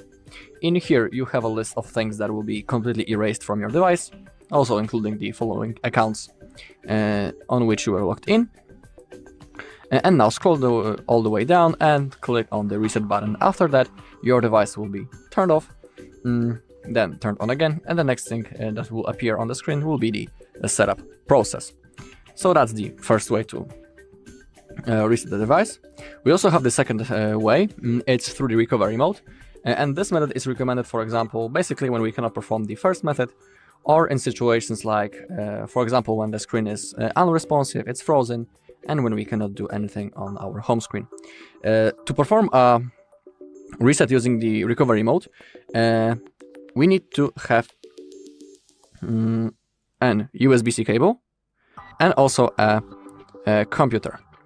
We need to connect our device into PC or laptop using this USB-C cable. So that's what I'm going to do. Simply connect it. Now we need to power off our device, hold the power button and volume down button at the same time until the power menu launches, and click on power off. Okay, now to enter the recovery mode, we need to use the two button combination. We need to hold the power button and volume up button at the same time. I'll also connect my phone once again just to make sure that everything goes fine. Okay, and now we need to hold the power button and volume up button at the same time, and we need to keep holding.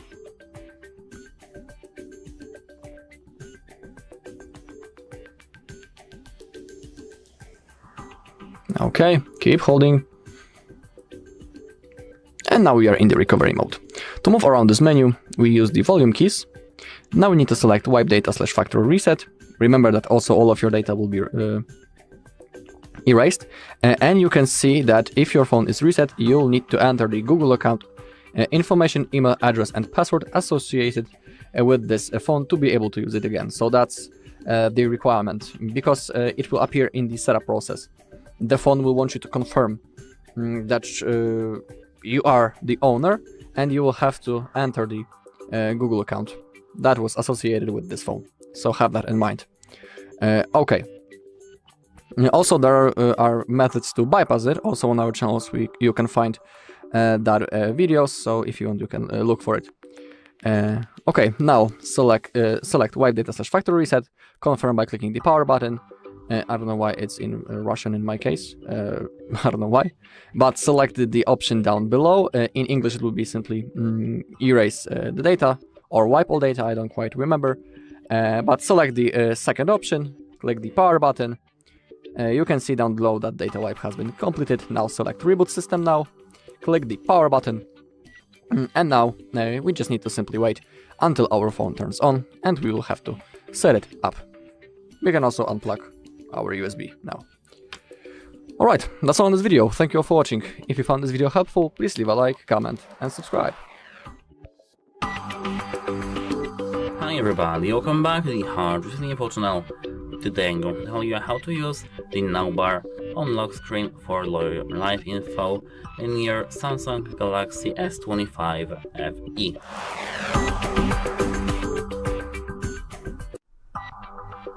At first we have to go straight to the settings of our phone, and now we have to go into the lock screen, which is over here, lock screen and AOD. Here, as you can see, the fifth option is no bar. Tap that. Here, if we tap View More, we can find all the different things.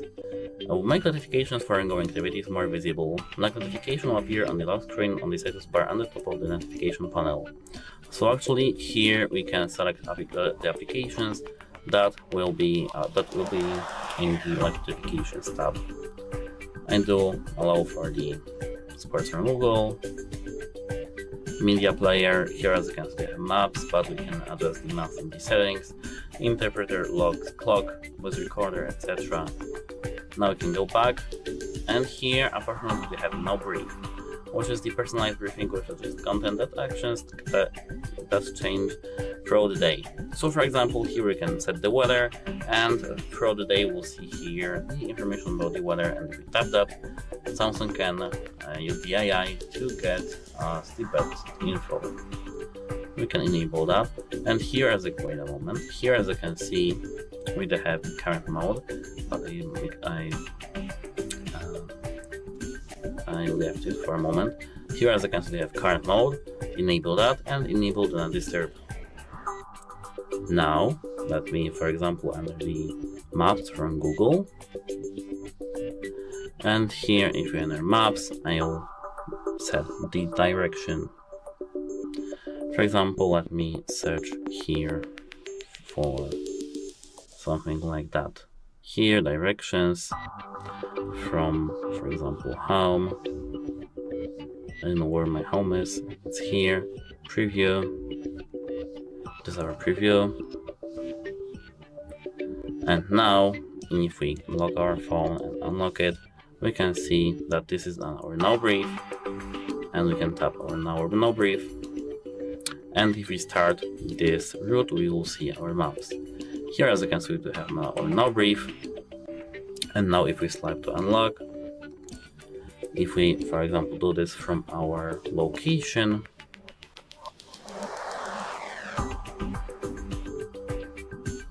we can see that here we'll see. Wait a moment, let me enter my lock screen. Here, as you can see, we have our live info about our navigation. We can now here, if we turn on our phone, we can tap that and exit navigation to stop navigating. It's that easy actually. This is all for the live info now bar. As for the privacy, you can use nowhere even when the phone is locked, as you can see. But if there is some sensitive info, you can adjust that while going back to the settings, and here in the settings, go here to just lock screen IOD here, and search for the doesn't hold to edit. Check that, because you can unlock your phone then to use to edit this. And apart from that, you can go back and go straight to the notifications over here.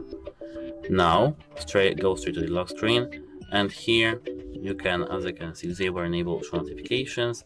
You can, for example, set cards, and apart from that, you can tap hide content when locked. Hide when locked, and actually that's it for the privacy things. And actually that's it. Hope it helps you, and see you in the next video. Goodbye. Hello and welcome back to HardReset.Info. In this video, I will show you how to use Google Lens on Samsung Galaxy S25 FE. Let's begin.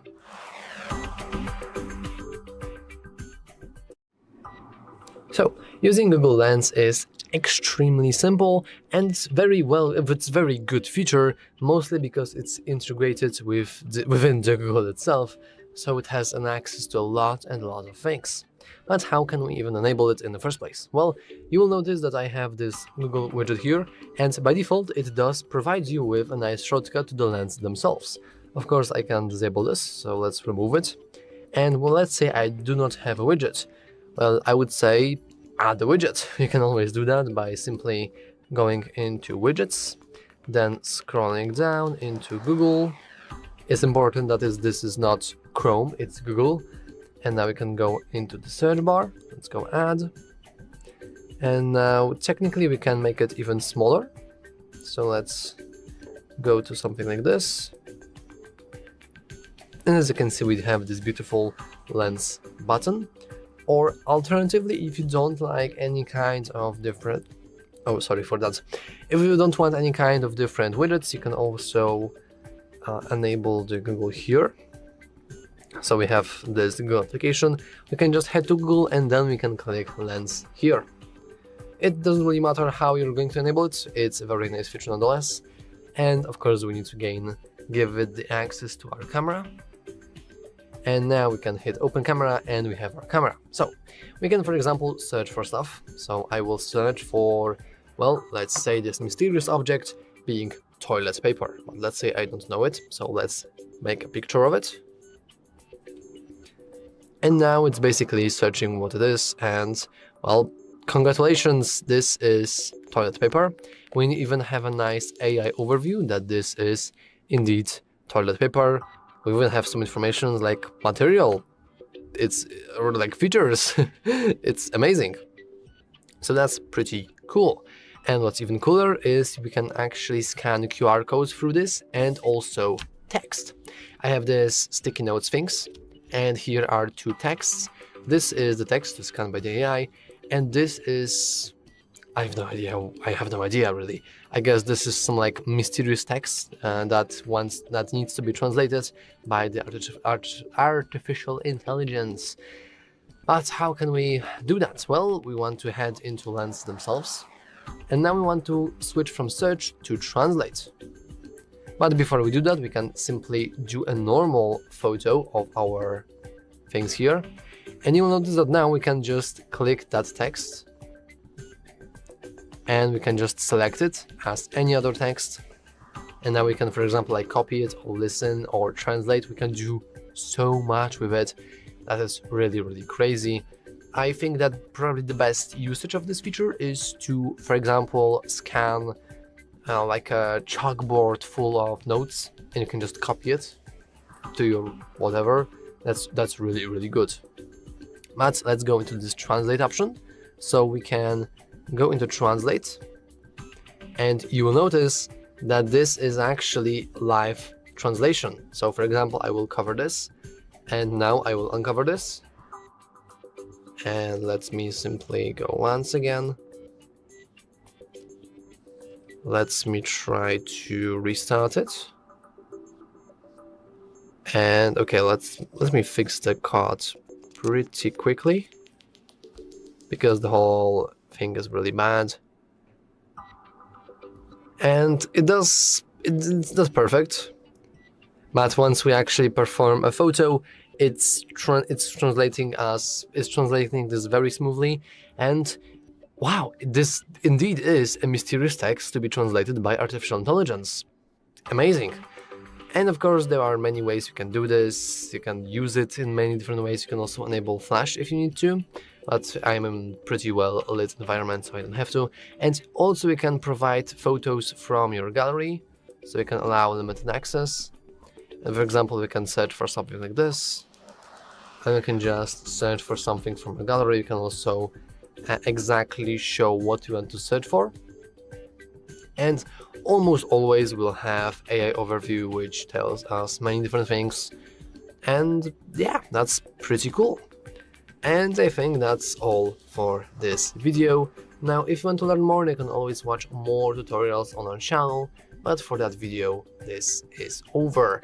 If you found this video useful, make sure to leave a like, subscribe, and as always, thanks for watching, and yeah, see you next time. Hello and welcome back to HardReset.Info. In this video, I will show you how to use AI Call Assist, which is real-time color translation, on Samsung Galaxy S25 FE. Let's begin!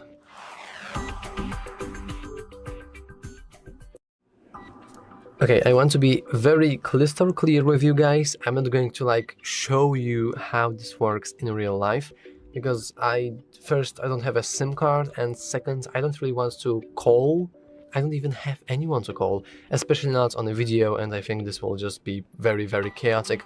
But I will show you how you can enable this feature, and I will basically talk about the rundowns on how to actually use it. So first we want to go to, okay, damn, I kind of gave you spoilers.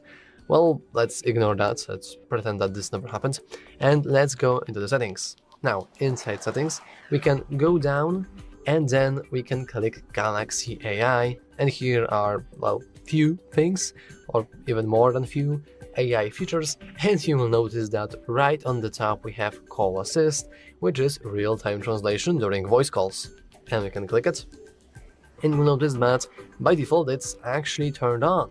Now, it won't really provide you with translations automatically, you still have to manually click the AI button if you want to do that.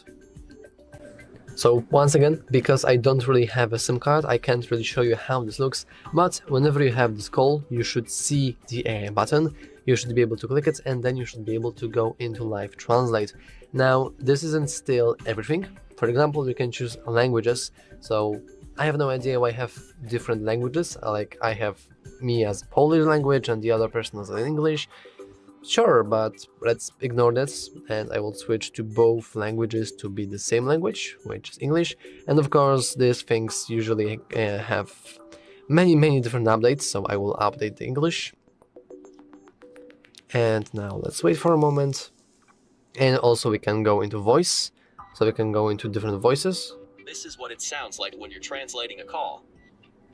This is what it sounds like when you're And basically you want to choose if you want to get the male thing, the male voice or the woman voice, it doesn't really matter. And also we can mute our voice, so the other person will only hear a translation of what you say, or we can mute the other person's voice, so we won't really hear them, but we'll hear them translation. This is specific feature. I don't think you will like it, but if you want, you can always enable it. But even though technically you have two voices, I still like to listen to the original caller instead of only the robotic recreation of it speaking my own language. But anyway, that's pretty cool, I think. Also, I just realized that having both languages being the same is kind of stupid. It kills the point of live translation, which is just pretty funny. And what's really cool is we can go into language and voice presets or presets for every single person, because you'll notice that that would be pretty stupid that, oh hey, my friend number 3 is calling, let me simply go to the live translate settings and let's change the other person to Spanish because he's Spanish. That's pretty dumb. So instead we could go into languages as well. I'm sorry, I'm really talking, I'm mumbling without any sense. Okay, so instead of doing that, we can go into language and voice presets. Then we can add a number of contacts. So for example, let's say that the Bob is my friend from Spanish or whatever, he's taking Spanish. We can add languages, we can search for Spanish, which is here. So let's go with Spain, we can download it, which will probably take some time. As you can see, this is a pretty large file. Yeah, it's 442 megabytes. Damn, that's okay. I'm kind of surprised even. But it was really fast anyway. I really didn't have to pause the recording. So let's just say that I have this friend that's speaking Spanish, and I can set him as Spanish speaker. And of course, let's say that he's a male, so let's give him male voice. And so I'm talking English, he's talking Spanish, he's also male. And also we can enable the speech rate, which is pretty cool if you have troubles understanding things. And yeah, now we can go back and we have this guy. So even though other things are Polish and English, if we get a call from the Bob, we'll actually use Spanish instead. It's a very nice feature, you can fully customize it, you can go into presets for every single contact on the device if you want to. And yeah, I believe that this is very powerful feature, and it should help with communication between different nationalities. And what's really cool is the last option on Live Translate and other apps. As you can see, this is also available in Meet and Instagram, though it could be available in more applications, but just I don't really have them. Oh, that would be really cool if that would be enabled in Discord. Oh yeah, that would be amazing. But as you can see, I have only installed 3 applications that actually support it. The first one being Meet, the second being Instagram, and the third being your typical call application itself. But anyway, that's all for this video. If you found it useful, make sure to leave a like, subscribe, and as always, thanks for watching. See you next time. Hi everybody, welcome back to the HardReset.Info channel. In today's video, we're going to go through setting up and using the dual SIM or eSIM functionality on your brand new Samsung Galaxy S25 FE. So as actually we are gonna need this SIM card and a needle, which is the SIM card ejector. So at first we need to insert the first SIM card into our phone, and as you can see, the SIM card slot is over here. Let me just use my SIM card reopener. We have to just put this needle in here, push it towards the phone, and remove the tray. As you can see, it's rare to have the dual SIM in newer phones like this. So actually, I am very pleased so that we have it here. Now let's place our SIM card on our tray, and as you can see, if it's on the same level, like now, it's ready to be placed in our phone. Be prepared to have it on the number 1, SIM number 1, not SIM 2. It's because setting up the eSIM is working only when SIM is only on the SIM 1 port. As you can see now, our SIM card is almost here, almost set up, and now we can unlock our phone. And at first, to set up the dual SIM or eSIM, we have to go straight to the settings of our phone. In a moment, because our phone has set up settings. Now we have to go straight to connections. Here we have to go straight to the SIM manager over here. Now, as you can see, we have the SIM 1. If we have 2 SIMs here, we have here preferred SIMs. We can set it for calls, messages, and mobile data. Apart here, if you have more SIM settings, here we have dual SIM always on. If you have 2 SIMs, either one eSIM on or 2 physical, we can set dual eSIM always on, dual SIM always on. Here they have SIM card security. We can lock SIM card, but I don't really think that it's useful. And apart from that, here we do have add eSIM. You can tap that to add the eSIM. You can tap scan QR code, and then you can scan the QR code. But now, let me insert my second physical SIM card. Here, as you can see, we do have the second SIM card over here, and now let's place it in our phone too. It's easy. Either scan the QR code of the second one, or just have 2 physical ones. It will be difficult to place it in, but don't worry, we'll go through that. Same level, in our phone. Let's place that. And now let's go back to the system settings. As you can see, if we have 2 SIMs, our phone asks us to set the SIM names and icons. I will leave it as it is. Next, and here we have preferred SIM for calls. Let's tap SIM 1 and tap Next. Preferred SIM for messages, SIM 1 or SIM 2. Next. Preferred SIM for mobile data, SIM 1, done. As you can see, now here we do have 2 SIM cards. and we can activate both lines actually. To activate both sims, it just has to be turned on. This one and this one has to be the right, where you have this circle on the right and it's blue. That means that this is enabled.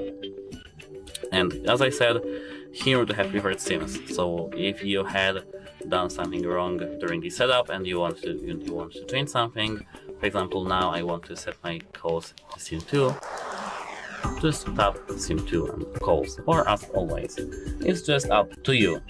It's not easy actually. Here we have messages, mobile data. Now we can scroll down and I will show you this one. Here, as you can see, the wall sim always on. We can tap that, and here we have phone numbers. Now we can go back, tap lock eSIM settings, and here we have these eSIM settings like add eSIM, remove eSIM, and remove all eSIMs. SIM card security, we can lock SIM 2 and SIM 1 just for the security and safety. And if we tap on each SIM, we can tap edit name and icon, and we can tap each name and icon. For example, I want this one to be my home number, and we can edit this number to home. Done. Now we can go back, tap SIM 2, tap edit name and icon. I want this one to be, for example, to the flights or something like that, I don't know. And let me add the name flights. Done. As you can see, now we have two SIM cards that are easily named and can be switched over here. And actually, that's it for this video. If you found this video helpful, please continue to subscribe to our channel and leave a like to this video. And as I said, that's it. See you in the next video. Goodbye. Hi everybody, and welcome back to the HardReset.Info channel. Today I'm going to tell you how to edit the photos in your brand new Samsung Galaxy S25 FE.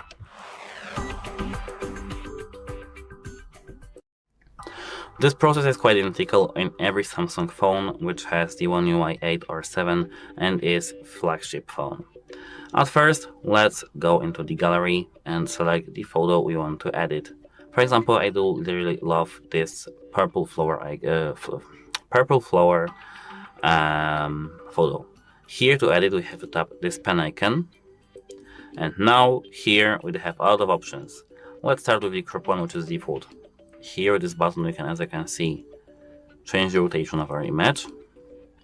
With this button we can, as I can see, change the aspect ratio of this image.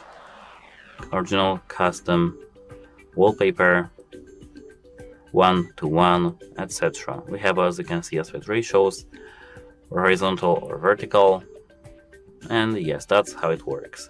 Let's tap original and go next. Here, as you can see, we have the straightening options. For example, we can manage the angles over here. That's how it works. To reset the angle, just tap it. The same is with the horizontal, as you can see, and the vertical straightening. Here, if we tap this AI icon, which is this icon over here, as you could see in a moment, this over here, we can enter this sketch to image and generative edit. We can tap or draw around something to delete this from the image. Let's draw, for example, to this flower, so that this flower will be removed, and tap this eraser icon. Now we can, as you can see, generate, and the image is now, wait a moment, the image is now edited without the flower. We can tap done, and to revert the settings, we can tap these three dots and revert to original, and that's how it works. Apart from what we have in this sketch to image, we have to just tap here and just draw something. Let me draw a star. It doesn't look like a star, but who cares actually.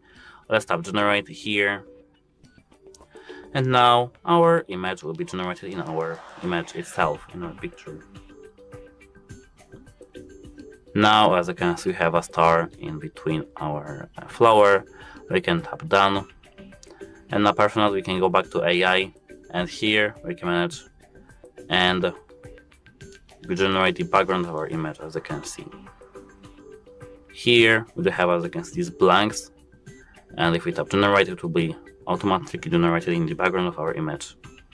These are all AI features, so remember, these are cool features that only flagship phones have. And yes, now we have this generated. Now we can go further. Here, as you can see, we have fillers. With this plus, we can create our own filler.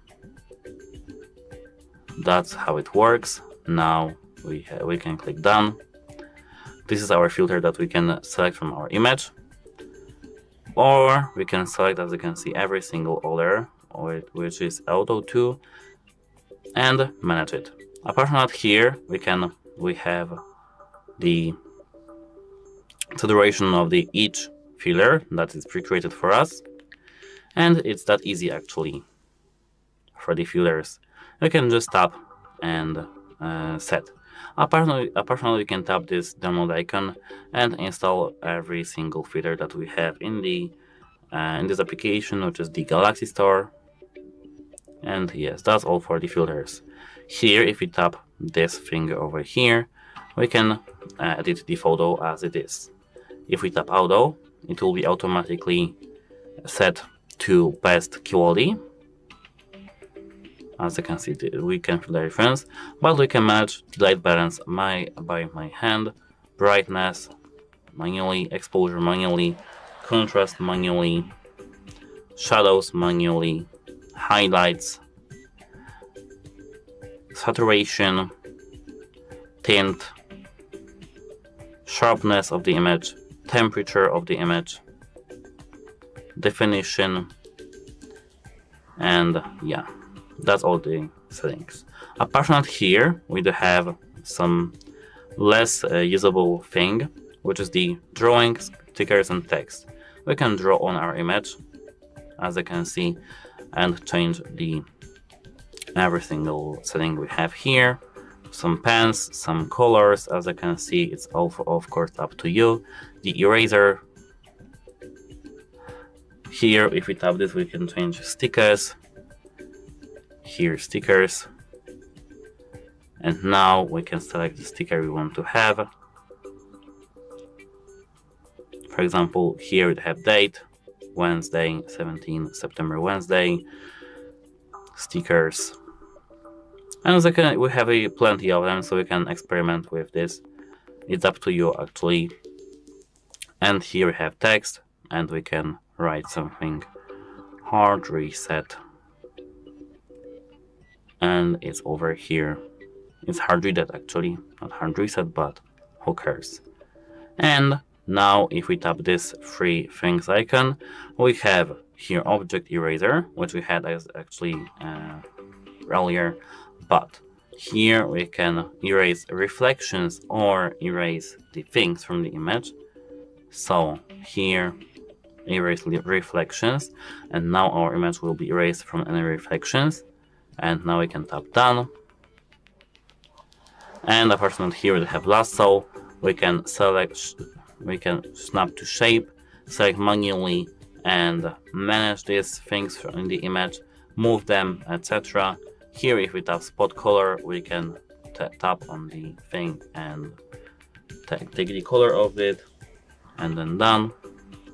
Or color mix and manage the colors in our image manually. Done. Save copy. And this is the edited thing.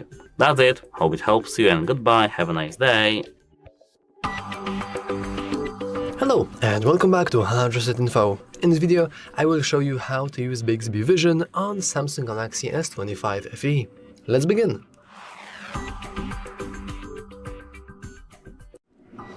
So, the Bixby Vision itself is, I would call it the poor version of the AI lens that's coming from Google, but if you're a really big fan of Samsung and you want to use Bixby Vision, well, here's your tutorial. And what's really funny is that we first need to actually gain access to it, because you will see that by default we can't really see, we only have typical Bixby. And if you're thinking that we can, for example, like go into Bixby and I don't know, like press the selfie icon, like the camera icon, then you would be wrong. And what's really funny is that we would search the Bixby here. We can see the Bixby Vision application, but we cannot see it by default, so let's change that. First, we want to navigate into our settings. Inside settings, we can scroll all the way down and then head into applications. Now, inside applications, you want to ignore everything here, though technically you could go into here, but we can go into Samsung app settings and then Bixby Vision. And in here, you want to scroll down and finally enable Show Bixby Vision on App Screen. So after doing that, you will notice that Bixby Vision has appeared, and we can, for example, drag and hold it and move it here and here. And now we have finally an easier access to it. So after almost 2 minutes of tutorial, you can finally use Bixby Vision. I have no idea why they've done that, but sure. So let's click Bixby Vision. And as you can see, we are unable to open it because it lacks the camera permissions. So let's go into settings and let's go into permissions, and we want to allow the permission, which is pretty funny. I have no idea why the Bixby Vision doesn't have the camera permissions, but now we have an update. Okay, sure. So let's go into update, which will probably take some time. So yeah, so I agree. We need to go to the Galaxy Store. I have no idea why Bixby Vision has 0.0 stars, but as you can see, the update was okay, it was pretty small, sure. So finally we can start using the AI version of the Google lenses called Bixby Vision. Bixby Vision works pretty similarly to AI Lens. We can look at something and we can make photos. So I will do something funny and I will get myself beautiful toilet paper, and now we can basically click shutter button, and now we can see what we have here. So we can go into more results. Now we have some information that, well, sometimes it doesn't work, it's fine.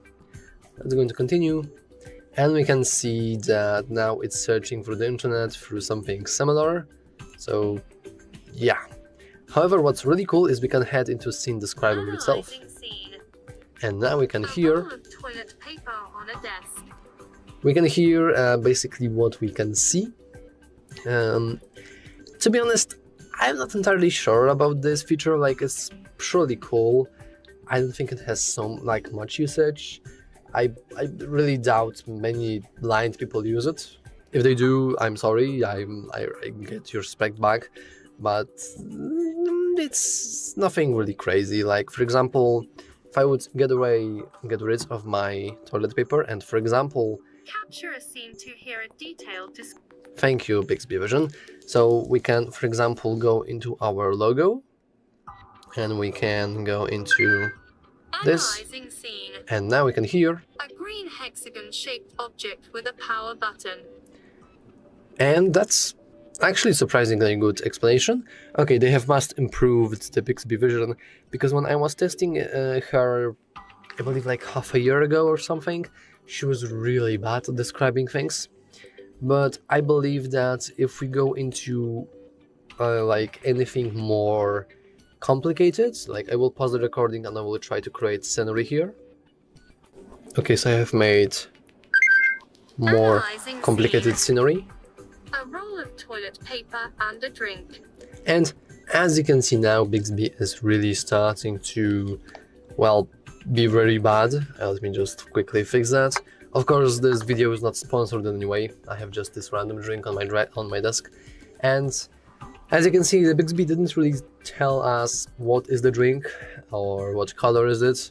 It didn't even, it completely failed to mention the paper, the plant. It's not as good. I guess you can use it this way nobody is stopping you, but I just don't think that the feature is cooked enough for you to use it daily, or for you to give it to blind person and use it as their hearing tool. Actually, seeing tool, because I don't think they really cooked her in the oven for long enough time. Of course, we have more. We can go into Footstool, grape. object identifier, which technically is better.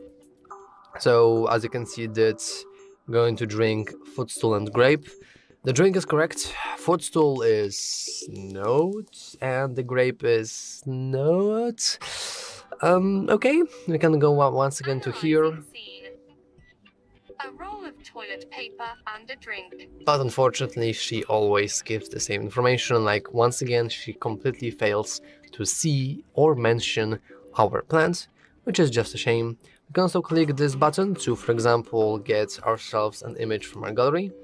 But technically, I would really love to use like Bixby Vision on Samsung, like on live. And you can actually enable this. So, for example, we can go into text reader as well and coral detector. Point the camera at an object to hear what color. Dark gray. Okay, thank you. But basically, can you please stop talking? We can go into Scene Describer, please, and into the settings. So let's go into settings, and you can actually enable something really cool. But once I will enable this, I won't be able to speak because the Bixby will really try to out-talk me. But basically, we can disable the show shutter button, which means that our Bixby will basically detect things always and will always talk.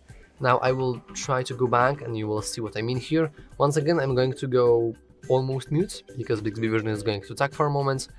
But yeah, if you want to, you can also disable the shutter button and you will get an experience similar to this one, which, as you can see, failed to work because, okay. Crossword. Jade plant. Canned drink. Canned drink. Ring. Keyboard. Keyboard. Piercing cat. Piercing cat. Piercing cat. Yeah, so as you can see, the Bixby is completely fine. It's working. She's working without any issues. I was giving a thumbs up and she was telling me that this was a piercing and a cat. And I have no idea how she saw this. I didn't have any kind of piercing on me. But I guess now you can see my problems with Bixby Vision. Of course, you can play around with the settings. You can use it for completely different purposes that I am. But that's basically how you can use her in 2025. Maybe they will improve her later. Maybe she will have some like amazing capabilities. But for now, she's very mid.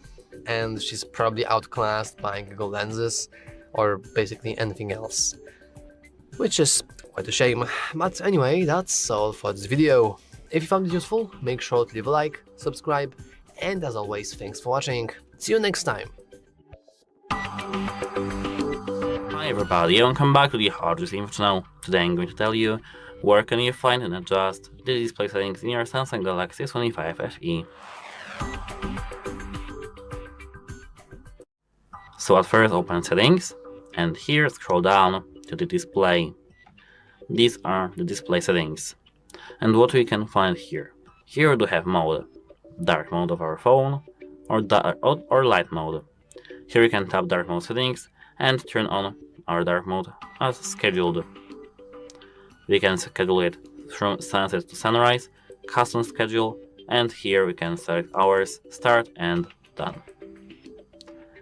Here now to disable this schedule, just don't select this turn on schedule.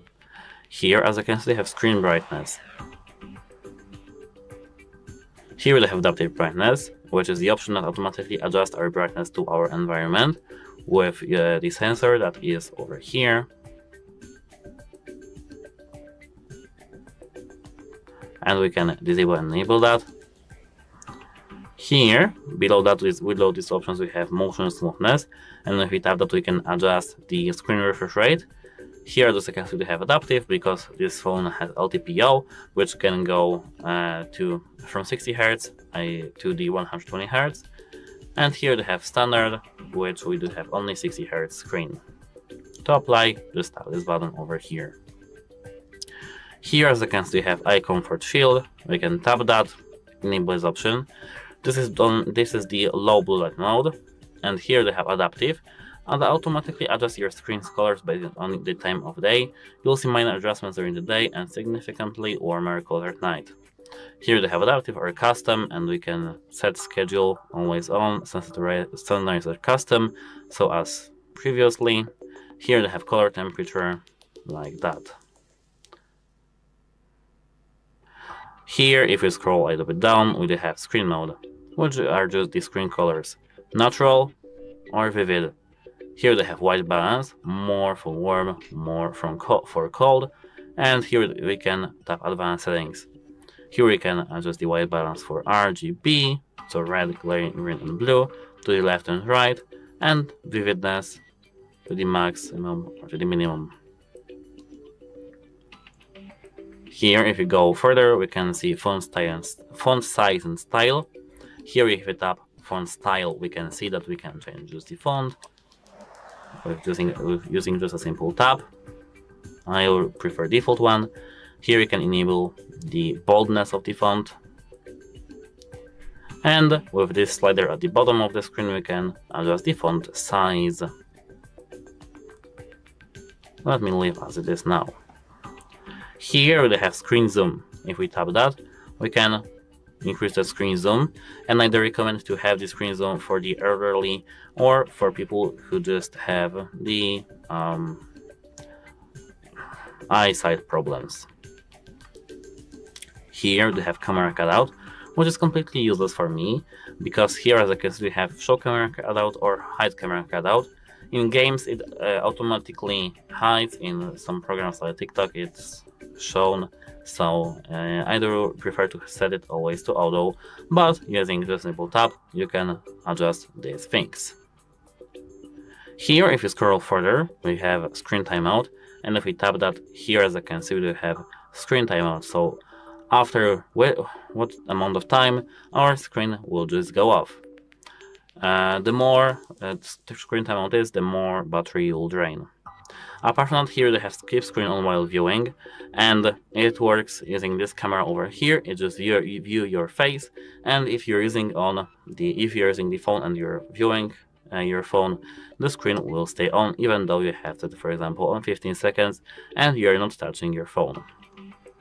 Here, as I can see, we do have easy mode. Easy mode makes text and screen items appear larger. It also increases touch and hold delay to prevent accidental action and provides a high contrast keyboard for better readability. Is, as you can see, like that. And here you can adjust it: touch and hold delay, long, short, medium, custom. We can set that using just a hold of our finger.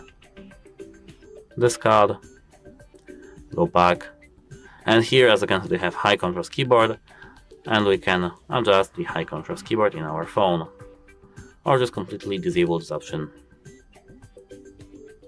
In a moment, here with this slider, I will disable easy mode because it's not good for me. And here, as you can see, we have edge panels. We can disable edge panel or enable edge panel, which is nothing but this. I don't really think that it's useful, but it's up to you. Here they have navigation bar, and if we tap navigation bar, we can change the navigation of our Android, of our phone actually, which is Android. Here they have swipe gestures, so to go back we have to go from the edge of the screen to middle. To exit the app, we have to just pull from the down to up, and to view all applications from down to tab while holding our finger. The buttons is the same as you might used in previous times, and apart from that, here they have more options, and we can adjust the gesture sensitivity over here. So enable circle to search, and to enable circle to search, we have to just hold this, and as you can see, circle something. It's just like that. We can easily enable or disable this option. And here, if you scroll further, we do have accidental touch protection. So if the phone is in a dark place and the light sensor in the camera detects it, the actual touch protection will be enabled, and you won't call somebody, for example, if your phone is in your pocket. We can leave it enabled. I do prefer to have it enabled. Here they have, as you can see, touch sensitivity, which increases the touch sensitivity of the screen for use with screen protectors. I don't really recommend to use this function actually, because with the screen protectors, screen works the same. Of course, if you have some issues, turn this on. And here, as you can see, they have slow charging information, show battery level and estimated time until full when always on display is or not shown. We can enable disable this option using just a simple tap. And as final, eventually we have screensaver. If we tap that, we can enable the screensaver for our phone when it's charging. You can set the colors, device control, photo frame, photo table, photos. For example, let me set it to colors and preview. It will look like this. Here, if we select photo frame, if we tap this gear icon, allow all, we can select every single photo that we want to have in our photo frame. Here we have photo table, and it's the same actually. And here we have photos, and it's the same but with Google Photos. Here they have a couple more options. So for example, only use Wi-Fi for data, photos filled screen, animated zoom effect. We can check that and discheck that. And here, Google Accounts, albums on device, camera, and download. And we can preview, for example, Google Photos. I don't know if we have anything in Photos right now. So maybe photo frame. This is a screenshot from yesterday. So yes, that's how it works. And I do prefer selecting none actually, because it's useless. It was better for non-AMOLED screens. And that's it for this video. If you found this video helpful, please consider subscribing to our channel and leave a like on this video. It's very important to us to have your feedback. And if you have some drawbacks to my video, or if you have some questions, ask them, tell me them in the comments below.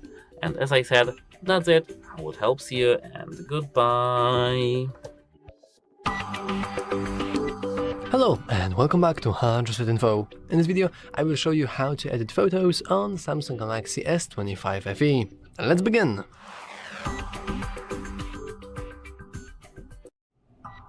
The photo for today's episode will be a very beautiful photo family. Well, actually, family photo. We have a very caring father, a very beautiful mother, and their lovely child. Of course, I'm using the father as hostage right now. Okay, let's get into the editing, okay? So we can start editing by clicking the pencil icon, and here we can do a bunch of very simple things. For example, we can crop certain parts of the picture if we want to. So for example, now we can get into more specific parts in this photo. We can also flip it horizontally. We can straighten it, which will just rotate it slightly, which is also a very nice feature. We can also move it kind of horizontally, giving us this weird illusion, which is pretty interesting to see at least. And we can do the same for vertical, so we can do something like this or something like this. Once again, very specific functions, but maybe you will find a use for it.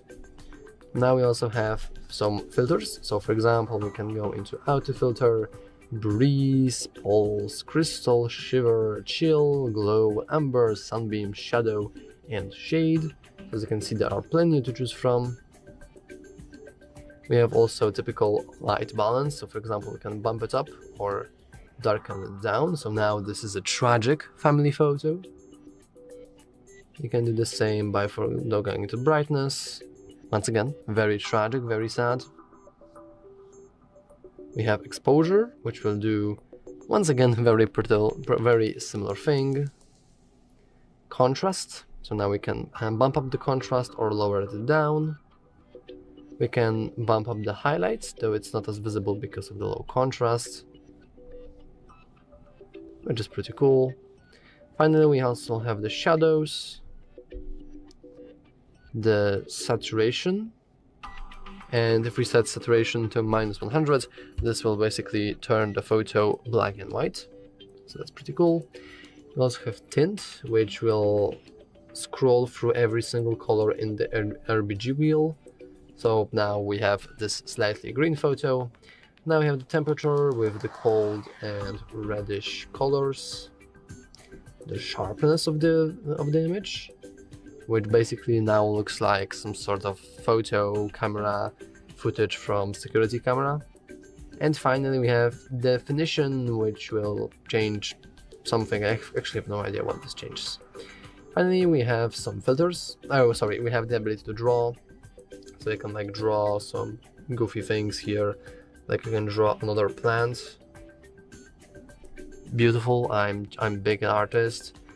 Or you can add some custom stickers, like the X. So now the child is hunted and will die soon. And also we can get some text, like family's life. Wow, beautiful. It's just peak art. And of course we also have these 4 dots. And now we have few AI options like object eraser. We have a lasso, spot color, color mix, and style. If we go to style, we can transform it into something else like color pencil.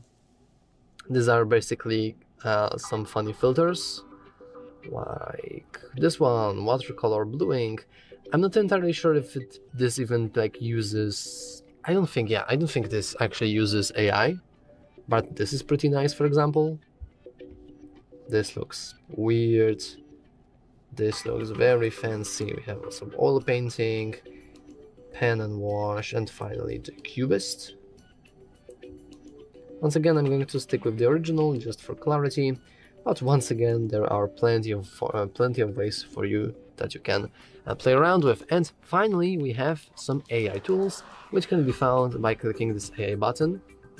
And now we have generative edit and sketch the image. The generative edit is a very powerful feature.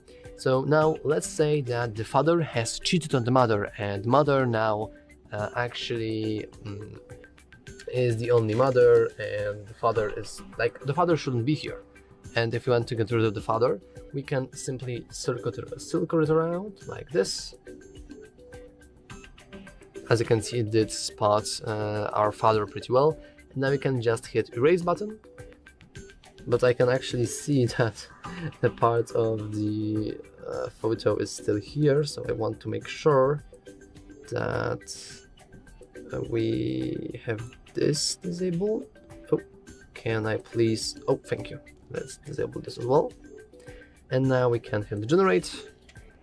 And now we should see a beautiful photo with a lonely mother and her beautiful child and no father. And as you can see, it's looking amazing. Like seriously, we can hit done and we can go into save copy. And now we have 2 copies of the same image, though remember that this one has some custom filters to it, while this one does not. Sorry for removing the phone. But that's obviously not all. We can go once again into the generative edit. Now we can, for example, circle around our child. And now we can move it. So we can, for example, make it so now the child is a grown-up, is an edgy teenager now. And it's much bigger. Of course, we can also rotate it if we want to, but I'm going to increase it in size. And let's hit generate. And now we'll get a nice family photo after some years. The plant is now ready to leave its cozy house and spread its own wings. Of course, as you can see, this isn't looking very good. This looks very basic, but once again, it's pretty cool that AI tries to. Personally, I'm using this feature as a way to move things and not to increase them in size. Maybe like smalling them will be pretty cool. But anyway, we can now go once again into this photo, and this time let's go into sketch to image. So let's say that we want to make an alternative universe in which the mother and like she is alone now. She has a child, but she doesn't have any kind of male that could, well, maybe do some nice things lately in night.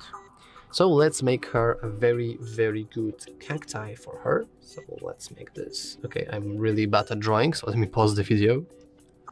So as you can see, I drew her a very muscular, tall cacti that will save her from that nasty old cheater. And let's see what I will do to it. I'm hoping for something really cool. Hopefully, most surely. And yeah, that's looking suspicious to say at least, but it does look pretty okay. So let's go with save copy.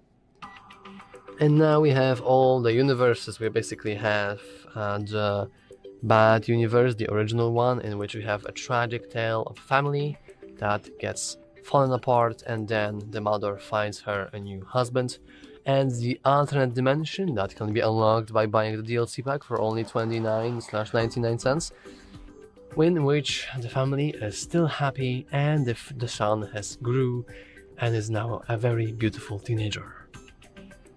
Yeah, that's beautiful. That's art. That's the storytelling. Oh my god.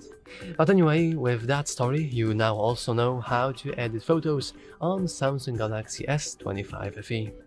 My god, it's historic, meteoric. Anyway, that's all for this video. If you found it useful, make sure to leave a like, subscribe, and as always, thanks for watching. See you next time.